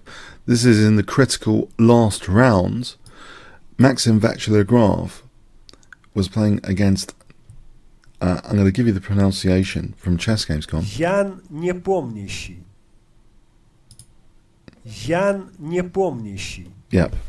So, and if Maxim Vaxilograph could win this, he could potentially win the Sinquefield Cup. So this is a critical game for him to avoid tie breaks. So that's the situation. E4 from Maxim. We have C5, the Sicilian defence, and we go into the classic Najdorf variation. Bishop E2, and here E5 is the main move. Usually knight B3 is played here. By far, actually, over 6,000 games, for example, like this. Carries on. But in this game, we see the slightly more unusual knight F3. And against knight F3, actually, H6 is quite popular here. To stop the classic, recipe of trying to weaken further the D5 square. Because this structure potentially has that defect which could lock down a lot of black's pieces and counterplay. So H6 is actually, it seems to have been played a little bit more than just bishop E7. For example, games continuing like this without that bishop G5, and we see black potentially with a reasonable position, and often here white plays knight D5, swapping the whole just for a pawn majority on the queen side. So there's been quite a few games from this position. But in this game we see bishop E7, which encourages, it seems, bishop G5. But funny enough, usually white just castles and doesn't immediately play bishop G5 like rook E1. This is quite common. And black can consider H6 here, for example. But in this game we do see the immediate bishop G5. And it seems very logical. It's a classic recipe. A big knight on D5. But usually, to make this even bigger, you'd want to swap off the light square bishops. Knight BD7. A4. So white's playing very positionally. Knight D2, which gives the idea of knight C4. And either to B6 or E3, just to eye this D5 square. You can eye it from either B6 or E3 to try and lock down black's position. White voluntarily gave up the bishop here to intensify the D5 lockdown. He's threatening en route now this D6 pawn. Now A5, tying down, locking down pawns here.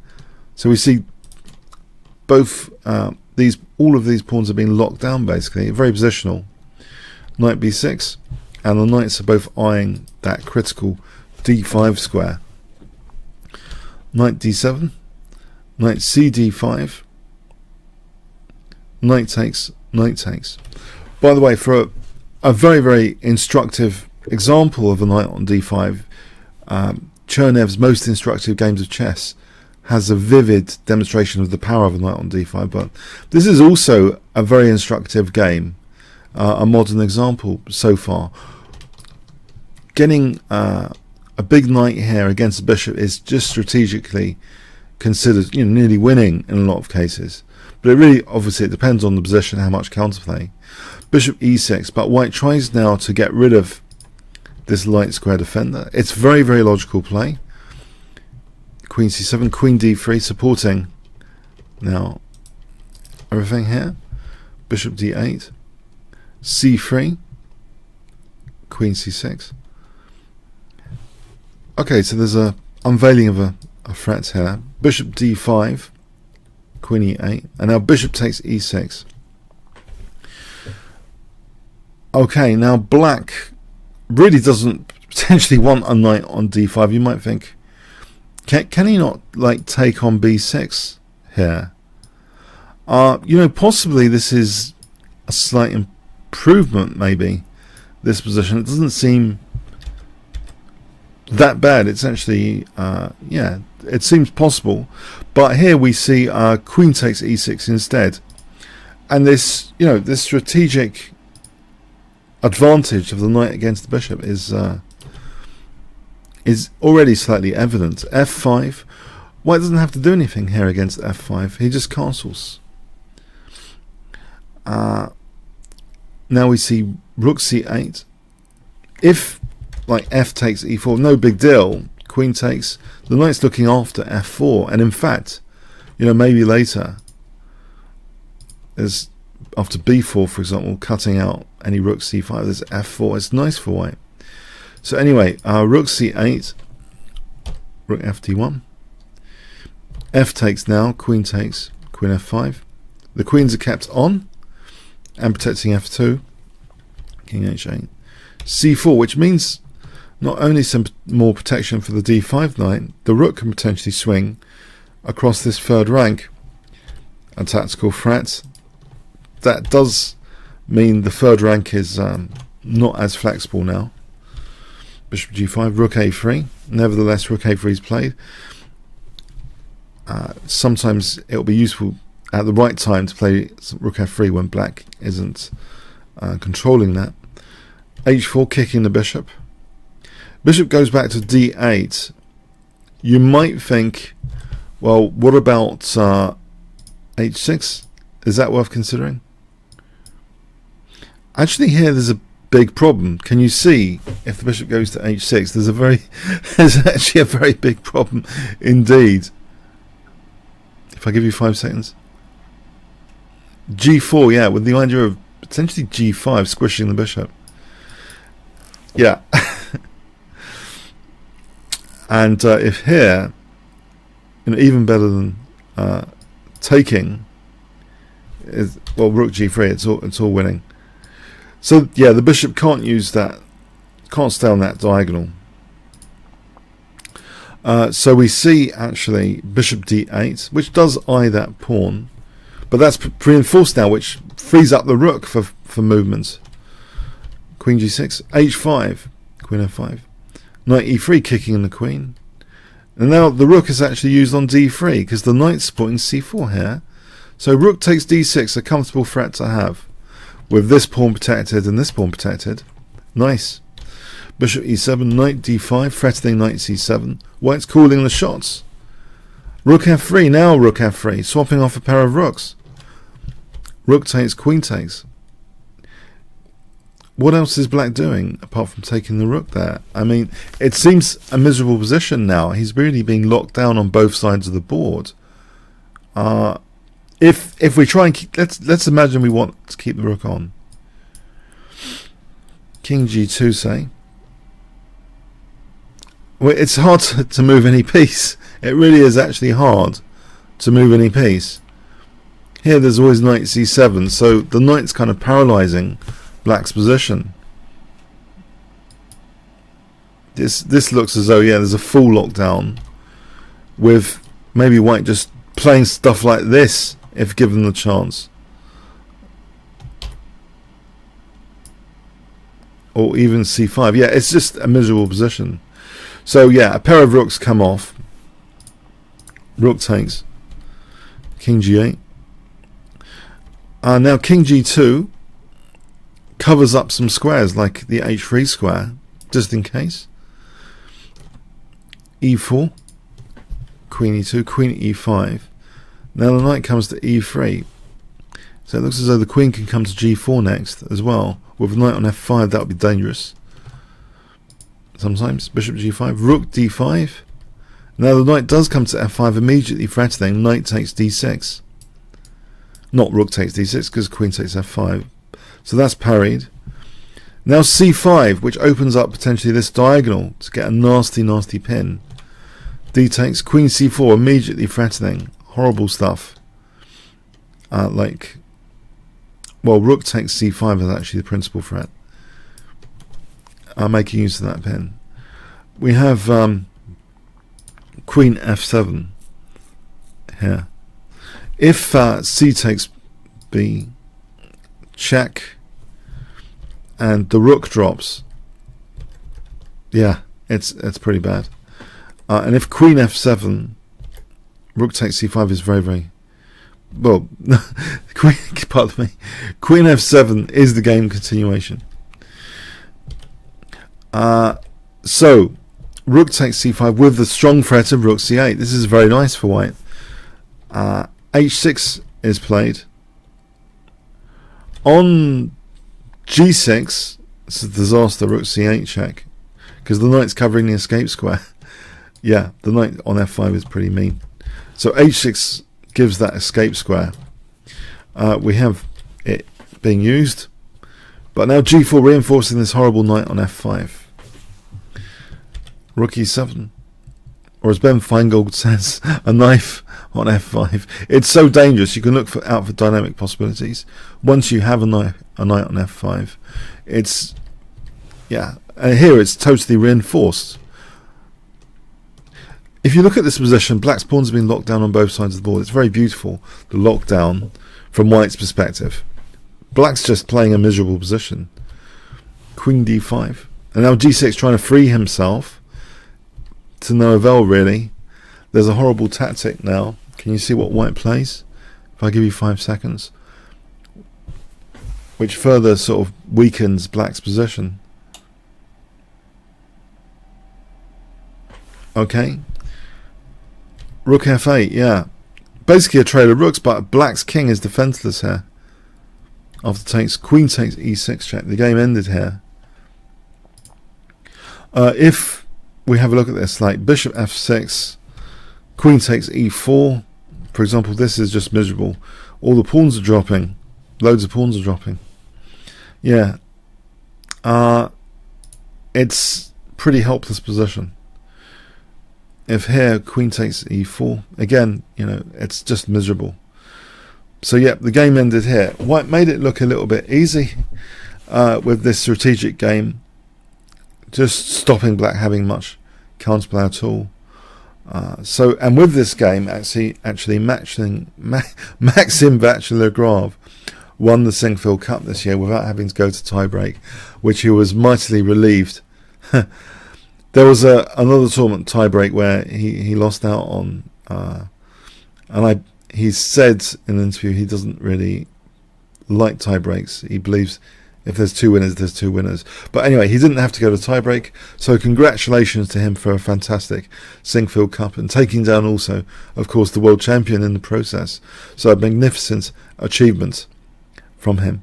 Congratulations to MVL for short. Okay, comments, questions, likes, shares, appreciated. Thanks so much. Hi all, I found a very, very interesting game of Garry Kasparov in the Sicilian Najdorf. This was played in the 2006 Najdorf Chess Champions tournament played in Zurich. Let's have a look. So Judith Polgar playing white, e4. Kasparov plays his favourite Sicilian defence. And we go into the actual Najdorf variation, which many people, even nowadays on Kasparov's return recently, in 2017, avoid. So why do they avoid it? So e6, f3, white is preparing to castle queenside. Very, very aggressive play from white. Fearless against Kasparov. g4. And we see with the idea of g5 that black creates a parking spot for this knight to retreat in the event of g5. That seems a very logical move. Not just from that angle, but also potentially the c4 square might be useful, and it might also help b4 without any possibility of knight a4, for example. We have queen f2, which targets the knight with the threat immediately of knight takes e6. Kasparov plays this move, defending the knight even more, so that's not on the cards. White castles queenside. So it looks like a very, very interesting, dynamic, aggressive position for both sides at the moment. Bishop b7, so not moving these pieces, just trying to play on the queen side, knight b3, and again playing on the queen side and also giving a parking spot for this bishop in the event of knight a5. And we see a very, very interesting move now. Black seems to be potentially threatening rook takes c3, and maybe to gain some time without this issue, knight takes b5 was played. A knight sack for 2 pawns. Before we get into that game continuation, I'll just show you, for example, if white played h4, this is quite powerful. Rook takes c3 and knight a4. It's actually difficult for white here because, say c4 then takes queen c7, for example, d5. And we've got things like bishop a3 check, and it looks horrible actually, this fracture. So probably there's reasons like that, which maybe white felt if she sacked the knight here, this is quite dangerous. Black played bishop c6, unpinning immediately this d7 knight. and that also of course means this knight's more protected by these guys. We have bishop d3, bishop e7, and in fact black just carries on now, just casually just castling what seems to be castling into a potentially dangerous space advantage for white on the king side. But now bishop a4, and it seems, to take and force this seems unpleasant. White, she moved her king. We see knight c4. Now e5, which does open up this bishop. Bishop takes b3. Knight takes e3. And now d5. We see h4. White is carrying on aggressively. So can black play for any counterplay here? Queen a5. Well, there is already an open road to the king here. Rook a8, and already the a2 pawn is a target. We see h5. If white can only get a few more moves, white will be crashing through though. Knight c5. f5. This looks extremely dangerous now with f6. So a very tense situation, but rook a8. a4. This seems to be quite a clever response to try and block or slow down black's attack.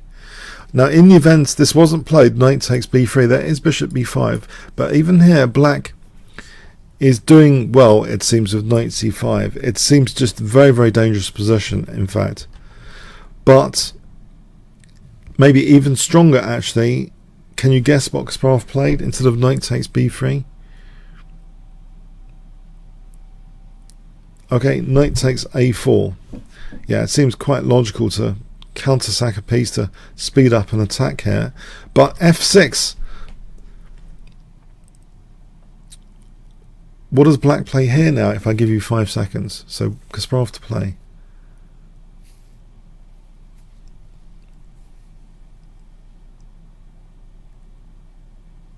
Okay, knight c3 check. Yeah, the idea here is, if taking not queen takes c3, because that runs into bishop takes h7 check, winning the queen. No, the idea is not that.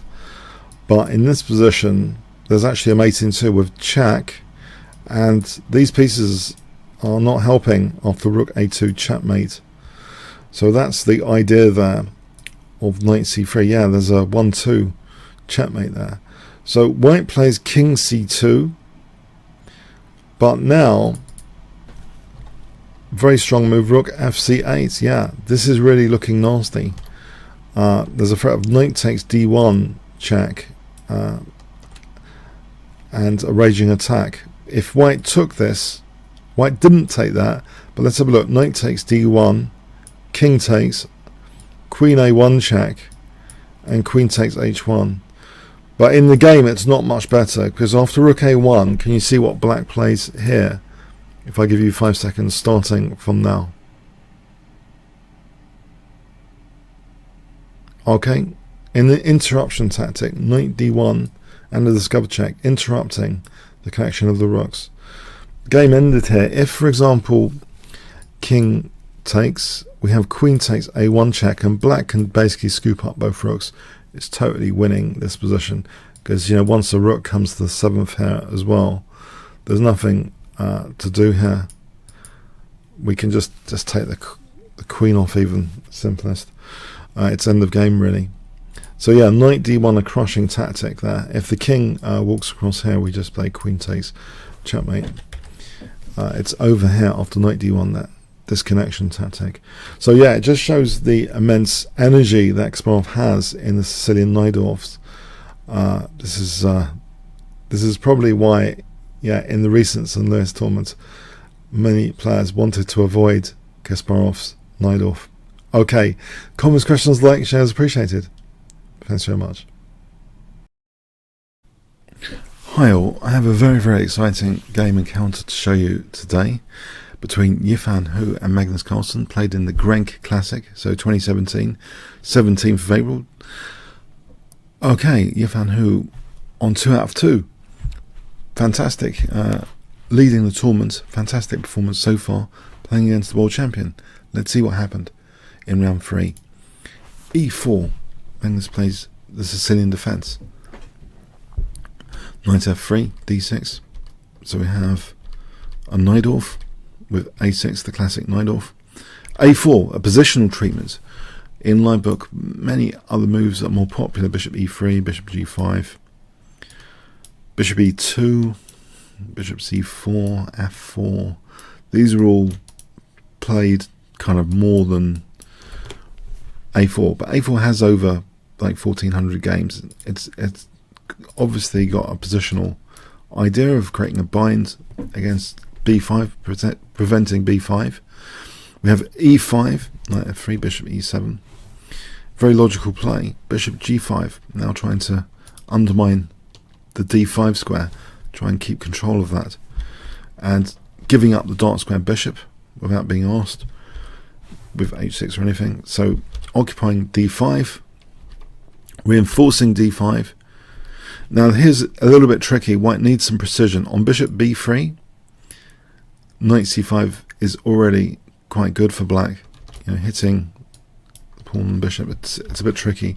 And the same with actually bishop a2. This neglects actually a2 because knight c5 is annoying. This is an annoying position where actually knight a4 might be on the card. So white has to play carefully here and plays queen e2.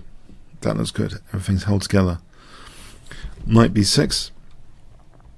White now took on f6 and took on e6. So now just transforming the position to be about a backward d pawn, both sides castling, and putting pressure, very logical play on that d pawn. Black defending and preparing to double on c pawn. a5. Okay, knight d7.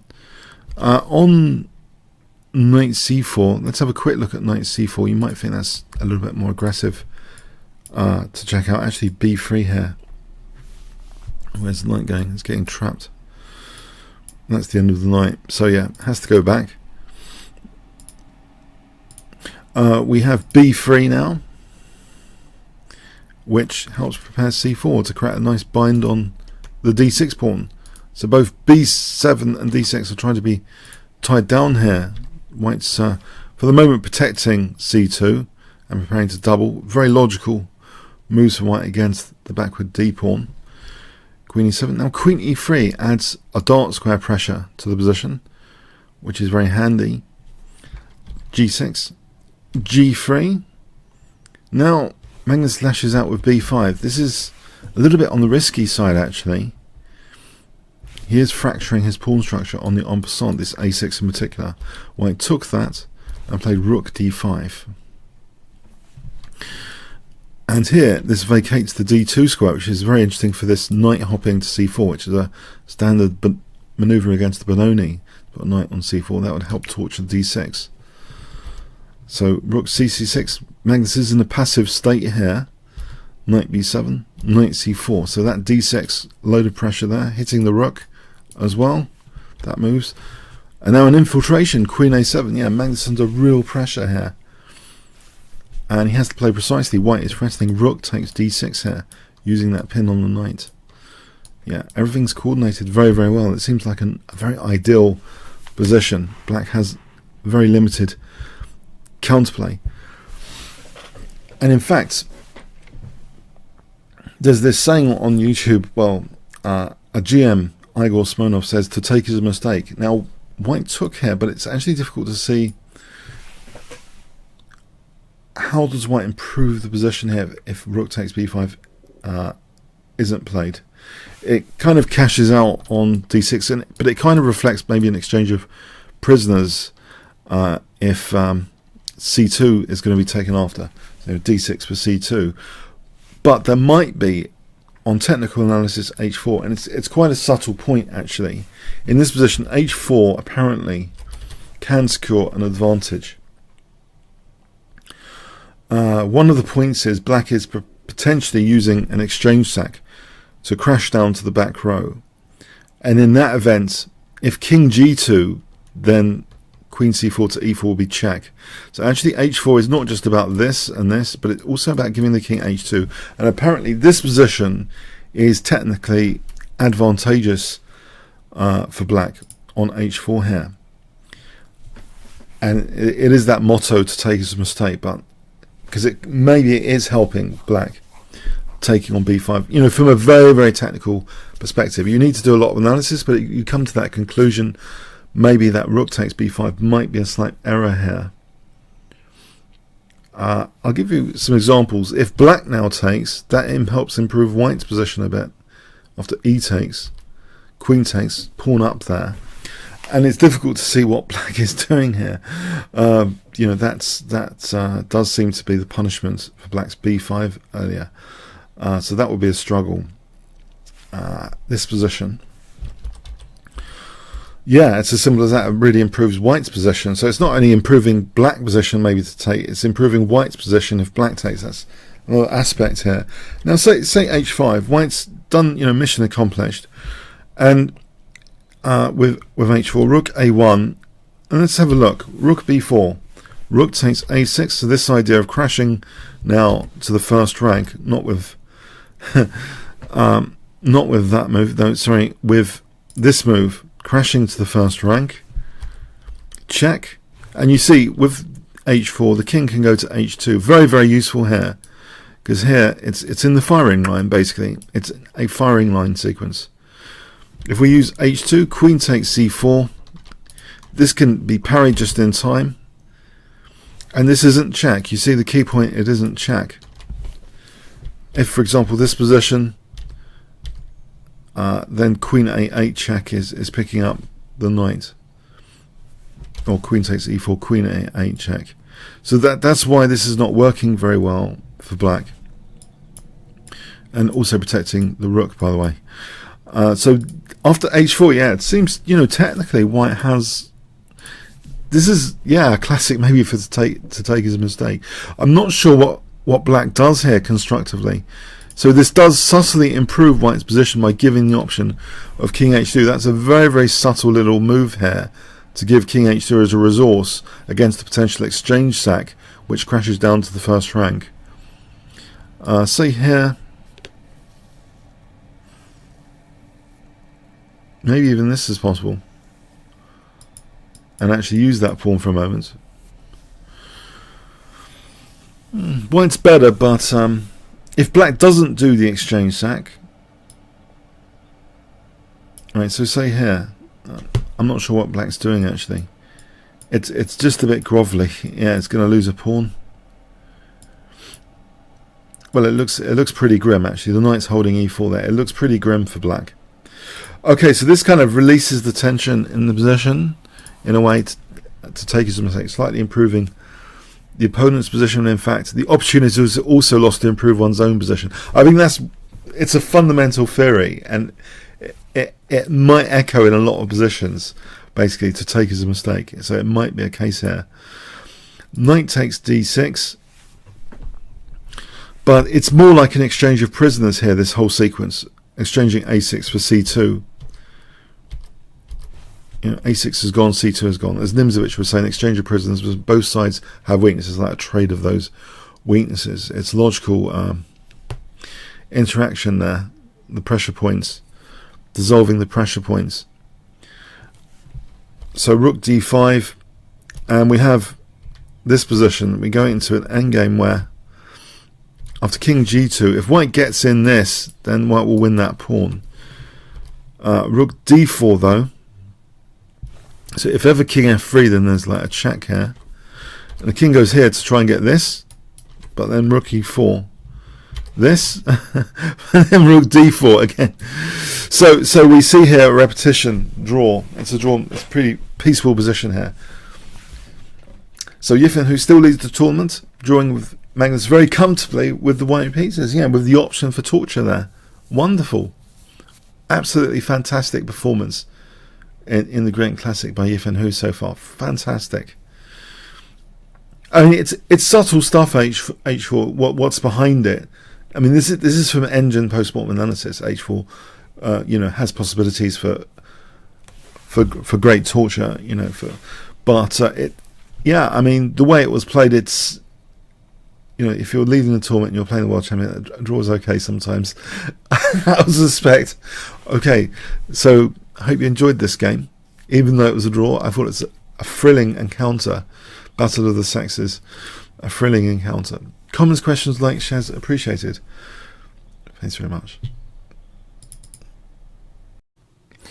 Hi all, I have a nice instructive game to show you from the Your Next Move Blitz, played in Northern Belgium.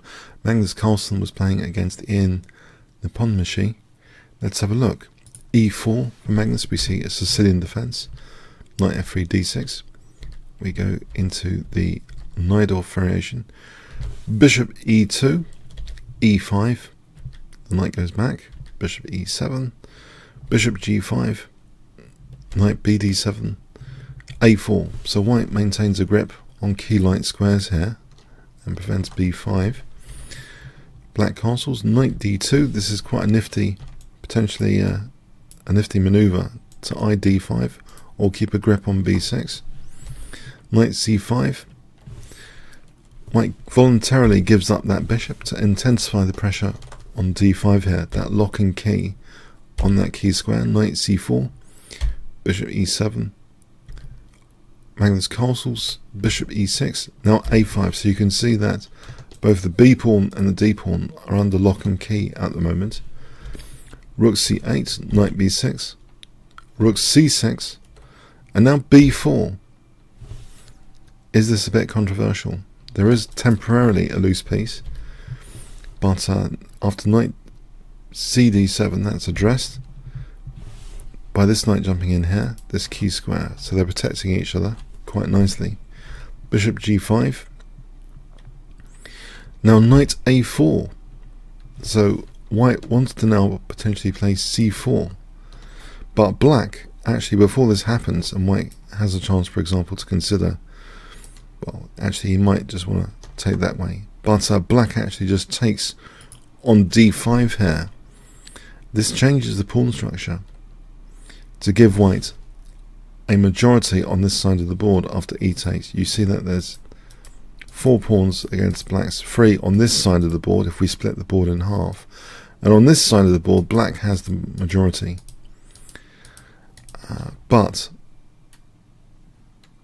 is this of any practical significance? Before we go into that, on queen takes d5, this was not really possible anyway because a rook takes c2, losing a pawn. So the board is split in half for the pawn majorities. c4. We see black playing a seemingly logical move here, e4, because it seems as though black's got c5 under control, right? Guess what Magnus Carlsen plays in this position? If I give you 5 seconds to pause the video, what would you play here?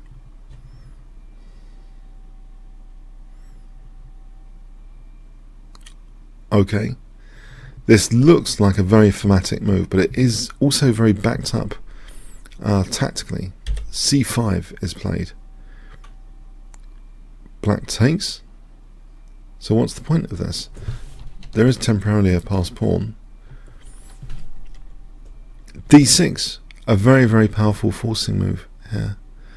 Now the rook has only got 2 major options. If the rook goes to c6, then it runs into b5. And that has a similar implication to the game. So I might as well show you the game continuation. Rook c8.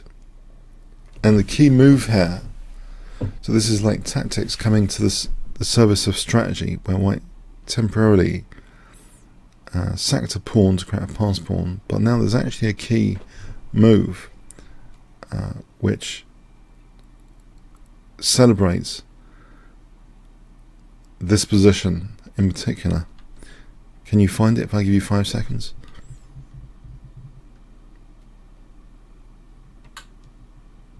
Okay, bishop g4. This pin is very, very difficult to parry with the threat of bishop takes and knight b6.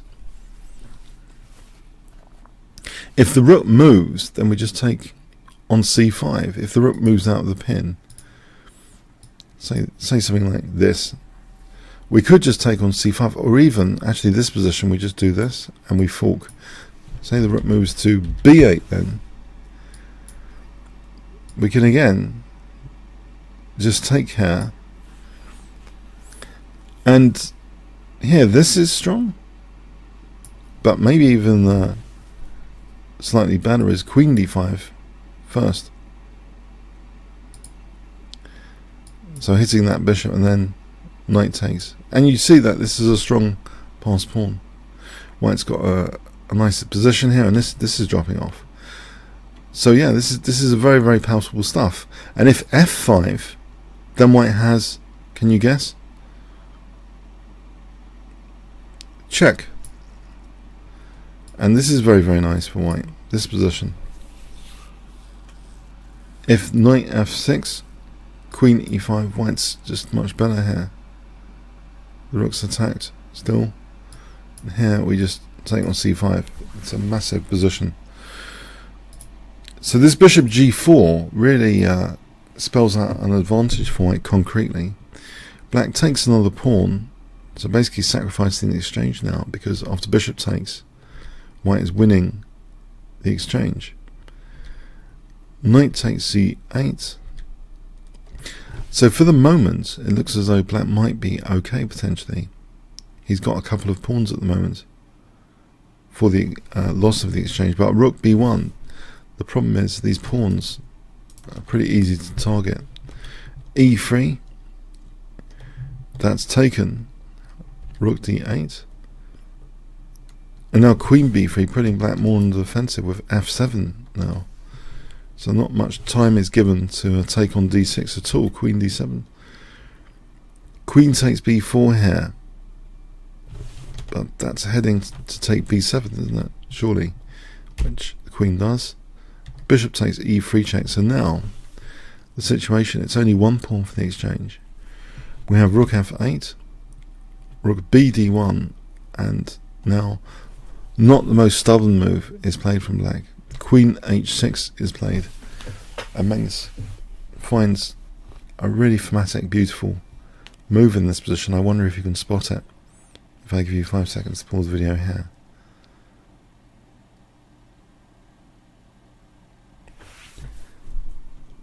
Okay. Queen takes f7. It's a classic tactic, exploiting the back row weakness. If king h8, we just take on f8. And if rook takes, we play rook d8. And after rook f8, take with either rook, it is checkmate. Yeah, black's last move, to be stubborn, it had to be something like queen e6. And white can actually force black to juggle two issues here, a6 and f7. For example, queen d5, queen c4, hitting both a6 and f7. And this is an example where a6 and f7 can be combined as weaknesses. Something's going to give, for example, like this. So anyway, after queen f7, that was the last move of the game. A very impressively played blitz game indeed for Magnus, and shows how tactics are like the servant of strategy.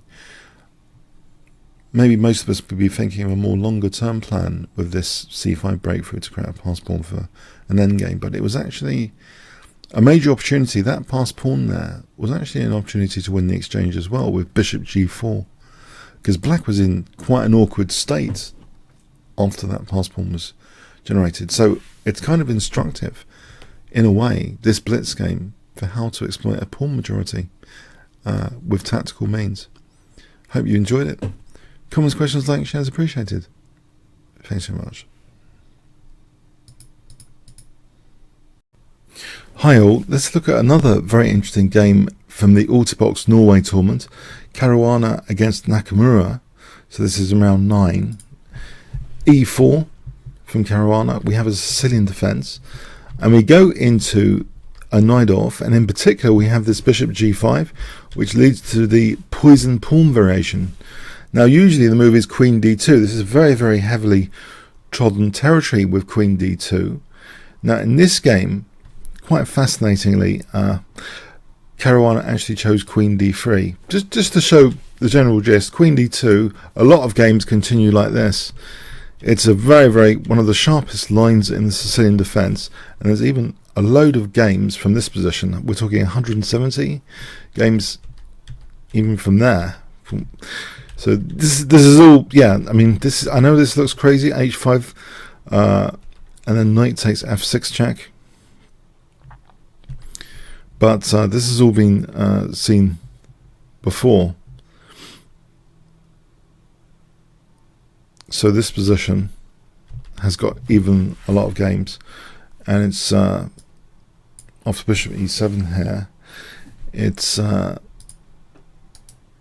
verdict here in this critical position is it's about equal, because black's king safety is a big problem on both sides of the board. So that just shows how razor sharp this line is.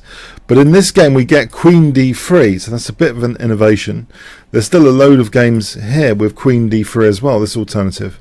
The game here goes queen takes b2, now f5, this is the main move, f5, now taking on e6, bishop e2.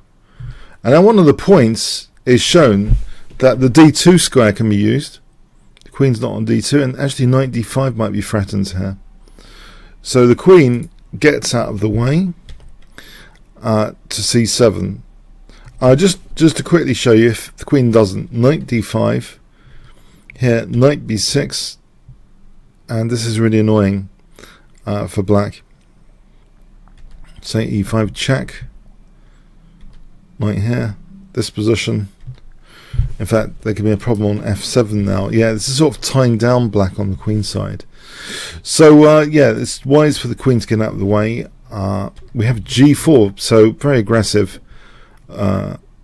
ideas in this game. So that poison pawn, how poisoned is it? Black is currently a pawn up, of course. Rook g1 now. So that h6 stopped the g5, but now g5 is coming anyway. And there's a quirky move suggested by engines. I'm not sure how good this actually is in practice, but it's actually to defend this with this move. If there's no concrete way of exploiting that odd looking rook, maybe this is the way to go. But it looks a little bit, yeah, quirky to play that rook h7, but maybe it's necessary.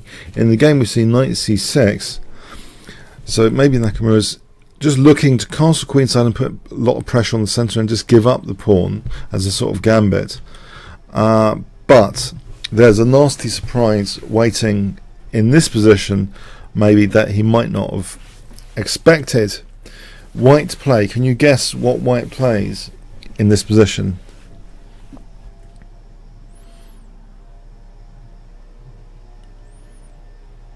Because otherwise, you know, it looks actually a bit of a wreck. This pawn's under fire. You know, black's connected to his rooks. The white king's still in the centre. So this could be really tricky to play with any normal move. It has to be said if you look at the situation here. But white does something quite forceful. Knight c b5 just gives up a knight there. So what's going on here? That is actually taken. I mean, what else? If queen b6, then knight takes d6. Looks pretty good. Let's check that. So it's taken. Let's just quickly look at queen b8. That looks as though there's something horrible about this. Knight takes. Knight d4 may be sufficient, threatening all sorts of things. And if, say, queen here, well, we can just take on. Actually, we can even take on e7, and the black's king is just getting crunched, basically. So there's all sorts of dangers here. The knight has to be taken, really. The queen can't just go back. So we have knight takes, and now let's have a look here. If queen here, rook takes e7 is actually quite crushing, because we get this position where black's king is again shot to pieces. For example, like this, it's this sort of devastation. So, but basically, yeah, that's too dangerous. Queen b8 again, queen b6 again. There's knight d6. So we have knight e5 counter-attacking white's queen. So we have a exchange of queens, basically. That's quite interesting. But this position here is slightly better for white. Now, probably even better. Black maybe should have. There's something more tactical available here. Black defended the e7 bishop. What is going on here? So say he attacks the rook, then this keeps an attack going. Rook f7 is is very good after bishop a5, very good for white after bishop a5 check. This position is very good for white. The exchange up. So it's a tricky position here. And if the simple king takes, this is just better for white. There's ideas like bishop a5 check and rook c1 check. So yeah, but perhaps there's a really tactical idea in rook takes h2 here, giving up e7 for this check to get a pin. I know this is really tactical, but this, with this pin, actually black, this might actually have been black's best technical shot in the game, and black might actually even be better here. Yeah, this seems to be the technical route to at least equality, to play that strange looking, you know, giving up a piece just to get a massive pin later and get the piece back with interest. But knight g8 is played instead, and so you might wonder, well, where's this knight going? If knight b5, then rook takes h2, and that, I believe that might have been black's point. That black's fine there, nearly absolutely fine. But white actually played a strange looking move. Knight on the rim is dim, but knight in the corner is even worse usually. Knight a8, but it's coming out with a vengeance for b6 check, so it's not that bad. It's a temporary inconvenience, maybe even stronger as this, with ideas of knight b5. Yeah, that's let's have a look. So say takes here. It's dangerous anyway for black.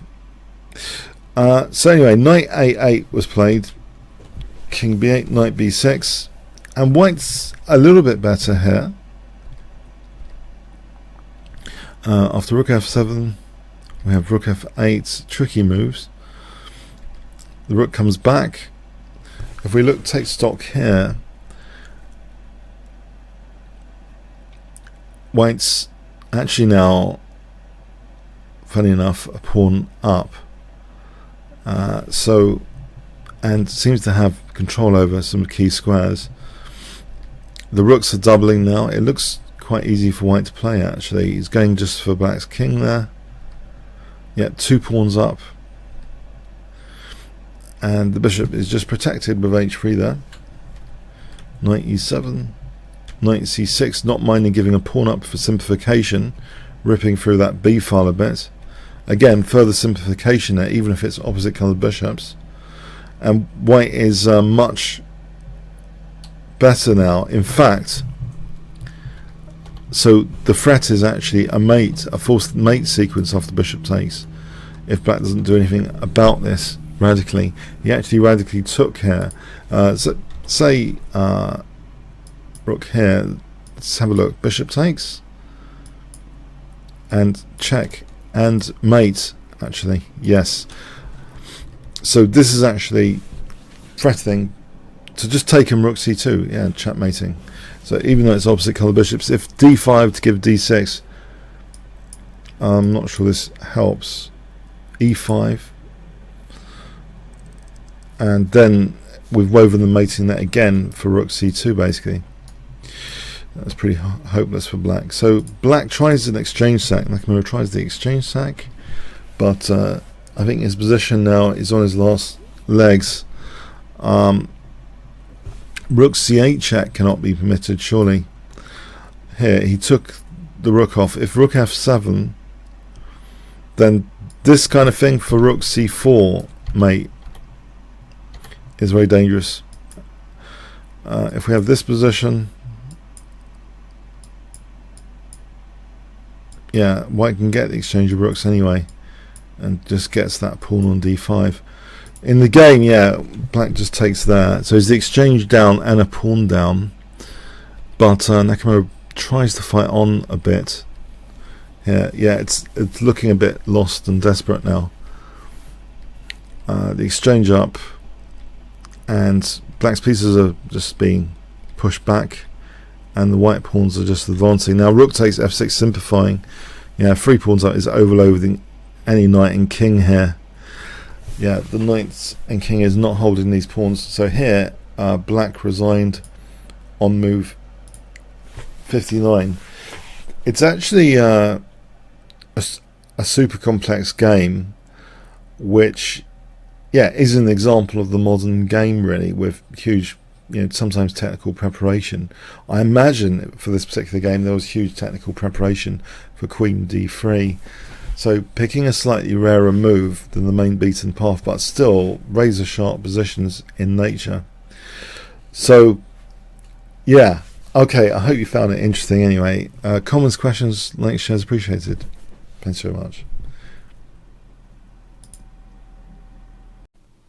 Hi all, a very, very interesting game encounter in the Norway tournament. Magnus Carlsen against Hikaru Nakamura. So this is in round 3. So let's see what happened in this game. E4 for Magnus. We have a Sicilian defence. And we go into a very, very exciting Najdorf variation. And the most common moves in Lightbook, you can remember this as bishop e3, bishop g5, bishop e2, bishop c4, and f4, f3. All of these are really quite common. And down the list after that is h3. I think Fischer used this a number of times. We have g6, which is a little bit unusual actually. E6 is more commonly seen, for example, like this, with black sometimes playing d5 immediately. But maybe this would favour Magnus Carlsen's style. It's so we see now g6.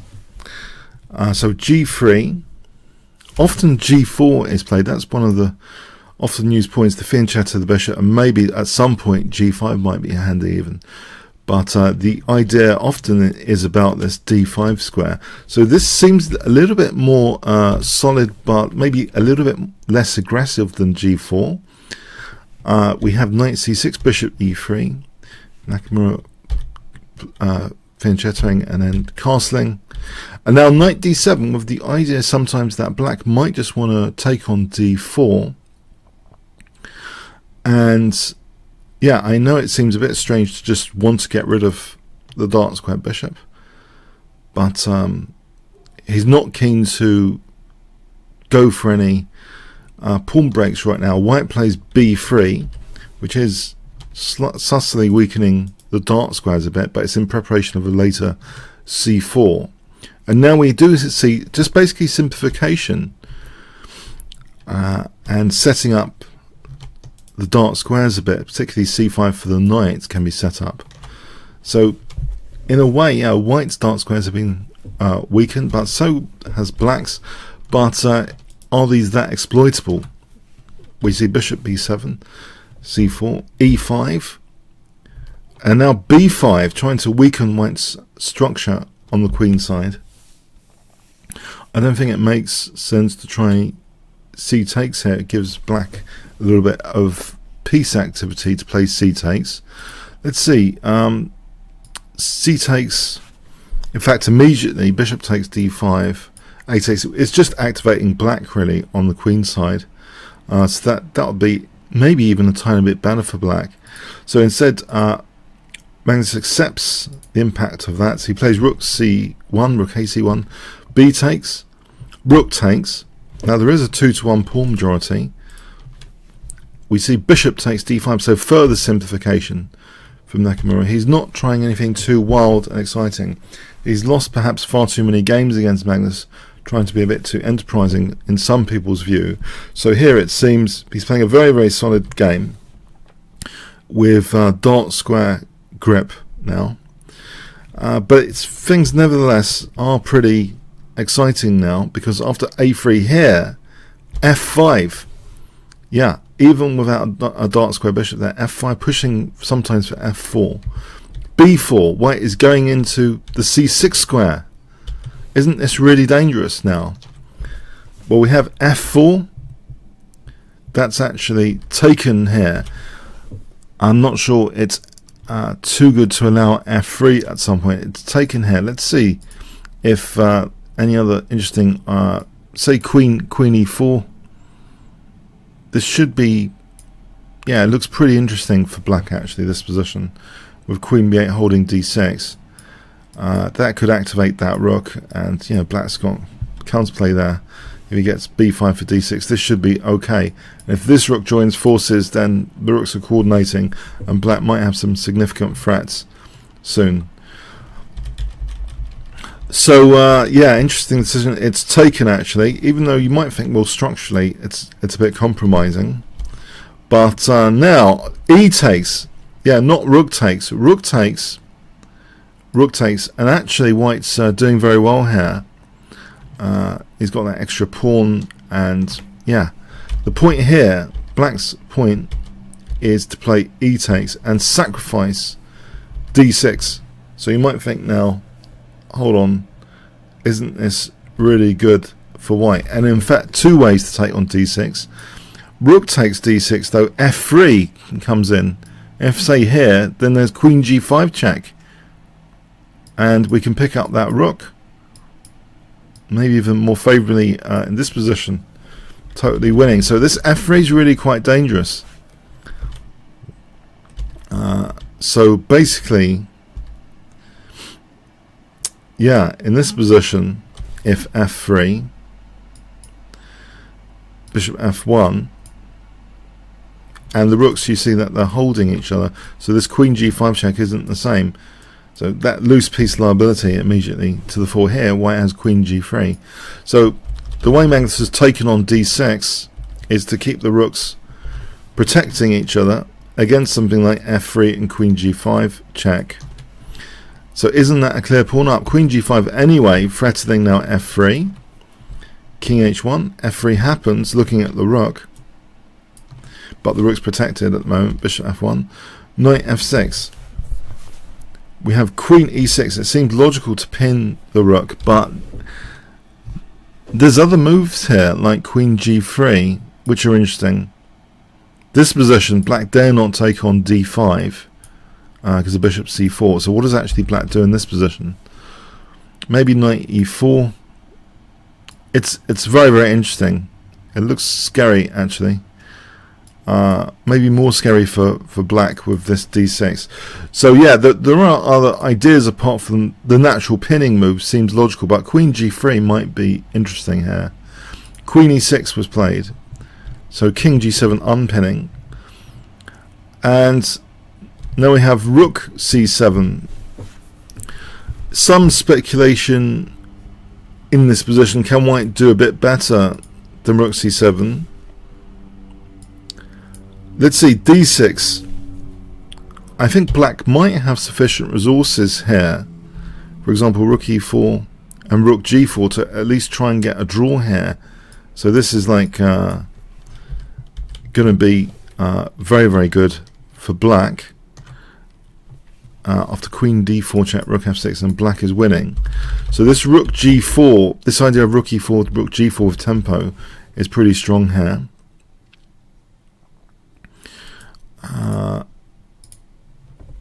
So white in this position would have to be very, very careful. Something like this, and just accept a draw. You can't take that and just accept a draw by repetition. So there's some very, very interesting variations here on d6 in this position.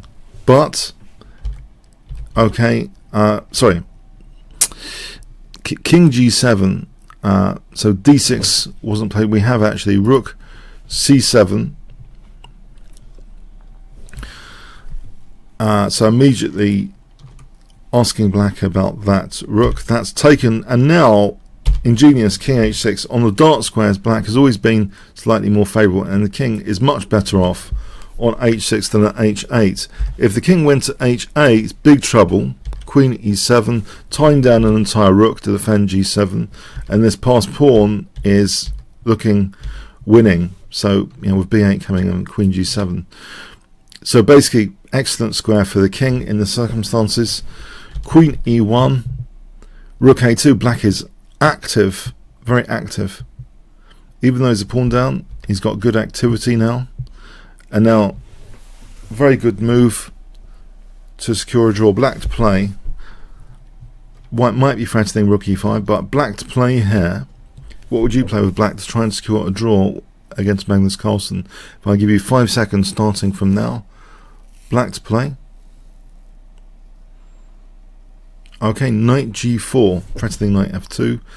Not too much for white to do here. With that pawn on f3 is very, very dangerous. This is taken. Check, check, and it's perpetual check time.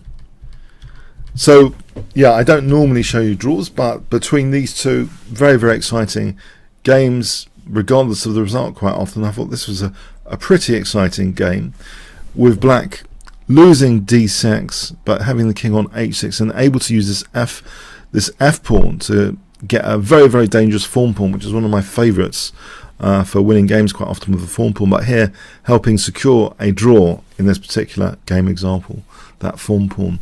Okay, hope you enjoyed it. Comments, questions, likes, shares appreciated. Thanks so much. Hi all, I have another very, very exciting game to show you from the London Chess Classic. This was in round 7.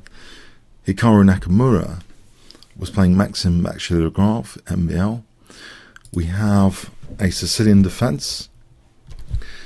And remember, in an earlier round, Nakamura played the Sicilian Najdorf. In fact, he's playing against his own moves for quite a while. If you remember the Caruana game, which was fantastic, you need to check that out on the channel. It followed this exact same sequence. So he's on the white side now.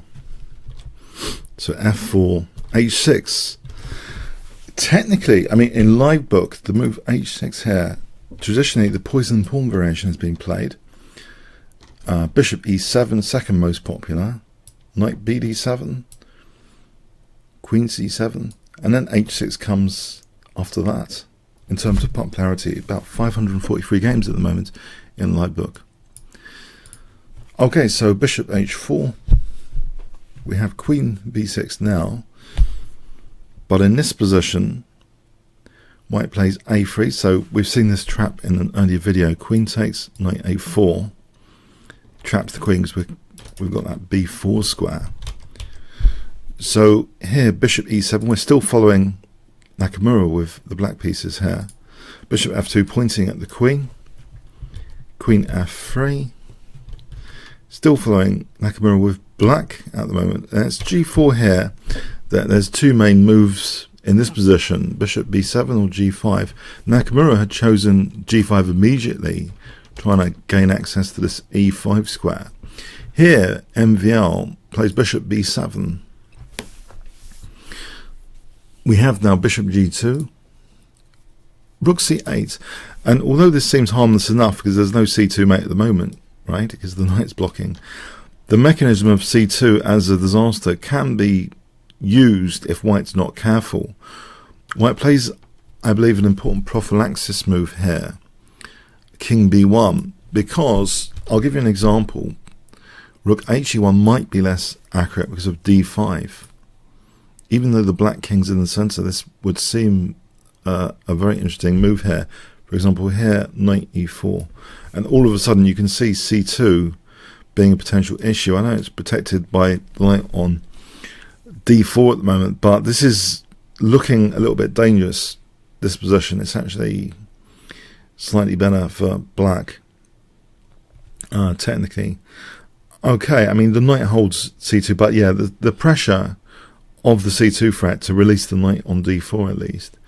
So king b1 sort of reduces that potential danger.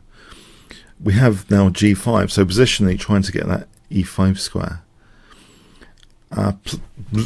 Castling would seem just asking for it here, by the way, with all these pawns just ready. It doesn't bear thinking about.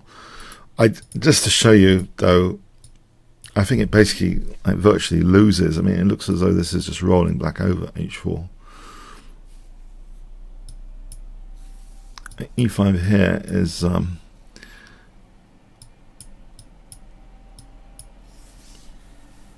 white's going to have things like g5 coming up. So black's playing sort of positionally, trying to play this positional pawn sack. Now, very, very interesting move in this position to g5. You might think h4 would be good,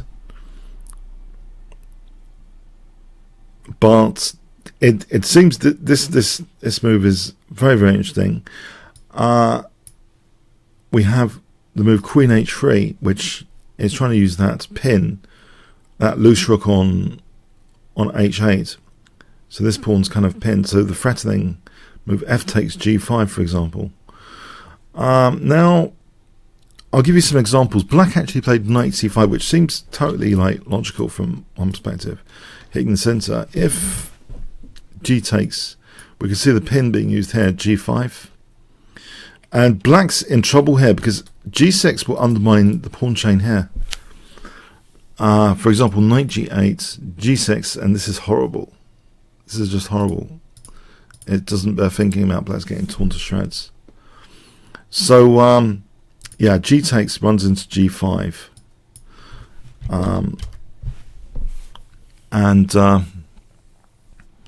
Yeah, so we see in the game knight c5. Now, to hold e4 a bit more, we see the move rook h e1. So now f takes g5 is threatened again, holding the center first. Black plays a curious move here now, h5.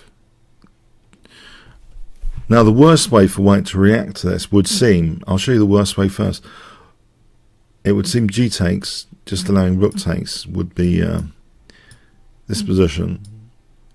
Yeah, because then there's like things like e5 there. This is horrible. Yeah, that rook's actually kind of useful on the h file. A less bad way is just taking here, but even then, black's not doing too badly. But white is okay, actually. It seems there are dangers on that f file. But Nakamura plays another way. This position, either not taking either pawn here. Can you guess what Nakamura plays? It's actually really fascinating tactically. If I give you 5 seconds, what would you play with white in this position?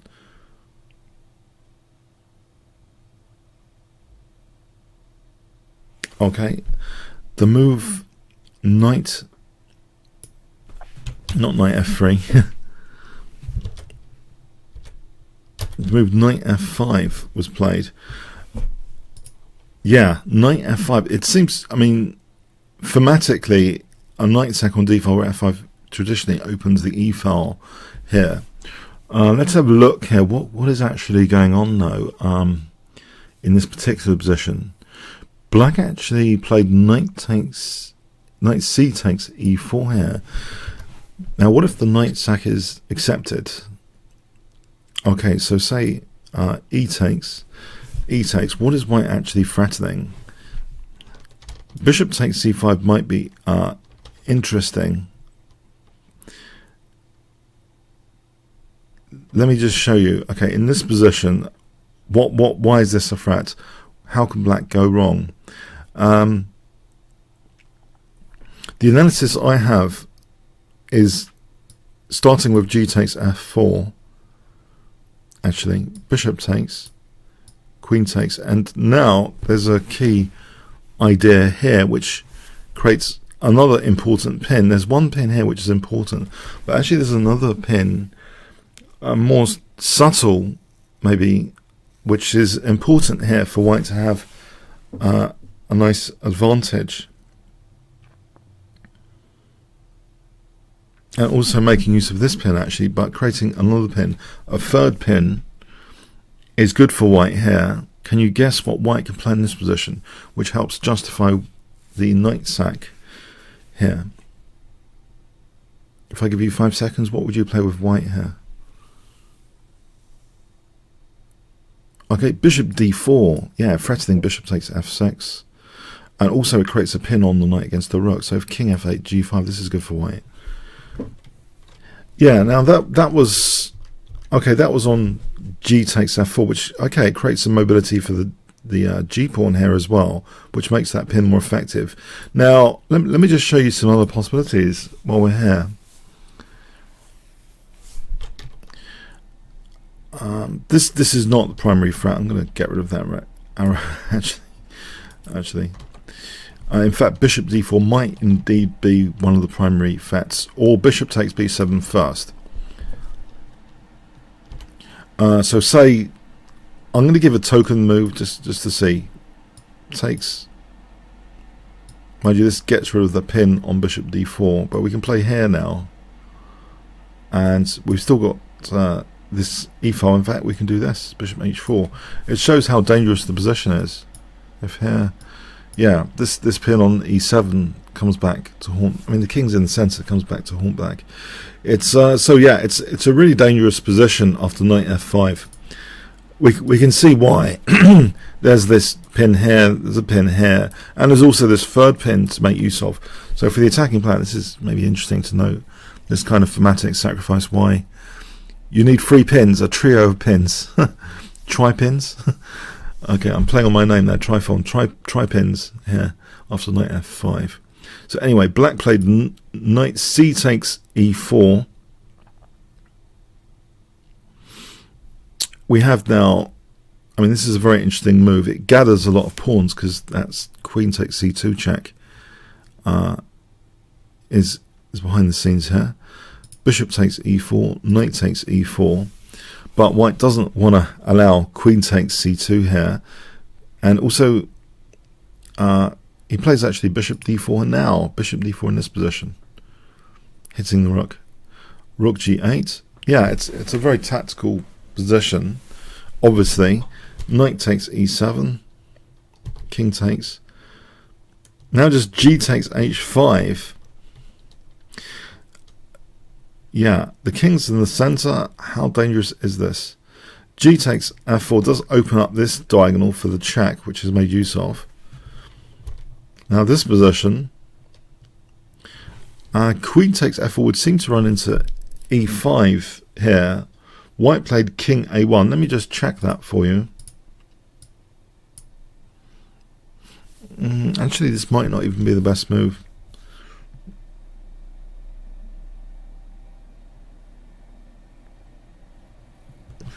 H6 might be stronger just for h7 here. That's a big asset in the position, big dangerous pawn here. Yeah, just going like this.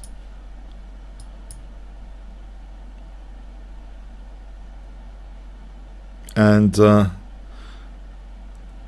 even this move, it starts to look a bit ridiculous, but what is going on? Basically, queen h6 looks like a menace as well in this position, as well as knight f6. So, okay, so here, king a1 was played, funny enough, which means that this is not going to be a check on c2, putting the king a bit more secure. Black plays b4, and now white takes on e4. Black is collecting a lot of pawns here. It's not with check though. So there's a bishop for a few pawns basically here. B takes a3, queen takes f4, and white's king is getting exposed a bit. A takes, bishop takes. Now a very clever looking move is played in this position by black, to his credit, and quite often he's really crushed even Super GM opposition with the Sicilian defense. MVL is a very, very dangerous tactical player. Can you see the resource he used in this position? If I give you 5 seconds, black to play, very interesting tactical resource. Okay, rook g5, yeah, trying to drag the queen away from a4 as a kind of drag and drop tactic, but it's not compulsory to have this drag and drop. So if takes, we have this check and a repetition draw actually, but white can take on d6. I know this is looking really dangerous though. I know it's check, but it's looking really dangerous here for rook a5. But this threat is parried now. Can you see how white can simply parry this? Rook a5. 5 seconds. Try and keep tactical control here. Yep. Rook g1, just pin that rook. Now we have a check. And it seems as though, hold on a sec, hasn't white just gone into a perpetual check here? If he goes to b1, then queen c2. But there's another move that's legally available. Bishop a3, yeah, just blocking that check. We have now a very interesting position where some commentators have observed in this position black might have been able to play in such a way to try and get a perpetual check with a very cunning looking move. Black went down quite quickly from this position with the move rook takes g1. Now before going into that, let me show you this other thing, this little trick which was mentioned by some people analysing this game. King h7. The idea is this position, a different drag and drop to get the queen away from a3 in the form of rook d8. So black prepared to sacrifice both rooks. Now if queen takes d8, then there's this perpetual here. Queen c3 carries on. But there's at least two ways for white to kind of deal with this position. A simple way would seem to be queen d3 check, because it holds a3. White has two rooks against the queen here, and that's technically very good for white. There's another way as well, which I'm using. If you check out with Stockfish 8 this game, you'll find, well, on my setup, queen d3. But there might be another way as well. Rook g7 check. King h6, because if taking, that's a forced mate. Check, holding a3 and then taking on d8, and there's no checks for black. So let's go with king h6, and in this position rook d4 becomes possible.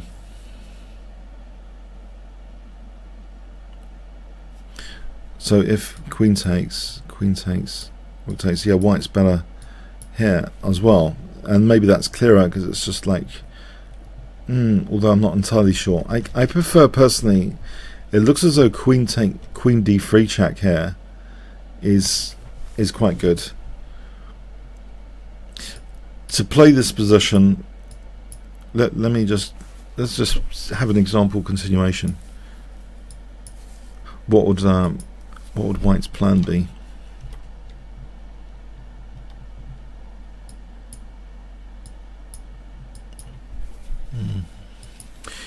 There's going to be some play left in the position, but it's two rooks and the bishop. Okay, the advantage certainly is promising here. It's growing a bit. It's sometimes you get positions where the evaluation and check doesn't go up, but here it's growing.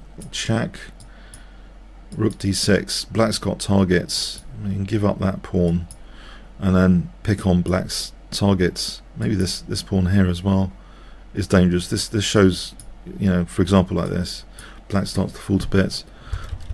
I mean, it's two rooks and a bishop, so I think it is busted, the position, irrespective of king h7. But black quickly fell down after this, because after the check, it's running with checks. The attack here, king h7 is forced to carry on. If king here, we have just queen e5 check, and then mating on g7. So the only way to play on king h7, check. Now if king h8 in this position, actually this is worth pointing out because there's no check on d4 or c3, right? The bishop can't move, but white does have a forced mate in this position, trying to get access to the dark squares on the diagonal. Can you see what white can play?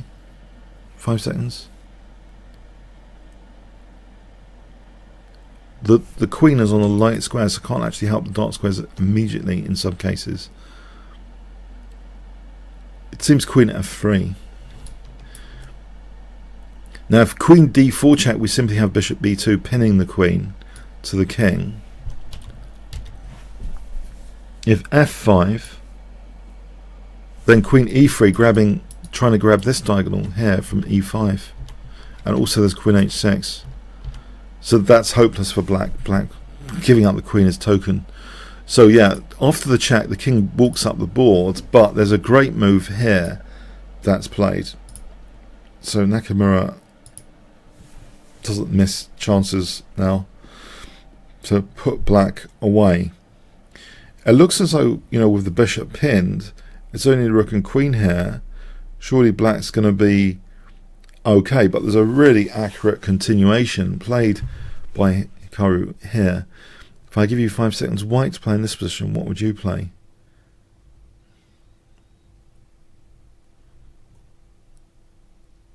Okay, he plays actually the stunning rook g6.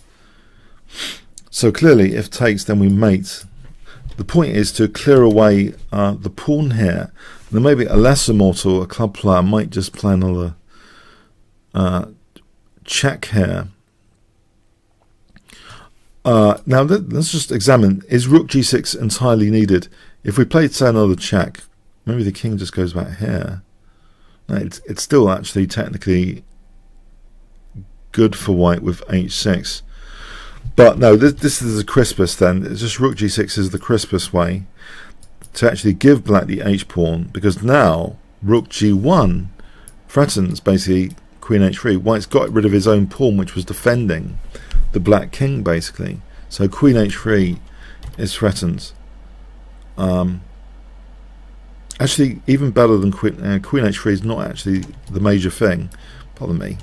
Queen h7 check is the major thing. That's the threat of mate. Queen h3, there's always queen h4 to defend here. So queen h7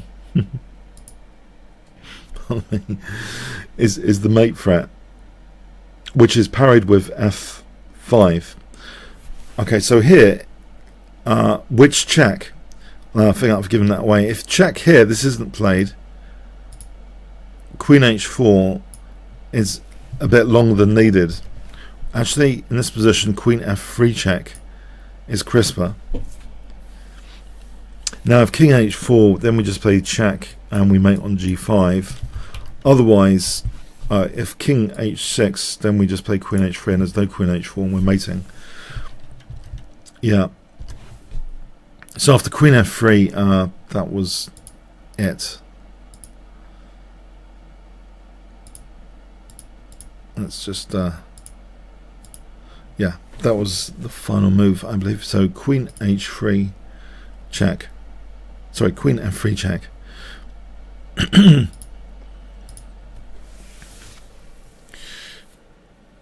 A very, very tactical game, and at least these Super Gems are playing the Sicilian Najdorf, which maybe some people wanted from the World Championship match. But you see how dangerous. Let's run a few conclusions here. You can see how, yes, it creates imbalances, but I think the act of creating imbalances from the opening is an act of creating risk for yourself to lose. And it seems, against the Sicilian defence, these are very, very scary positions. Quite often for black's king safety. And it's also scary for white, of course. But with accurate preparation, that knight f5, once you see the ideas of knight f5 and the multiple pins, I mean, there's one guaranteed one with the king in the centre, right? The bishop pins. And there's another one on the loose, rook on the diagonal. But it seems more dangerous for black at this Super GM level to play in the Najdorf. But having said that, there was one year where Gelfand was beating up everyone with the black side of the Sicilian Najdorf. So, okay, maybe this tournament doesn't, because of MVL's 2 losses with it, doesn't show a great advert, but I think the Sicilian still, in other years, has been a really good killer with the black pieces if black wants to try for a win. It's just a very, very tactical opening, double-edged. Okay, comments, questions, likes, appreciated. Thanks very much.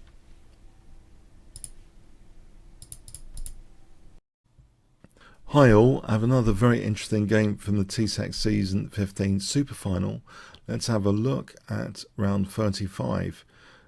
So Stockfish playing white, e4. We have Leela playing the Sicilian defence. The opening book given is in the Sicilian Najdorf variation. So legacy of the great Najdorf, not the form pawn, Miguel Najdorf as depicted there. That's a picture from Wiki, which I think I can use. So his great legacy, this move a6, a fantastic opening. It's considered still the top variation of the Sicilian defence. So let's see, bishop e3, e5, knight b3, bishop e6, we have f3, bishop e7, queen d2, black castles, white castles, queenside, queen c7, g4, rook c8. This is the end of the book given.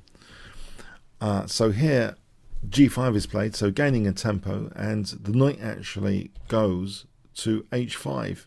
You might think this is a little bit odd. It does kind of try and dissuade f4. However, after king b1, knight d7, Stockfish plays f4 anyway, not just giving up the dark square bishop, but giving black, it seems, a strong e5 square. Queen d8, so hits g5. Leela hits g5. But there's also another point behind this. This rook can potentially play an exchange sack. In this position before, there has been a game with knight e5, a game of Grishuk. Grishuk was playing white, and that was quite violent against Sigorev in Moscow 2009. And that went like this, where, this knight d5 got some light square weaknesses in black's camp, basically, because black hasn't got that such control over the light squares now. And in fact, Grishuk, as you can see, was crashing through on the king side spectacularly with this idea. So hitting h7 now. We have knight g6 and queen takes. Yeah, this was threatening mate and c8, so that's a nice tactic. So quite crushing. And coming back here, and in this position playing another neat tactic. Can you guess? With the rook hit, white played 5 seconds. Grishuk to play and win against the 26-12. Sigorov played rook g1, yes, because if bishop takes, then there's rook g8, checkmate. So that was an interesting game of Grishuk, where this 26-12 GM played knight e5.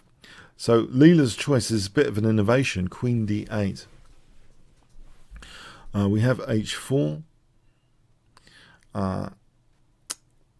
There's another interesting try in this position with b5. Well, not so interesting. That ended in a disaster. It's not so high level a game. Wang against Wu. b5 was tried, ending in win for white. But let's go with the game now. Queen d8.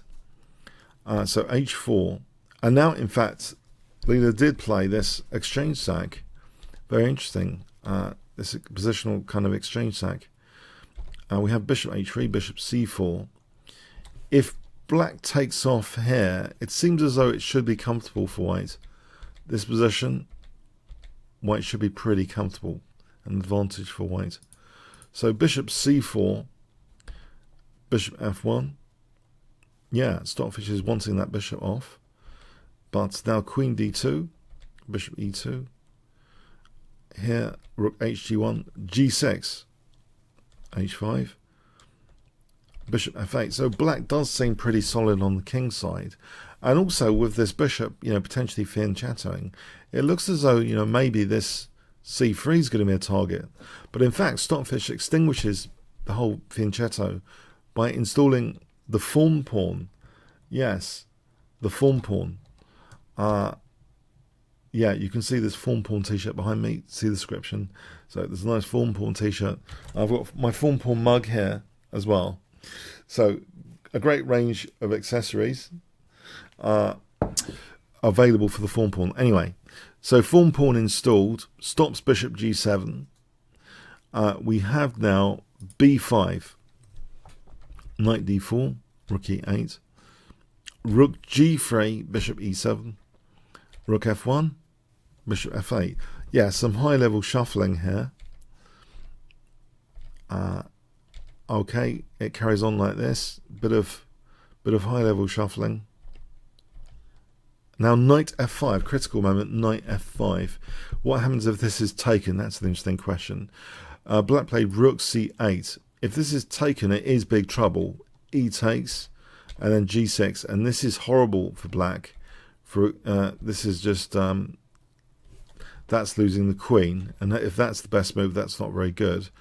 But if a5, as an example, g takes, bishop h5, and black's getting mated, or if h takes g, f takes, and check here, if that's ignored with the king move, then yeah, again, black's getting mated. So that's totally diabolical, this position. If taking, yeah, after g6, it's not good at all. So it was ignored, rook c8, and the knight actually went back, and then we get some more high-level shuffling. And it seemed as though there's almost like a strategy, I don't know if this is a conscious strategy of Stockfish, but not to do that much for the moment. It is peculiar how Leela's moving the king to the centre, though. That is also a peculiar aspect of this high-level shuffling. The knight seems to be a nice guardian of black's position in any case. Now here, the king's kind of pinned down. Any king d8 or king f8 runs into knight e6 now, so that is a little bit strange. You know, king f8, just to put that on the board, knight e6 check, and we're actually winning the queen. So queen f2 pins the king down for a moment. Queen c7, king b1. And then we get some more seemingly meaningless shuffling. But there comes a moment soon where something exciting will happen. Honest. Something exciting is about to happen. Stockfish seems to be biding its time, and Leela's getting, drained on time here, perhaps looking at all the potential threats in the position. So this rook's come to b3 here, and now we see the move a3. So this doesn't look particularly aggressive, but now the king goes to a2, and now rook b4, and now another interesting moment. Instead of the rook moving here, we see king b2. So another curious moment to question. So the bishop actually went back to d8. If bishop takes b4, it seems as though white will have a nice dark square play like this, where e5 is now the best piece taken out of black's position, and it leaves white with a great position. White's getting a nice attack here going. It is looking a bit dangerous on the a5, but yeah, apparently, technically, white's doing very well. If we look at this line again, just for a moment, instead of knight takes f3, knight c4 check, this is much clearer for white as being really good. For example, winning like this is this is a massive advantage for white. So it wasn't accepted, this attempt at a counter exchange sacrifice wasn't accepted. We have king b1, queen, bishop e7, queen e3, and again some shuffling again, and it looks as though, hang on, is there anything really going on in this game? But it seems as though a4 now, a4 happened. Yes, a4. This is at move 96, and I believe Leela was short of time, so this is an interesting structural change here. And I believe the queen would be in trouble after queen a3. It's not worth doing to play queen a3. Rook a2 in any case. So we have rook a7 being played. On b takes a4, then that just loses the rook. On b4, there's actually queen d5 here. And if queen takes, bishop c4 hits f7. And this position is pretty unpleasant for black. So a4, we have rook a7, knight d4, knight e5, knight b3 hitting the queen. Queen goes to c7, queen d4. Now a takes, and white's actually using the a file. So this is becoming quite active for white's rooks now, quite dangerous for Leela. So the king goes to c1 here. The rook infiltrates. and some more playing around.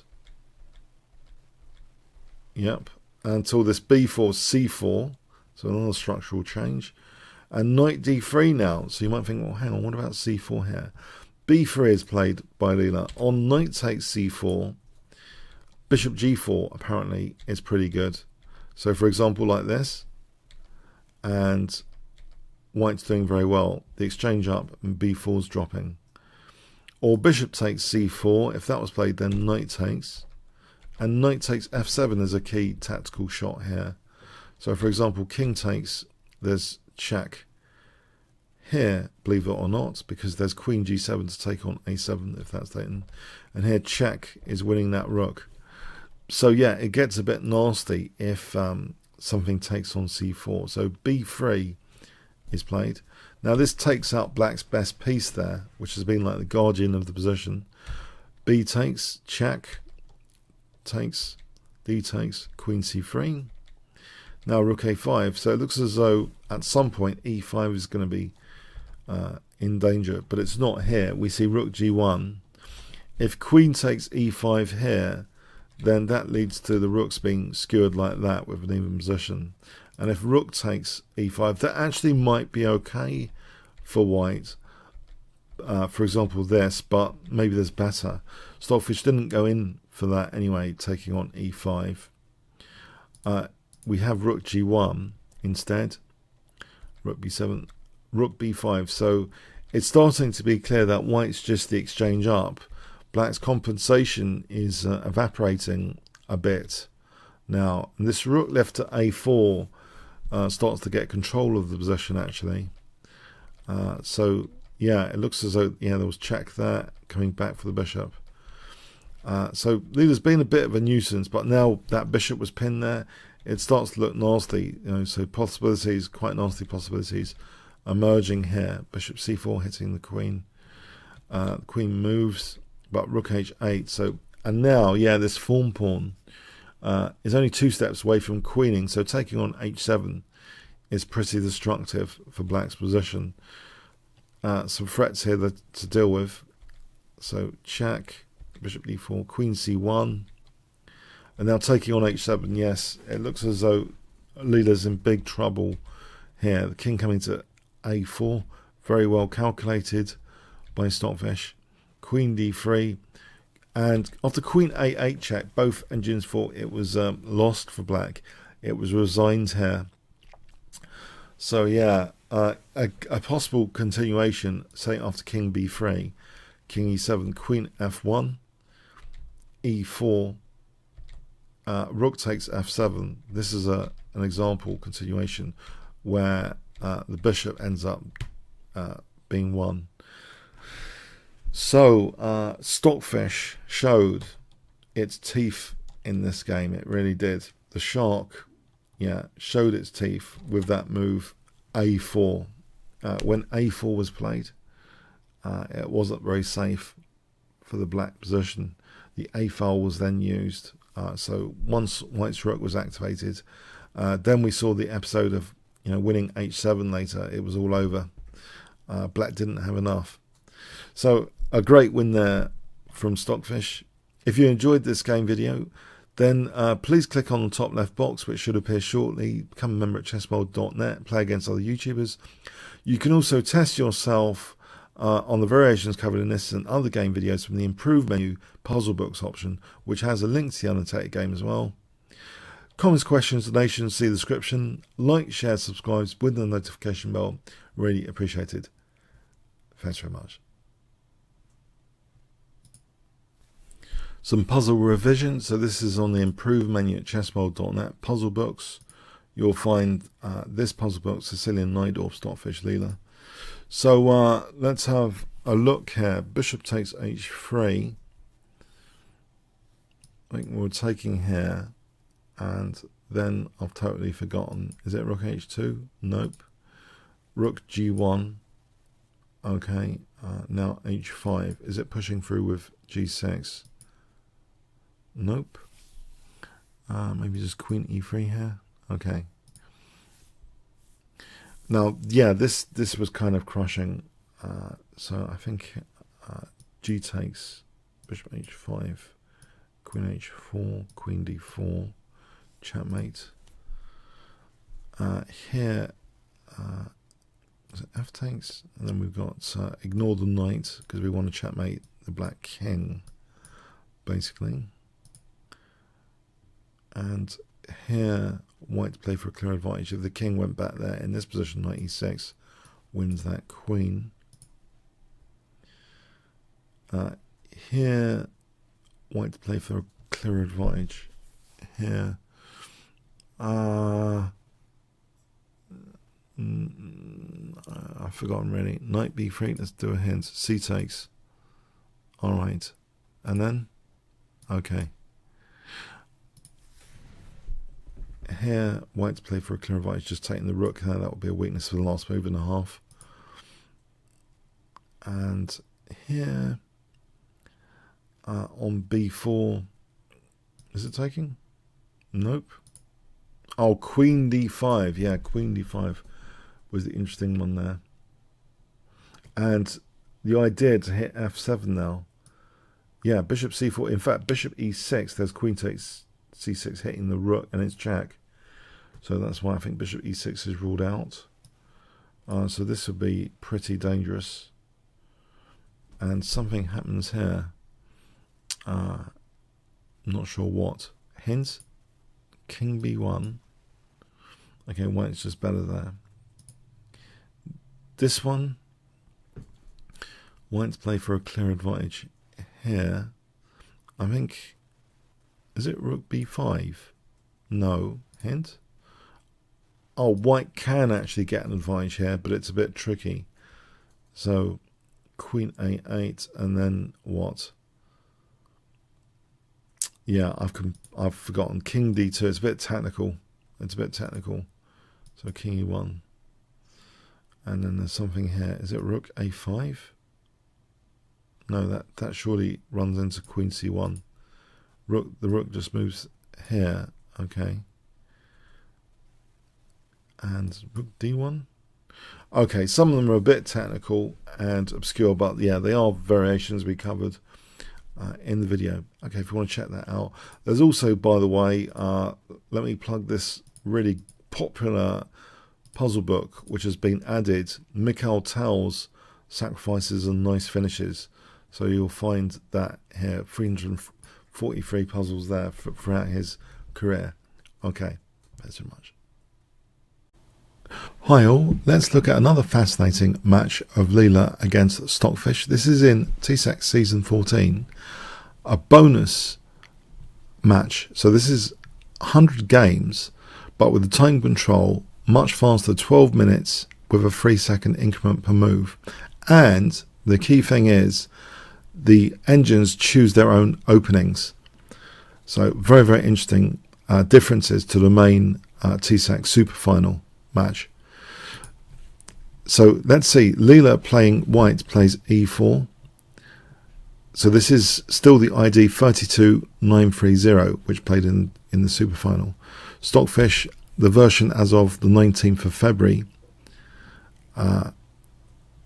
So here we see the Sicilian defense and an open Sicilian and the Najdorf. So this is perfectly respectable start position. Leela plays bishop e3 and we have e5. And we have actually seen Leela doing quite well against this structure because of the d5 weakness. Sometimes Leela can sometimes get rid of the opponent's counterplay. There's been many examples of that. Knight b3, bishop e7. We see h3. This was a favourite of Bobby Fischer and was revitalised in more recent years by Vishy Anand. So h3's had a somewhat of a resurgence in popularity. h6. It seems, according to ChessBase Livebook, bishop e6 is more common. For example, queen f3, this kind of position has even prospects, it seems, statistically at least. So h6, interesting. g4, at least h6 means g5 is not necessarily kicking the knight away. Knight bd7, a4, clamping down against b5. So quite a positional treatment here from Leela on the light squares. Knight f8. Now, Stockfish, instead of routinely castling, seems to want to probe the dark squares in white's position. Queen d2, bishop e6, white castles queenside. Now that looks a little bit odd with maybe the pawn on a4. You might think this is a bit risky, because isn't it asking for a dynamic b5 at some point? Rook c8, king b1. Bishop g2, there's no point in a move like bishop g2 here. You might think that influences d5, but the bishop's going to be a target sometimes to knight h4. But also in this particular position, say bishop f3, yeah, because knight h4 is now a problem for bishop e2. Say b5, very energetic. Black could end up getting a big initiative and advantage. So maybe not entirely wise to play bishop g2 in the light of this potential knight maneuver.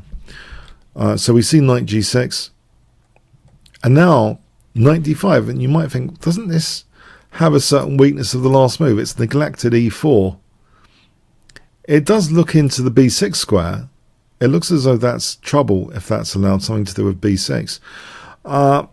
If white had played f3 as an alternative supporting e4, this kind of position white should be okay. But not bishop g2, that's just running into knight h4 as mentioned. So anyway, so this seems to be a dynamic pawn sack.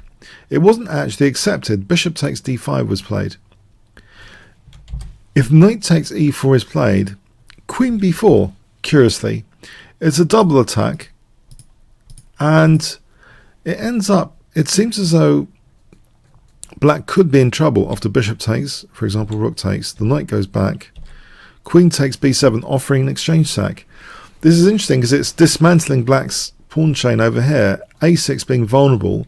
There's actually plenty of compensation for being the exchange down here, especially after taking this pawn.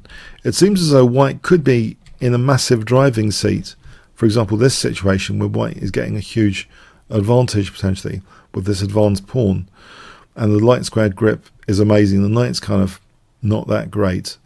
Yeah, very, very interesting idea behind the scenes here on knight takes e4, this queen b4, if this really is the case. It seems to be on my analysis, but it was just ignored. So bishop takes d5 instead. Now this gives white potential for a strategic plan of c4, c5 later. That seems to be the thematic kind of plan. c4 is played here. And now queen a5, offering an exchange of queens. With white having this space advantage on the queen side, it seems unwise to swap off the queens. Queen d7 was played. On takes, this hits immediately b7, of course. Say the knight retreats back. It looks as though c5 is going to be played at some point. So white stands better with prospects to time things like c5. Not at the moment, d5 is weak, but it looks generally as though white's better with a small edge. So it was ignored. Queen d7, queen b4, queen c7, bishop b6, queen b8. So a5, this locks down that queen side. Knight d7, bishop d3. We have knight takes b6, a takes. So is this slightly controversial to give up that knight for the bishop? And, you know, for both sides, should white really be giving up the dark square bishop? It's interesting. This pawn mass looks a little bit scarier, though. But at the moment, because of the dark square bishop, it seems as though c5 is not really on the cards necessarily. And, however, Stockfish plays bishop h4. This seems a little bit of an irrelevancy, not against the c5 break. This pawn is moved. Knight f4. Bishop f5 hitting the rook. The rook moves. And now a really nifty move, rook h2. So the rook can join the other one potentially on d2 or go to c2 to support c5. g6, the bishop drops back. King g7. On f5, this leaves potential weaknesses around the king. This scenario should be quite nice for white, especially with the prospect of a knight e6 where the rook's doubled like this. This is really quite a nice coordination for white, having a big advantage here. If we look at this again, if that wasn't taken, let's say the bishop went back, knight e6, yeah. Once white gets this kind of scenario, this is pretty nice for white. White's going to have a big advantage. So we have king g7, knight a5, rook d7, bishop c2. We have the rook going back, queen c3, and this does prepare thematically b4 c5. Looking at e5 as well, the king's not in the right place here, it seems, with the queen on c3, rook h8, b4, h5. We have now bishop e4 supporting d5, because if c5, maybe that d5 is vulnerable, so supporting the d5 pawn for c5 now. But bishop g3, this cheekily wins a pawn. Leela just accepts this as a pawn sack. Knight takes h3. So the pawn sack to try and get in c5 more effectively. G takes, rook takes. If g takes h5 here, f4 tactically, and these pieces are loose. So for example, that's very good for white, winning two pieces for a rook. There, very good for white. So we have rook takes h5, which holds the knight, at least. So c5 now, though, this is the pawn sacrifice for the strategic break. And is the idea to undermine the pawn chain or just connect up pawns over here? It seems c6 is very, very scary looking. Knight g5, and it's c6 that's played. B takes. And now b7. Great move. On knight takes c6, this, although it seems plausible, black can just sack the exchange, and white's lost the excitement of the connected passed pawns. It's all gone.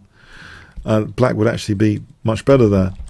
So that's a way of losing all the excitement of the possession. D takes is actually reasonable, it seems. This is a reasonable alternative, with still white having an advantage. But this seems to be the strongest, b7. Bishop f4, rook c2. So Leela's really crashed through on the queen side here, offering this pawn earlier. Knight takes e4. On c takes d5, bishop takes. White maintains a strong grip on the position. For example, like this, where knight b3 is very, very handy here. For example, if black tries to generate some play, yeah, this is just heading for a big advantage. If knight b3 isn't played, by the way, you might be thinking, well, why knight b3? If rook c8 immediately, there's a check, and that drags the rook back. It's just too much play here. A1's neglected, so you know this gets dangerous. So if the rook has to go back, the queen's going there. But white has to then play knight b3 anyway to proceed, and can end up with a big advantage technically, like this, for example, not losing the queen, but rather not losing the queen on b8, but just material advantage here. So knight takes e4 was played, not c takes d5. F takes, c takes, and now knight c6 cashes out a bit. So winning a whole rook, not just the exchange, winning a whole rook, big difference. So a whole rook up, but black has a lot of pawns. Let's see this mop-up job, how easy or difficult it is. So the queen's come off, this pawn drops, the b pawn's also dangerous, this pawn's stopped in its tracks there, and now d6 drops, and yeah, black's losing the pawns. It's just clearly doesn't look good to be a rook down. So the end is nigh here, with f7 dropping, and carries on a bit, and yep, carries on up to this point where both engines thought was absolutely massive advantage for white. So yes, despite the much quicker time limit, this game seems to be really quite interesting. And the big change for me, and for a lot of people crying out about the T-Sec Super Final, is let the computers choose their own books. But it seems Leela has done magnificently well in this particular bonus match. Would it be the same with a longer time control? That's another experiment, maybe for another time, for T-Sec bonus matches. But yeah, this is one of many beautiful games from that match, where Leela absolutely crushed Stockfish basically on the overall score. I didn't really want to remove the tension, but yes, Stockfish was obliterated in this particular match. This is just one of many obliterations, and given time, I want to go over the other ones as well. Okay, so if you enjoyed this game video, then please click on the top left box, which should appear shortly, to become a member at chessworld.net, play against other YouTubers. You can also test yourself on the variations covered in this and other games from the improved menu puzzle books option, which has also a link to the annotated game. And I may do a few from the puzzle book as an addendum here to this video. Okay, comments, questions, donations, see the description. Likes, shares, subscribes with the notification bell. Really appreciated. Thanks very much. This is the puzzle book for this game video. This is on Chessworld Improved Puzzle Books. You'll see it listed there with the YouTube icon soon. So I've chosen a brutal filter, clear or mates, 1 to 5 only. Here, black to play, yeah, black pounces on knight h4 here. Got that one. Alright, white to play for a clear advantage. The thing is that pin in this variation, knight takes c5, we've got that pin. Got that one, nice. I'm keeping these dead easy. So black to play for a clear advantage, I think just takes here and just offers the exchange. But yeah, if you want to step up the difficulty, change the moves and change these, and yeah, it becomes difficult after. So check that out at Chessworld. Okay, hope you enjoyed this video. Thanks very much. Hi all, I have an absolutely classic game to show you today. Hermann Pilnik against Miguel Najdorf, played in the 1942 Mar del Plata tournament. So this is round 13. This extraordinary game has been featured in several books. Chernev has used this as a great game example in The Bright Side of Chess. Ruben Fine in Chess Marches On. Vukovic in The Art of Attack. And this amazing online interactive edition of The Art of Attack features tons of great commentary by Ginger GM. Well worth checking out at Kingscrusher TV/Art of Attack. Okay, so these major Argentinian plays. Both of them, by the way, kind of emigrated from other countries. Yeah, there was quite a lot of turmoil and darkness in the world at the time. So this is in the middle of World War II. If you want to read about both players, I'd encourage you to check out their wiki to get an idea of some of the things they had to go through. So anyway, Hermann Pilnik kicked off with the white pieces with e4. And actually Najdorf doesn't play the Najdorf on this occasion. He plays the Caro-Kann defense. We have d4, d5, knight c3, d takes e4, knight takes e4, and the main line is usually bishop f5. But we get here a very dynamic, interesting move, offering a direct trade-off of a pawn structure versus piece activity and perhaps king safety. It's a very interesting structure. Knight takes f6 check is played, e takes. This automatically also opens up the bishop for development. And personally, I'm pretty insecure with white actually in blitz and bullet in this variation. So this is why actually I picked this. I thought maybe I can get some ideas. The thing is, okay, we've doubled the pawns, but actually black's got a lot of pressure here. Black's got the semi-open file pressure. This file is now shared. These pawns kind of make the opponent's king safer. So if you want to attack the king, maybe it's going to be more difficult sometimes. There's an extra pawn over there. White's got a pawn majority on this side of the board, clearly, the 4-3. But, and also, furthermore, this pawn could be useful sometimes for f5, to go to f5 and then control the e4 square. So in practice, this is actually rather tricky for white. We have this move c3, okay, which stabilizes d4 for a bit, bishop d6, and you can immediately see also there's a certain uncomfortableness on this diagonal as well. You know, sometimes black can seemingly play very, very natural moves in this position, like later, like this, and maybe put the knight in on g6 and really start controlling these dark squares. So this variation has become pretty popular actually in recent years, And there's interest being expressed apparently by David Howell in playing black side, and he thinks, it's very, very interesting apparently. So what does white play here anyway? White did play bishop d3. The thing is, this is the major move actually. If you play knight f3, you say goodbye to any opening advantage immediately. I mean immediately. I think I have been playing this, unfortunately, because black really has almost like zero problems after knight f3. For example, black castles, bishop e2, rook e8. So basically, there's the shared file, and black's got the pressure to pile up later on d4, as well as a safer king and other dynamic prospects. So say white castles knight d7, rook e1, knight f8, as I mentioned earlier, and then coming to g6, for example, it just looks as though black's the one with a really fun position and controlling even that f4 square. It looks kind of unpleasant actually, but technically it's equal. So the main move is actually bishop d3 here. So black castles, and here the main move nowadays tends to be queen c2. This reserves the right. The knight can sometimes come to e2, and white can reserve the right to castle queenside, try and encourage black's pawns to weaken a bit further, and maybe h4, h5 later. This may be the right way to play this.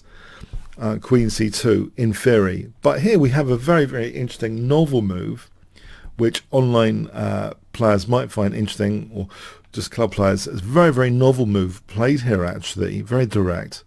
We actually see, instead of queen c2, we see queen h5. So the game's really caught my imagination at this point on move 8, queen h5. As an example of a high level game with queen c2, for example, queen c2 check, and here bishop e2, bishop e3 rather, has been played as in Svidler against Magnus Carlsen, believe it or not, in the Porto Carras 2018 tournament. And Magnus used this with the black pieces, so it can't be that bad with black if it's a choice of Magnus Carlsen. You can see the dark square play, the f4, as I mentioned, is pretty nasty stuff potentially. Anyway, Magnus equalised there, it seems, and drew in 58 moves. So you have to be very, very careful with this variation. So interesting, queen c2, but queen h5, super interesting now, territory, even from an opening theoretical perspective. It does encourage black here to play a weakening move. g6 is chosen. Now, there's various interpretations of this game example. We've got increases in computer technology to analyze it. We've also got different books analyzing it, different authors. And you know what? I think it's important to gather the questions. It doesn't matter if the question was posed in 1950. It's the questions which, for me, for analyzing these examples, for you to provide the best answers later in later generations. The questions are always going to be interesting. They're going to stand the test of the time. So there's a question here about g6. Is it good? Is f5 better? These are very interesting questions which have been discussed by numerous authors, in fact. f5 has been sometimes mentioned as maybe better. It sets an immediate trap, by the way. If bishop takes f5, g6. So what does white do? If knight e2, rook e8, this position, the queen seems to be kicked back, and it should be about even. There should be no real problems, perhaps, for black. So g6, anyway, was played. And we see a slight weakening of the dark squares. We see the queen going to h4. The queen on h4 is very, very interesting. There's a more stable centre. The queen's actually guarding d4 sometimes. It's looking at f6. It's looking at the dark squares in general. It's looking at h6 sometimes. So the bishops want to coordinate with the queen. And maybe black does feel this frontal pressure is worth building on. And this next move came with some criticism from Vukovic originally. But put this into modern computers, and they don't see anything that bad about it. I think Vukovic believes that black's strength is this extra pawn on the king side and the opportunities that could generate. For example, bishop e7 could be a tempo gain if f5, bishop f6, or maybe even use f6 for a knight coming via d7 to f6 to e4 later with rook e8. There are various ideas to use this extra pawn on the king side, and this move was given quite harsh criticism as a sort of fundamentally inappropriate move to play. Well, it really depends on the position. I don't think even, with the extra pawn on the king side doesn't immediately mean the golden rules of having to use them apply. I mean, I think there is some issue with d4 sometimes. So it seems a rather playable move objectively from a scientific perspective. Knight d7 has been recommended though by others. For example, knight e2, bishop e7, so trying to use this extra pawn over here. So queen g3, f5. The thing is here, for example, this is tricky. The timing here, white isn't yet committed to castling, so maybe h4 is dangerous. And then h5, this is dangerous. So black has to be a little bit careful about how to go about this. It's not that easy to, if white retains the option of using the h-pawn, this bishop e7 plan to kick the queen is actually doing white a favour for h4, h5. So there's trickiness associated with knight d7. Maybe, black can sometimes flick in a key waiting move, get white to castle, and then this will work much better than this plan. But anyway, c5 was played here, and it came in with some criticism. We have knight e2, knight c6, and then we have bishop h6. And here, black adds to his collection of weaknesses by playing move f5. So disregarding the attack on the rook, it's hitting the queen.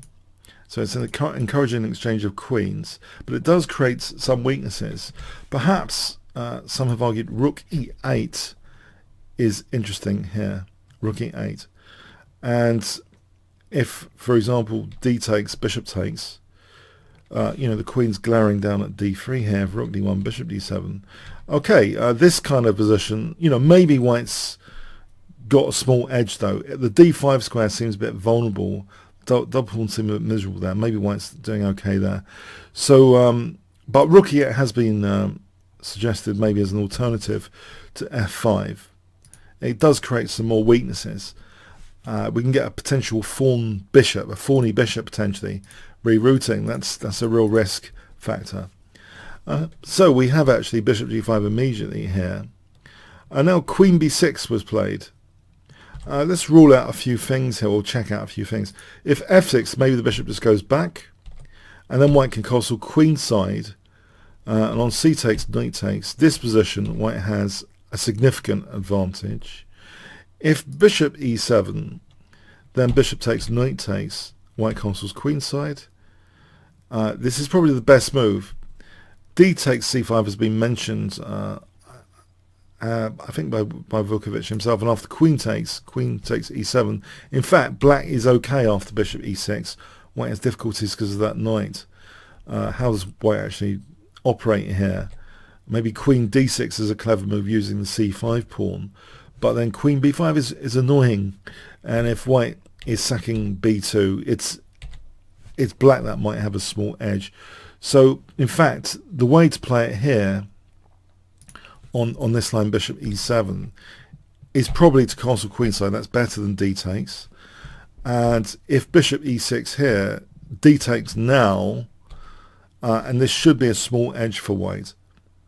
So okay, bishop e7, seems almost, it's plausible. It's plausible. So anyway, queen b6 was played, which adds further pressure to that d4. So black, Miguel Najdorf, is putting his investments into undermining the center here, the d4 square, try and refute white's attacking ambitions by crumbling the center. And he's looking at b2 as well. Now here, this is really instructive stuff now. White actually just ignores the attack on b2 and castles.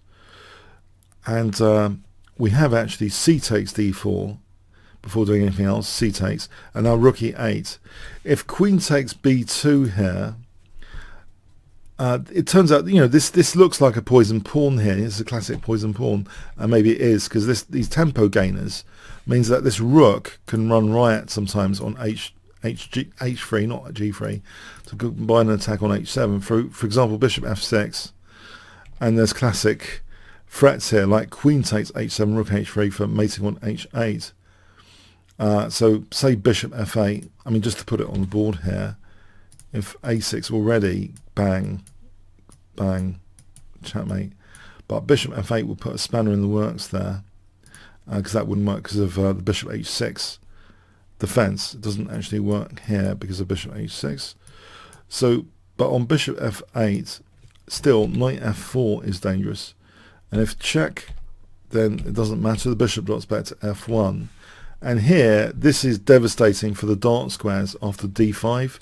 That's a loose piece to be exploited in a little bit with rook h3. And now bishop c3 hitting the loose piece and preparing the huge battery queen f6, winning with a winning advantage. So, okay, so anyway, rook e8 was played, so not being tempted by the poison pawn here.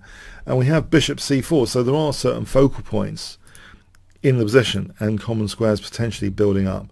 So f7, h7, the dark squares.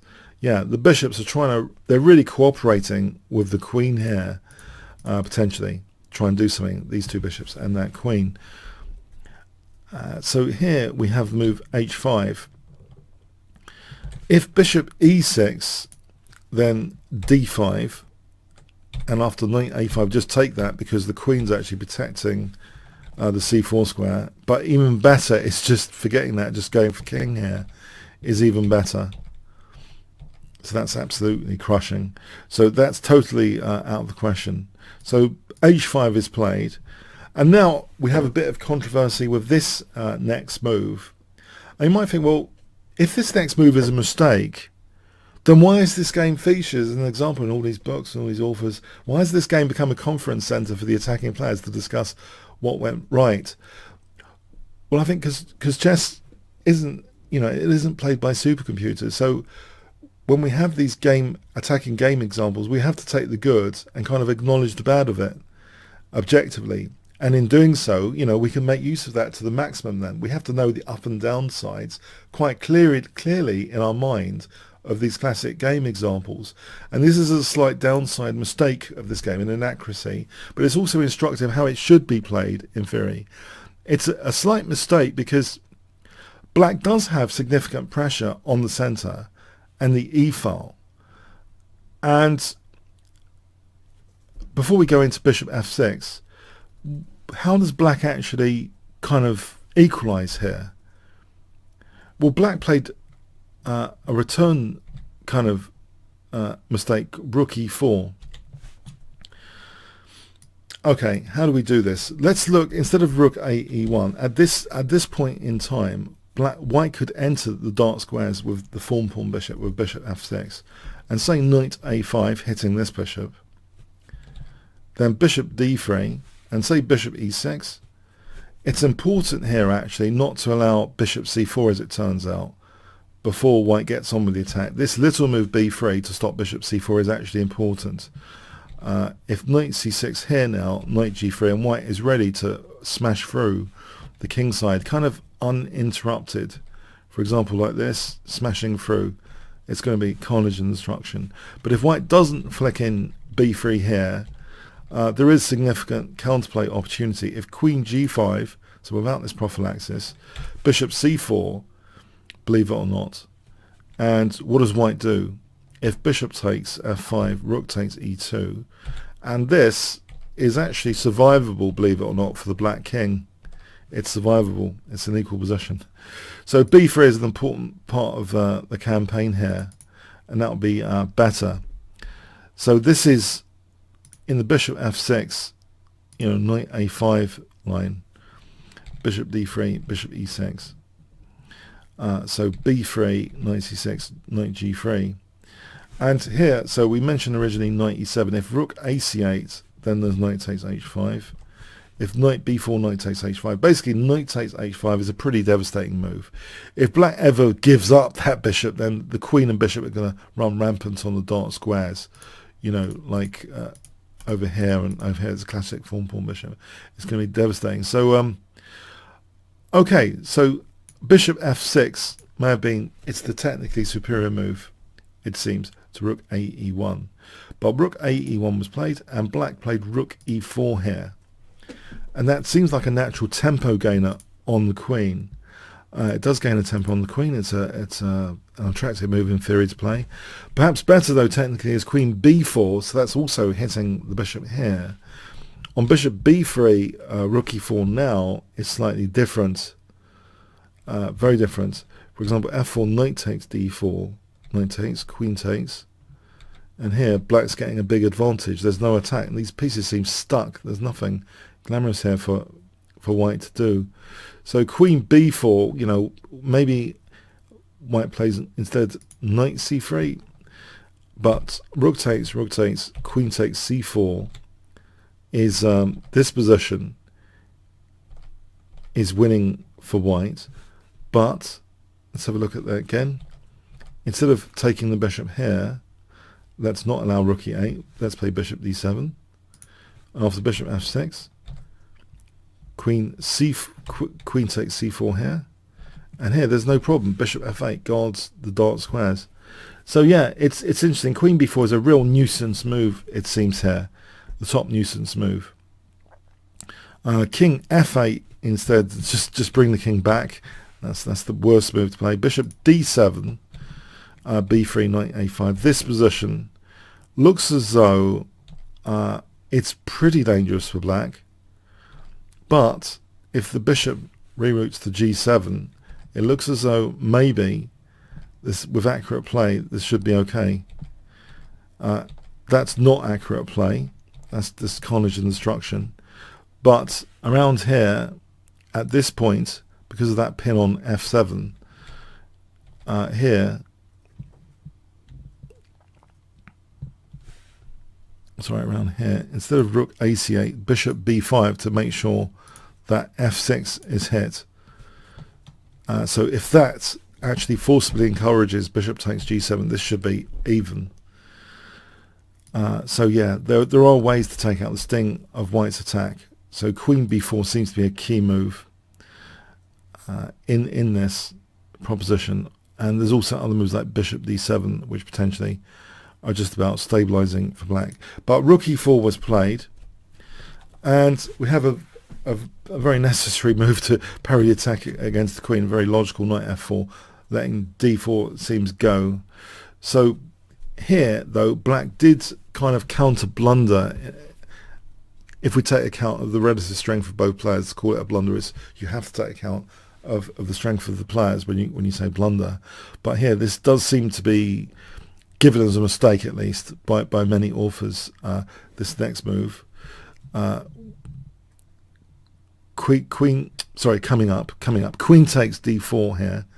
It's coming up. If knight takes d4, rook takes e4, and then knight takes h5 shreds the king quite significantly because of this queen h8.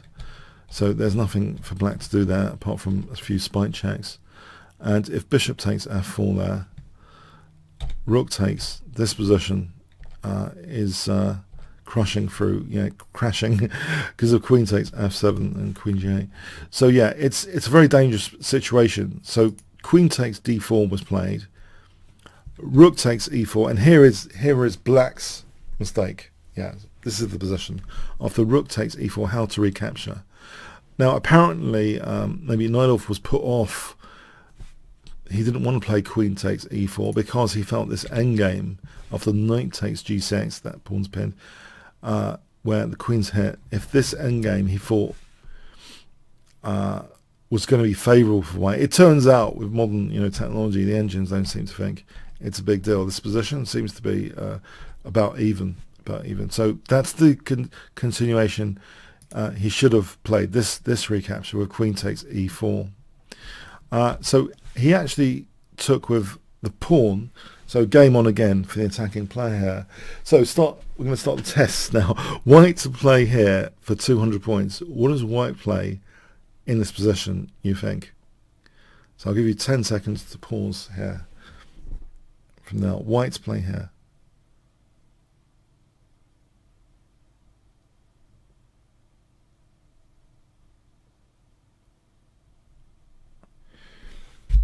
Okay, yeah, knight takes h5.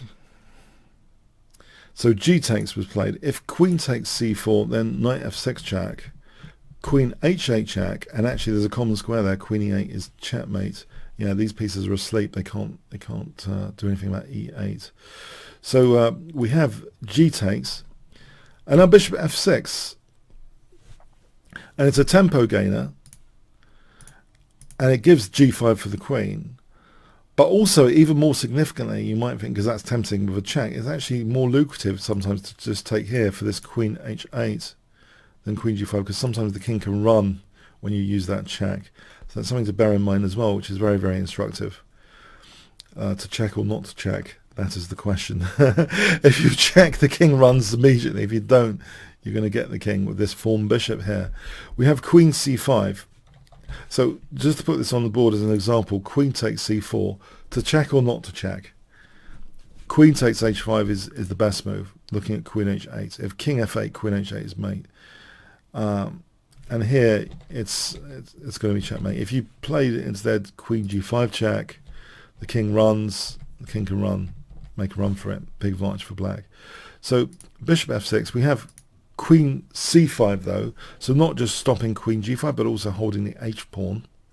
So if only this queen could be distracted away. But for the moment, okay, this next move is a very powerful introduction move to try and put more pressure on black position. Guess what white plays here for 200 points? 10 seconds to pause the video here. White to play here.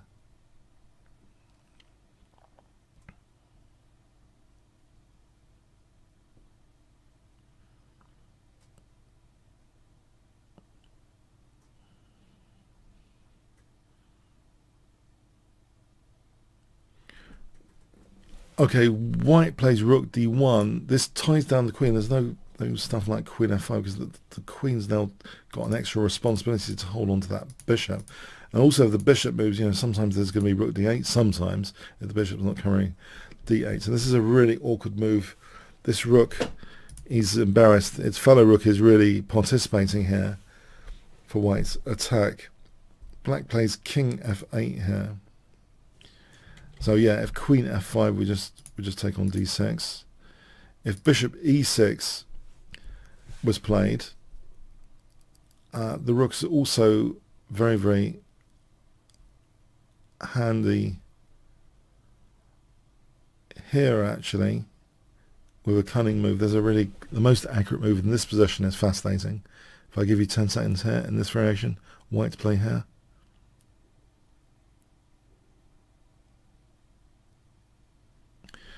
Okay, a bit of a disconnection tactic. That's the clue, by the way.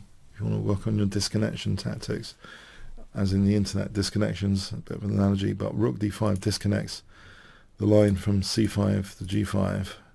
So say bishop takes, actually we can play, it's more important is to take the h5 one out, to go to h8 rather than check. And if black's best is this, then this runs out of checks. Black's going to get mated. So rook d5 is a real killer move there in this line. So for this, queen takes h5.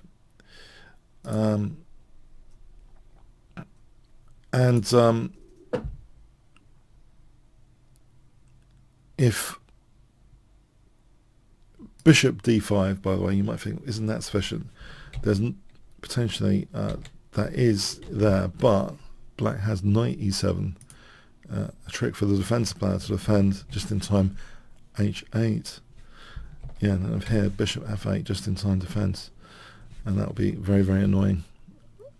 Okay, so black will be doing fine there. So king f8 though was played here because of this perhaps rook d5 crusher move. Now here again, the queen is hanging on to these key squares, g5 and h5. How can we? What's the straw that breaks the camel's back here for the queen protecting g5 and h5? Can you see the straw here? What's the final straw here? What does white play in this position? 10 seconds to pause video again for 200 points.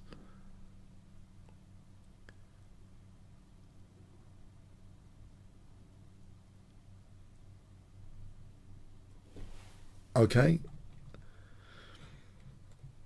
It's b4, yes, b4. It's really trying to distract the queen. It's amazing how, yeah, these kind of spectator pieces, though, to be fair, there aren't too many defensive pieces around.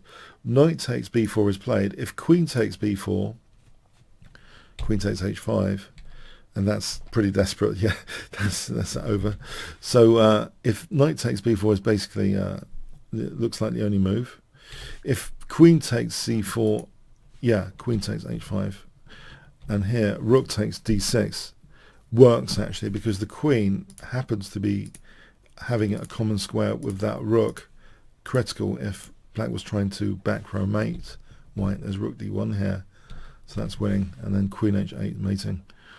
So anyway, so knight takes b4,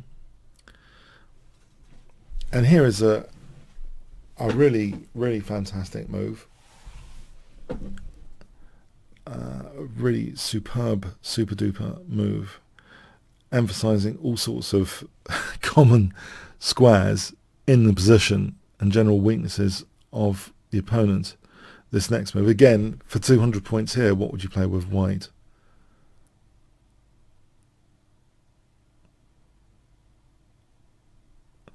This is why I think we've got to accept this game with its flaws, understand the game's flaws, but the beautiful, strong points of this example are absolutely amazing for the attacking player, for how especially the queen is cooperating with two bishops. For the attack here, this is a really stunning move visually. Okay, queen g3, trying to just get that connection open to d8. So breaking open that connection to d8. Bishop g4 is played here, but also, you know, it's looking at other moves like queen g7 and queen f7 look really dangerous. So if bishop takes g3, rook d8 is checkmate. If bishop e7, then queen g7, and then queen takes f7 is checkmate. Or even bishop takes f7 is checkmate there. So bishop g4 interrupting g7 and hitting the rook. So, but it's losing a piece. Rook takes d6. We have knight d3 being played. If queen takes c4, then queen e3 protects the back row, protects against queen c1, and is also looking at attacking via h6. So this is particularly annoying for black that there's no back row trick. Okay, that's lost for black. We have knight d3. This is snapped off because there's always bishop f1 now to this back row check, which is played. Queen c1, bishop f1. Rook c8. Black has a final trick up his sleeve.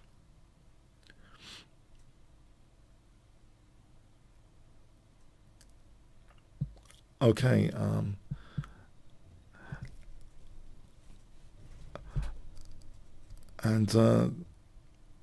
Now, as I say, it's a bit of a flawed masterpiece, this game, because white unfortunately played queen e5. Can you see what black played, which ended the game? No, this might not have happened.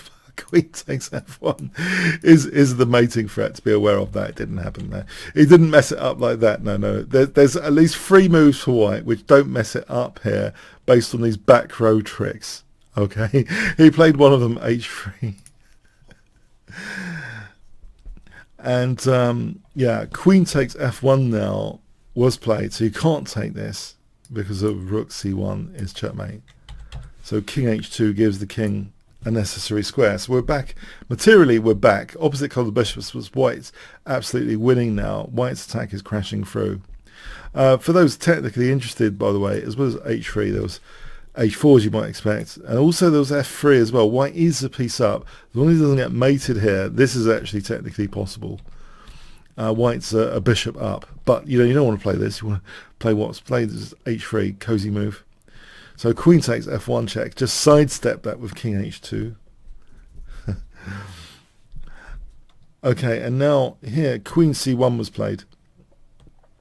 If bishop e6, the bishop dares go back, then just queen g7 check, and then queen g8 is checkmate. So queen c1, that bishop is taken. Bishop up again, thanks very much, hg. Queen takes g4, it's kind of over. Off the check, there's no perpetual check or anything here. With queen f4, you might think there's some perpetual check potential because that's extinguished with king g3. The king goes to g3, and the bishop is conveniently looking at c3. There's no check on c3. There's no spy check on c3, or is there? Or is there? Hold on. Or is there? Because the queen is pinning against the rook. Yes, in fact, black did play rook c3 check, but white didn't indulge that. White played f3 here. Didn't indulge. Bishop takes, queen takes d6. Just f3, and the game actually ended here. A lot of tricks in this game, a lot of ideas, a lot of cooperation between the two bishops and the queen, a lot of back row tricks in particular to manage at the same time. But here it's absolutely now winning. There's a threat of rook d8 checkmate. So if e takes, rook d8 is checkmate. If rook c8, then there's queen takes c8 checkmate. Rook can't go back there. If queen g6, again rook d8 is checkmate. So there's really no defense after f3 here. So anyway, despite losing this classic game, I believe it was Najdorf that won the Multiplatter in 1942, ahead of Stolberg and Hilneck. But this was a classic encounter. These are two of the now very, very strongest Argentinian players. Two of the strongest Argentinians meet in this great battle in 1942. Really classic, instructive game example.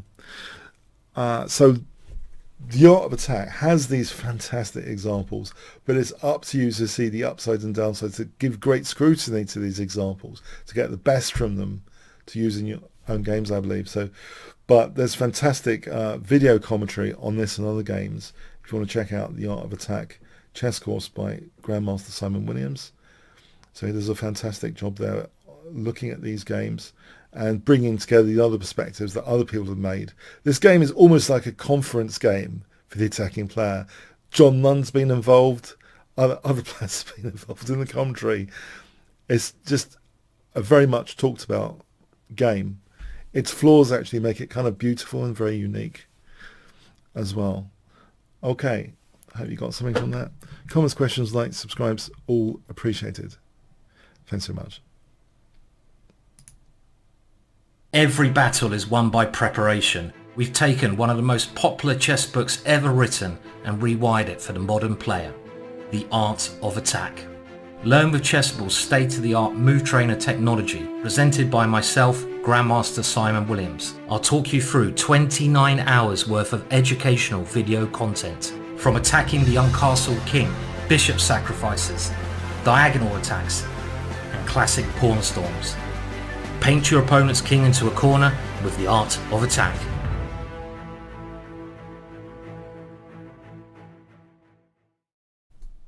Hi all, there are several very exciting new Leela chess games being played at TSEC Season 15, the Premier Division. This is at a 90 minutes with 5-second increment.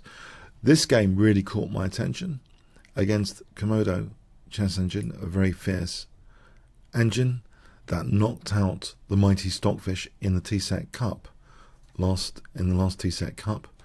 So e4 from Leela. We have the Sicilian defence and the theory given to both.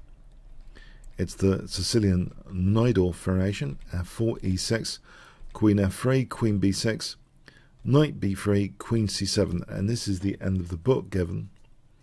g4, very aggressive, b5, counter-attacking, g5. Now here, for theoretical reference for high-level over-the-board games, a Kasparov game, Judith Polgar against Kasparov, Geneva 1996, saw Garry Kasparov playing knight fd7 here. This is quite a popular move. It's actually more popular than b4, which is what Komodo played. And in that game, Kasparov managed to get an advantage in the endgame, towards the endgame. I'll just quickly show you, flick through that game. So Judith Polgar was playing white, and Kasparov managed to,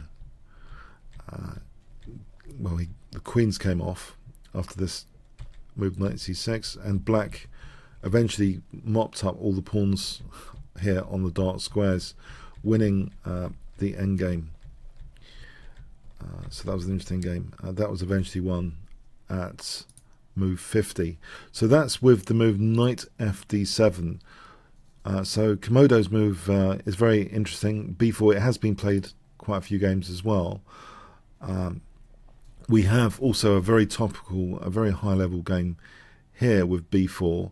There's a game, Jan Timman against Mikhail Tal, played in 1988, which saw the very shocking knight b5 from Jan Timman, and Tal with the black pieces managed to soak up the pressure.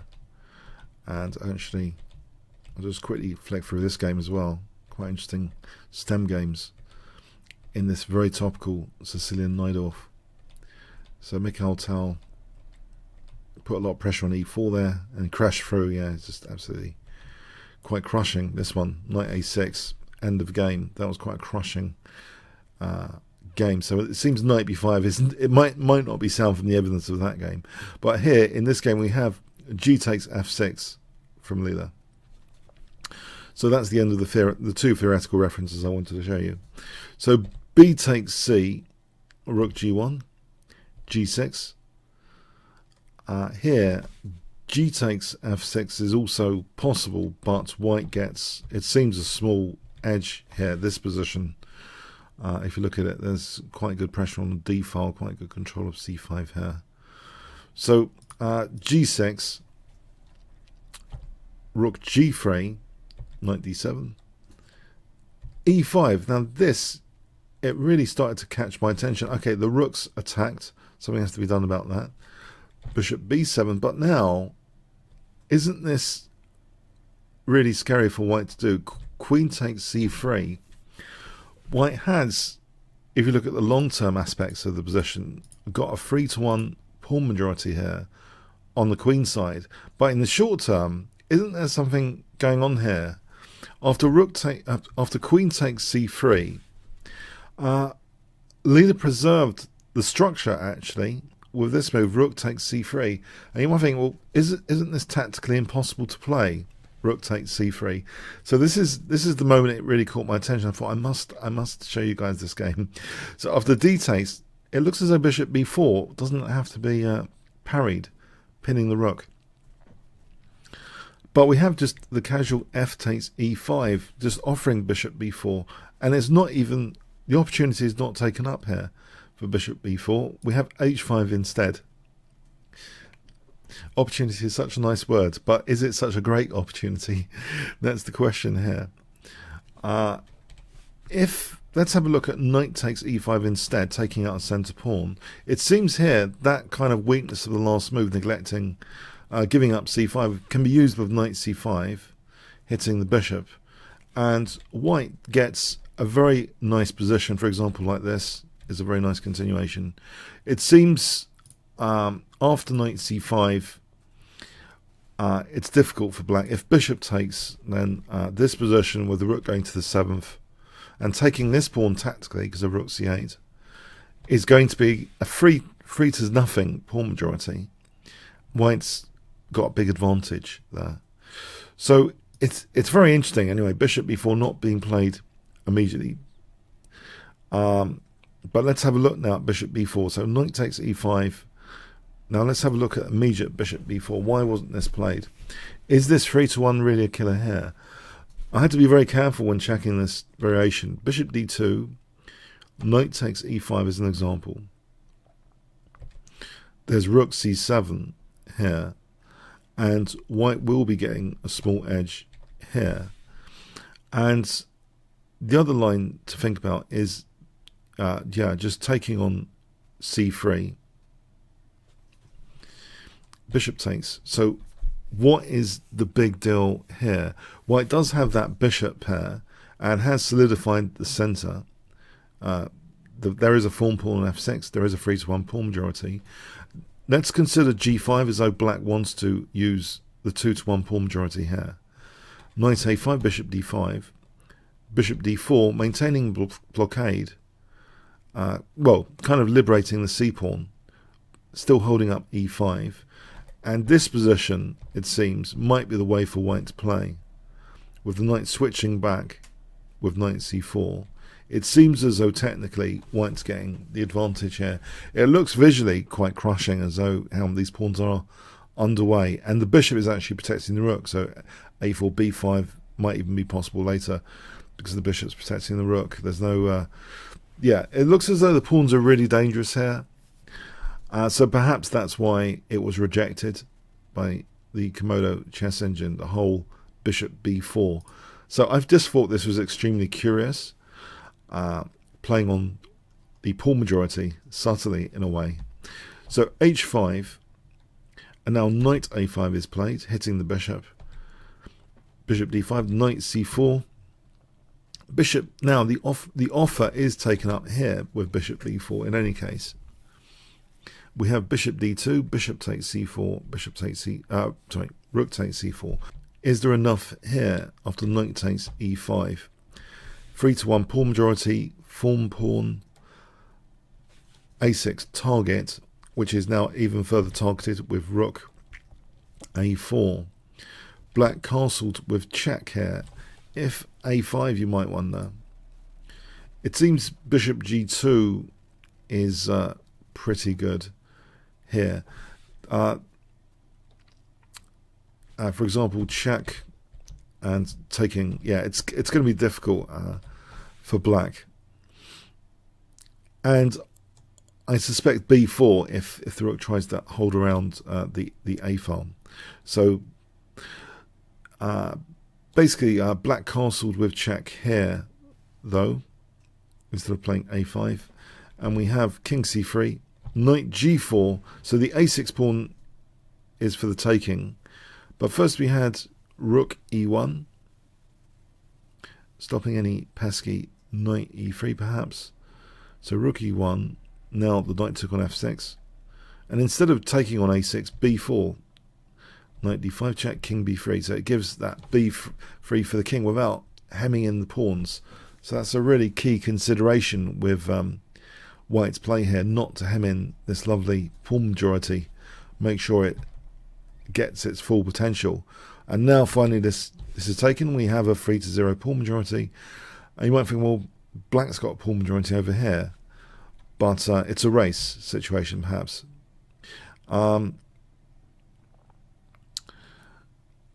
Also, white's not even the exchange down or anything. Here, an interesting pawn majority race scenario. So f5. Statistically, though, these pawns are all on the light squares, which is good for the light square bishop at the moment. Of course, they can be moved forward, you'd think. b5, rook h8, b6, but white's pawn is pretty quick with tempo. And now we have bishop b5, and it's black which actually does give up the exchange here with knight takes b6. If black tries to preserve the rook with rook e7, it seems as though here c4 is strong. For example, knight takes b6, rook a6, and here knight c8. For example, this is very nice for white. The pawns are big targets. This is overall better for white. And if we look at this again with king b7, c5, knight d5, and this taking on e6, again, white is significantly better here. For example, like this, with a big advantage. So it seems as though, yeah, black's giving up the exchange. And Komodo really hasn't lost any games up until this point. So has it really worked this one out as well to be drawish? Because it up to now undefeated in this tournament. And this is like round 35. Pardon me. It might have lost the stockfish, of course. I need to check that. Okay, I shouldn't say that without checking. But anyway, hasn't lost that many games. So we have bishop takes e8, rook takes e8, rook d4. I'm pretty sure it did lose to stockfish at least one or two. Stockfish has been dominating the event, so let's just go with that assumption. But apart from that, the other engines, it's pretty solid. So knight a8 here, rook g1, king c7, and this pawn drops off. And yes, this exchange up scenario isn't that great for black, as you might expect. So let's see some technique. So the rook coming in over here, picking off this pawn. This h pawn moving. And these pawns are now targeted.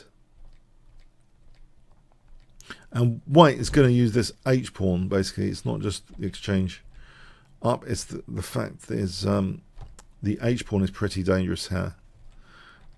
So it's pushed as well as the outside a pawn. So we've got two outside pawns stretching black's pieces. The knight can't cope, and this is like basically giving up playing e4.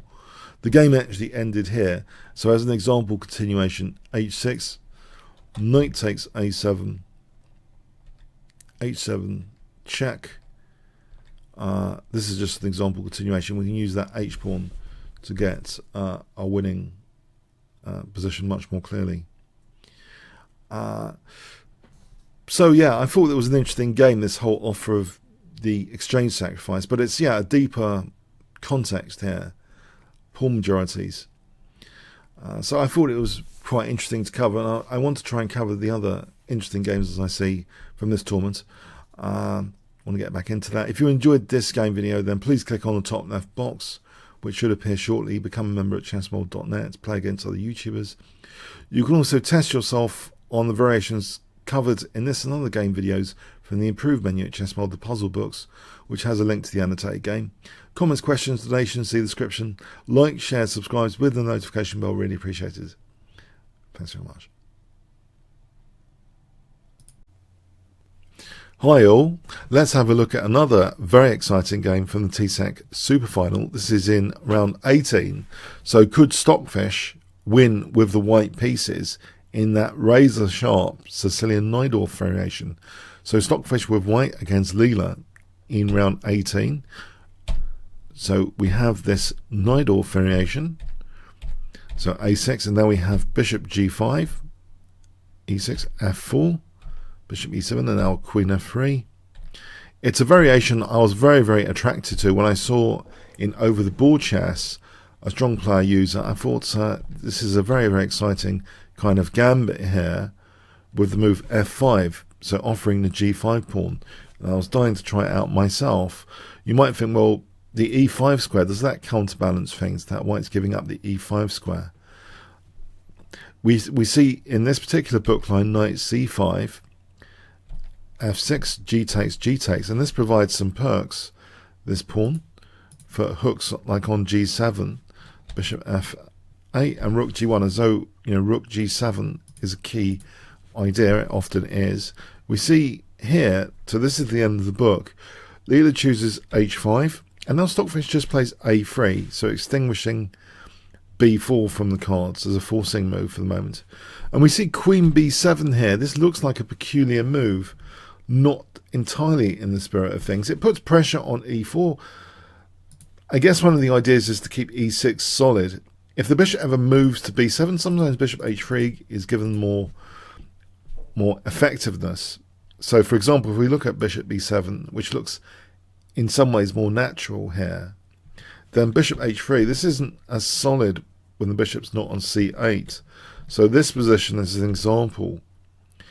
It seems technically to be really favouring white because rook g7 is going to be strong. And you can see that actually there's also this pin across here on the f7 pawn. So this is quite dangerous for black. This kind of thing, there's knight takes e6. It's very, very dangerous. So there's very, very interesting tactical issues going on. And this is a very, very scary line for black indeed. Now things like queen g8 are on the cards.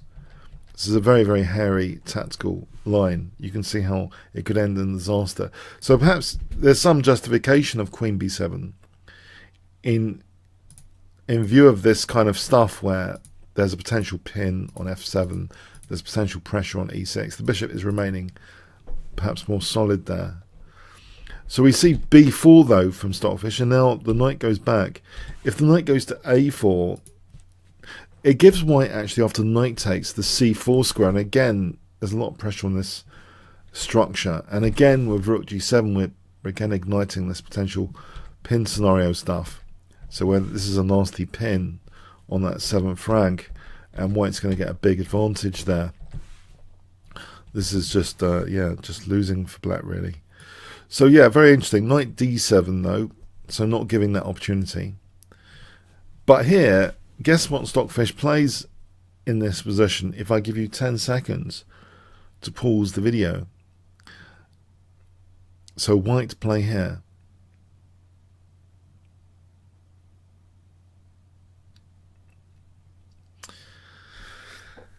Yep, no pin needed. Knight takes e7. There's not even a rook on g7 here. And knight takes e6 is played.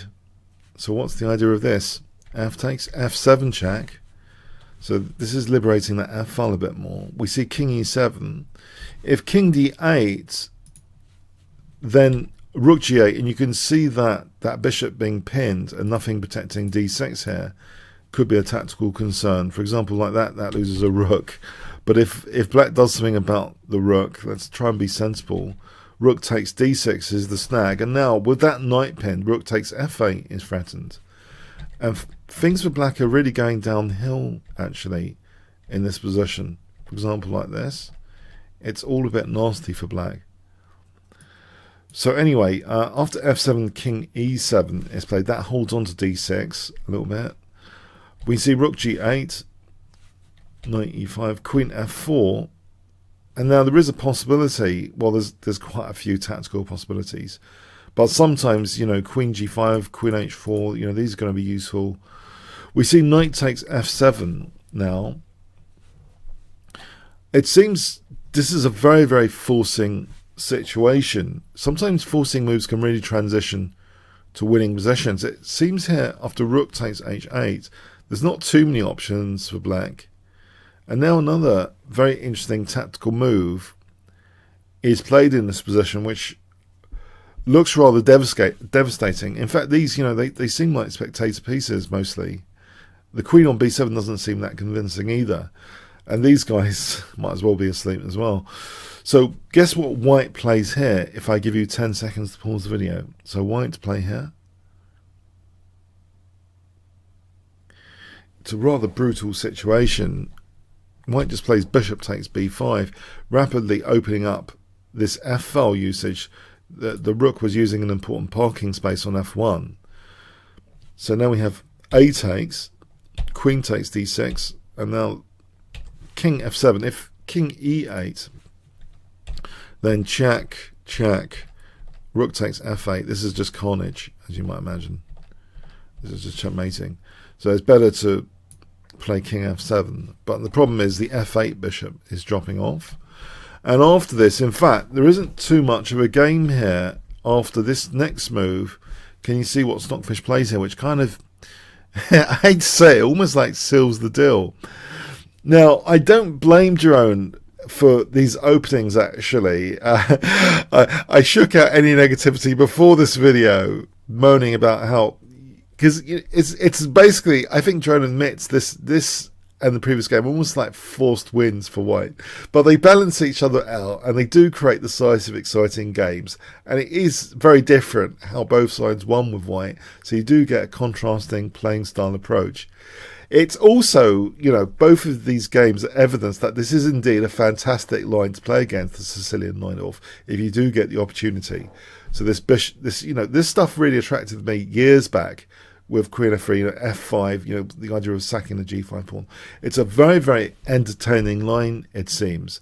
But this next move does kind of seal the deal. So it doesn't really matter how much neural network training goes in. This particular position here, with these sleepy pieces, it just doesn't bode very well here. And white just plays, okay, Queen E8. This is one of the stronger moves. It's so strong, the position, that perhaps Queen C5 perhaps is also, because it's targeting 2 pawns, perhaps this is also nearly winning or winning. For example, like this. This is a very advantageous position for the table bases to eventually take over soon after. But here, Queen E8. And after Queen G7, yeah, we do get there weren't too many alternatives. If Rook A7, Queen takes H5, Rook G1 check, this is just winning tons of material. That sleepy bishop which never moved is just taken. That's the end of that. So Queen G7 is one of the better moves. But now an almighty, Rook F8. And yeah, this is just an extremely dangerous situation.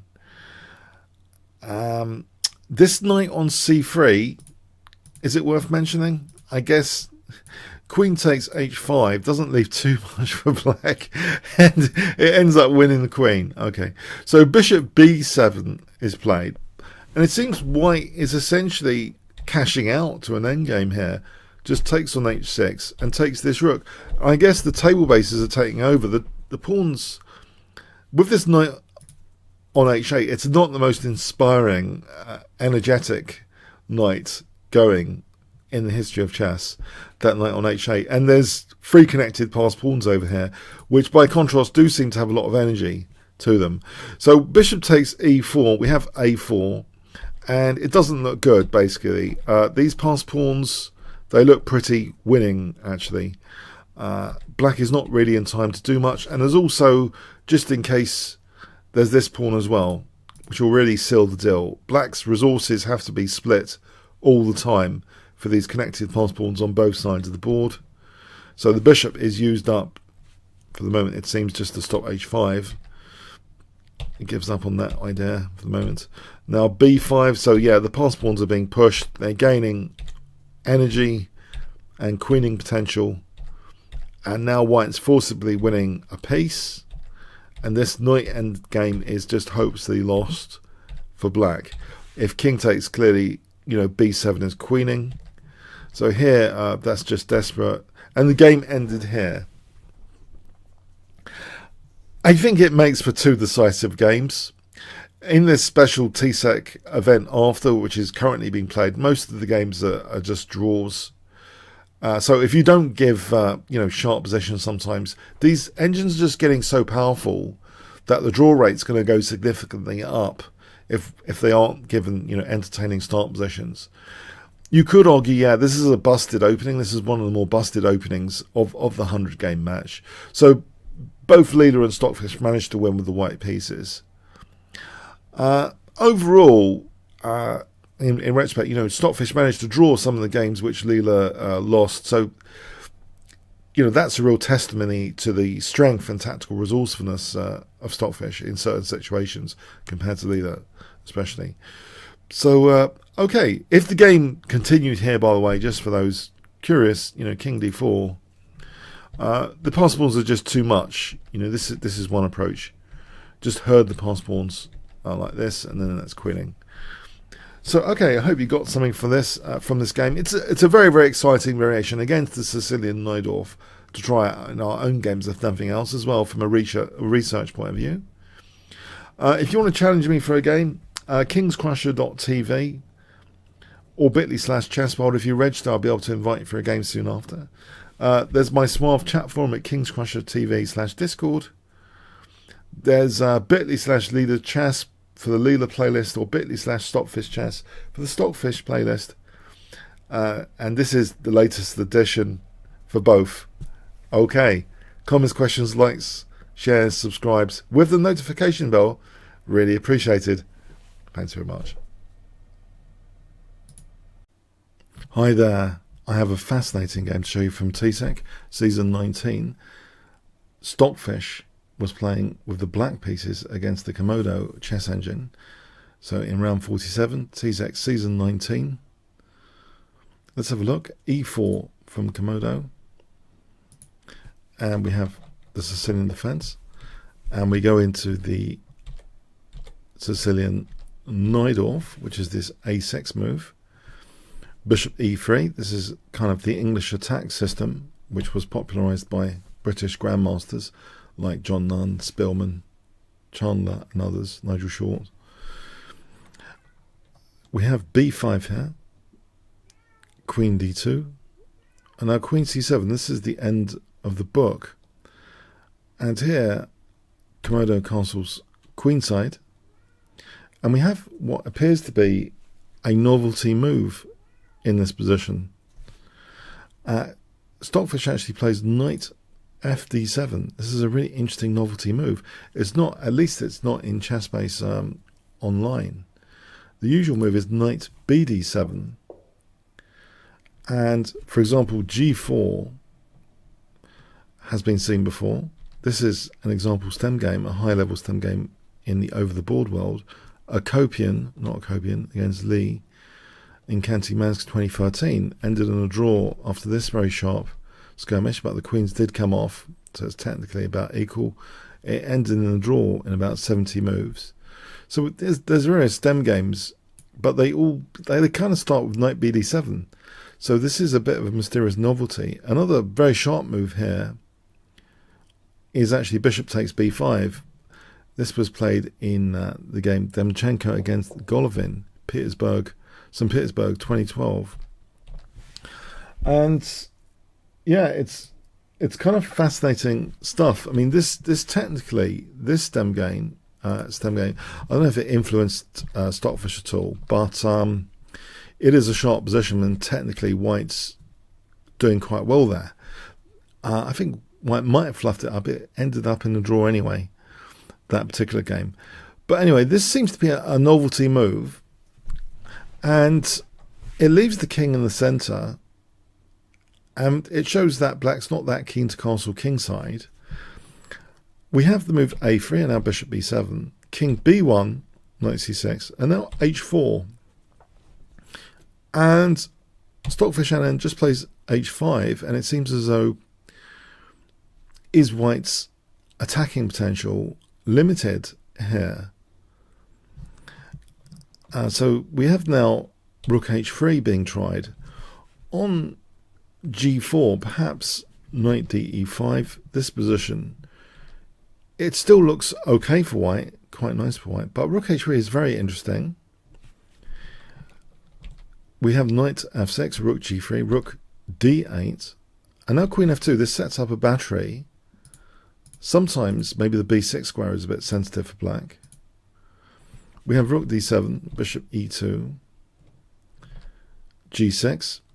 Now there is a pawn chain here which may be a little bit sensitive because a knight is eyeing e6 and a rook is eyeing g6. And, you know, perhaps if it was a blitz game between humans, there'll be a temptation at some point to sack a piece to try to undermine this pawn chain. We have a more patient move, f4, not yet doing anything too radical. Although it was already, it was tempting for knight takes e6 because it's 2 pawns for the knight and a lot of pressure. It's a fascinating position in its own right. But f4 was played. And we have now b4. Now, one thing to notice about this position in conjunction with the pawn chain, what's underneath this pawn chain is that the king's still around. It's a kind of tactical issue. And on b4, you can imagine sometimes this rook might be an exploitable loose piece, as well as a knight on b4, because that's not going to be protected by anything, and that's not currently protected by anything. So there's a few things beneath undermining this pawn chain, which could be like bonus points. And in fact, Komodo plays quite a stunning move in this particular position. So its knight is attacked. I wonder if you can guess what it played if I give you 10 seconds to pause the video here.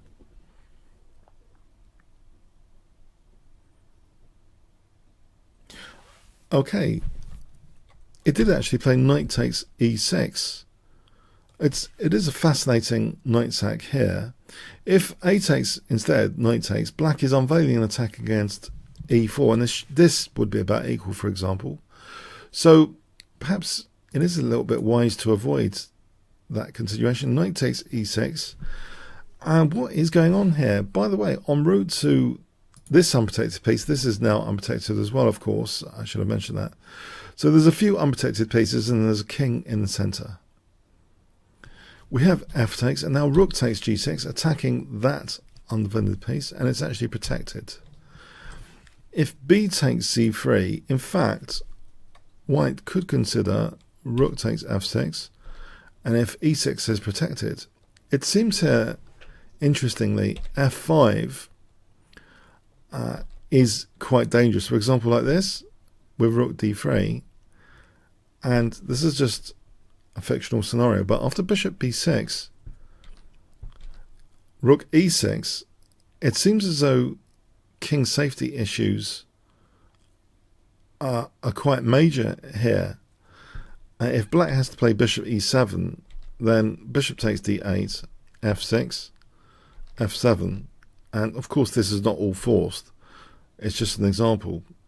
And here, queen f5, and this position, white smashes through with rook takes d6, unveiling an attack against the queen. If king takes, queen takes, and then bishop takes. There's lots of branches there in what was mentioned. Just to go back, instead of queen c6, if queen c4, what this is asking for, to be hit, there immediately hits the queen. And here, if the queen is permitted to go back, which is actually the strongest, then rook takes d8 check, and that ends up being better for white. White ends up winning the rook on h8. So this echoes, there's loose pieces to be picked up as bonus points, it seems. And here, by the way, if we look at another branch, knight takes e6, and this position, this is kind of fascinating with rook c3, believe it or not. And bishop takes h5, and you might wonder, what is going on here? He takes d7 check. The thing is that the queen is also now a loose piece on c3. There's bonus points with these loose pieces. Yeah, if bishop b4, there's bishop a5. The queen's picked up, and black's still in trouble with the king safety issues and losing more material. So yeah, my kind of impression is that this intuitive piece sack does expose a lot of loose pieces and king safety issues as bonus points. We have rook f7, so not taking on c3, and now a takes b4, knight takes b4. So clearly there's a loose piece here, and this is only protected by the rook, and there's a loose piece here, and there's actually a square which could be used to attack all of them at the same time, virtually. We have bishop b6, which does mean now that the queen can come to d4, that central square, viewing a lot of loose pieces potentially. Queen c8.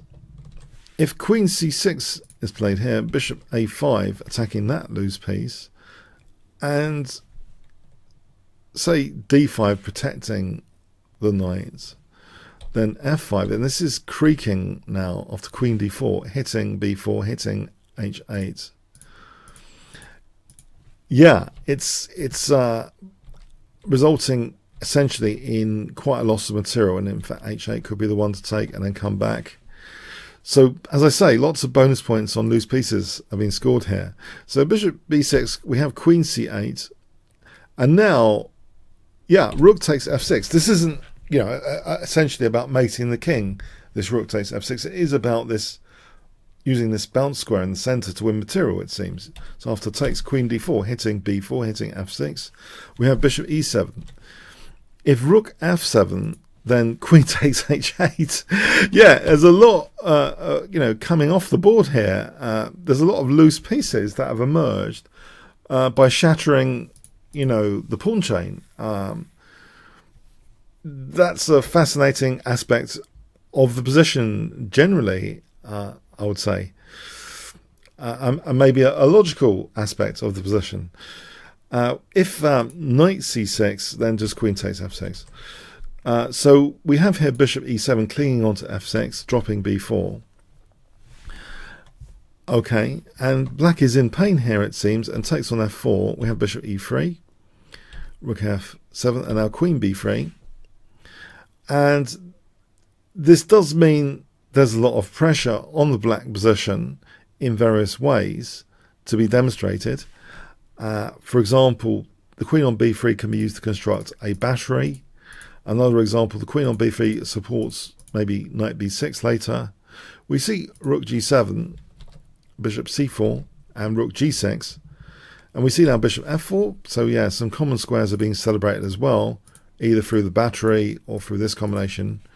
We have king f7, and now this drops off. Bishop takes d6, rook d8, and now we have check, rook f6.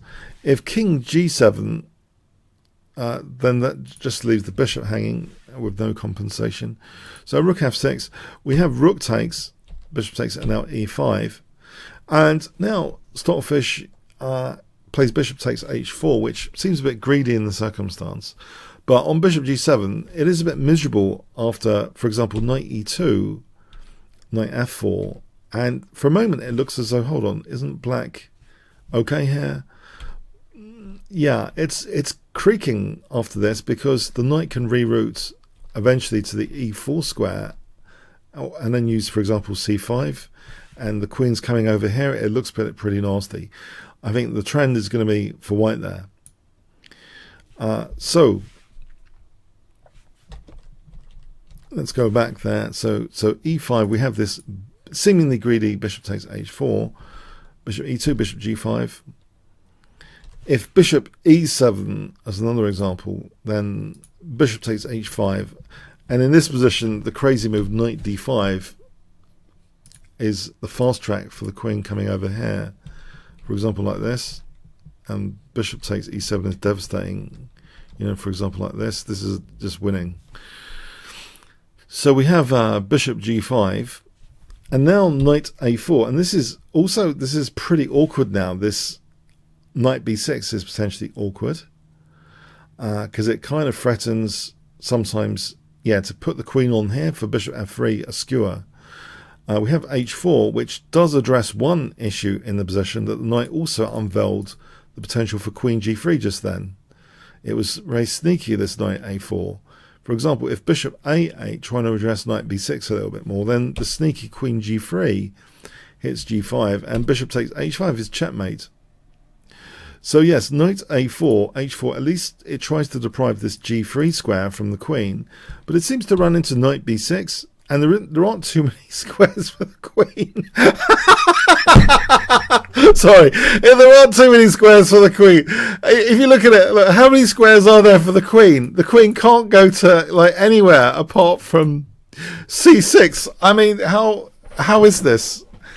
This is deep, analysis that knight a4, it provides all these facilities all at once. Knight b6. Queen g3. Stockfish is trying to juggle, stop queen g3, but can't stop this. And this is picking up material, it seems, with bishop f3 fundamentally. But first this check is played to put the king on g7, and now bishop f3. And it's a pretty nasty skewer.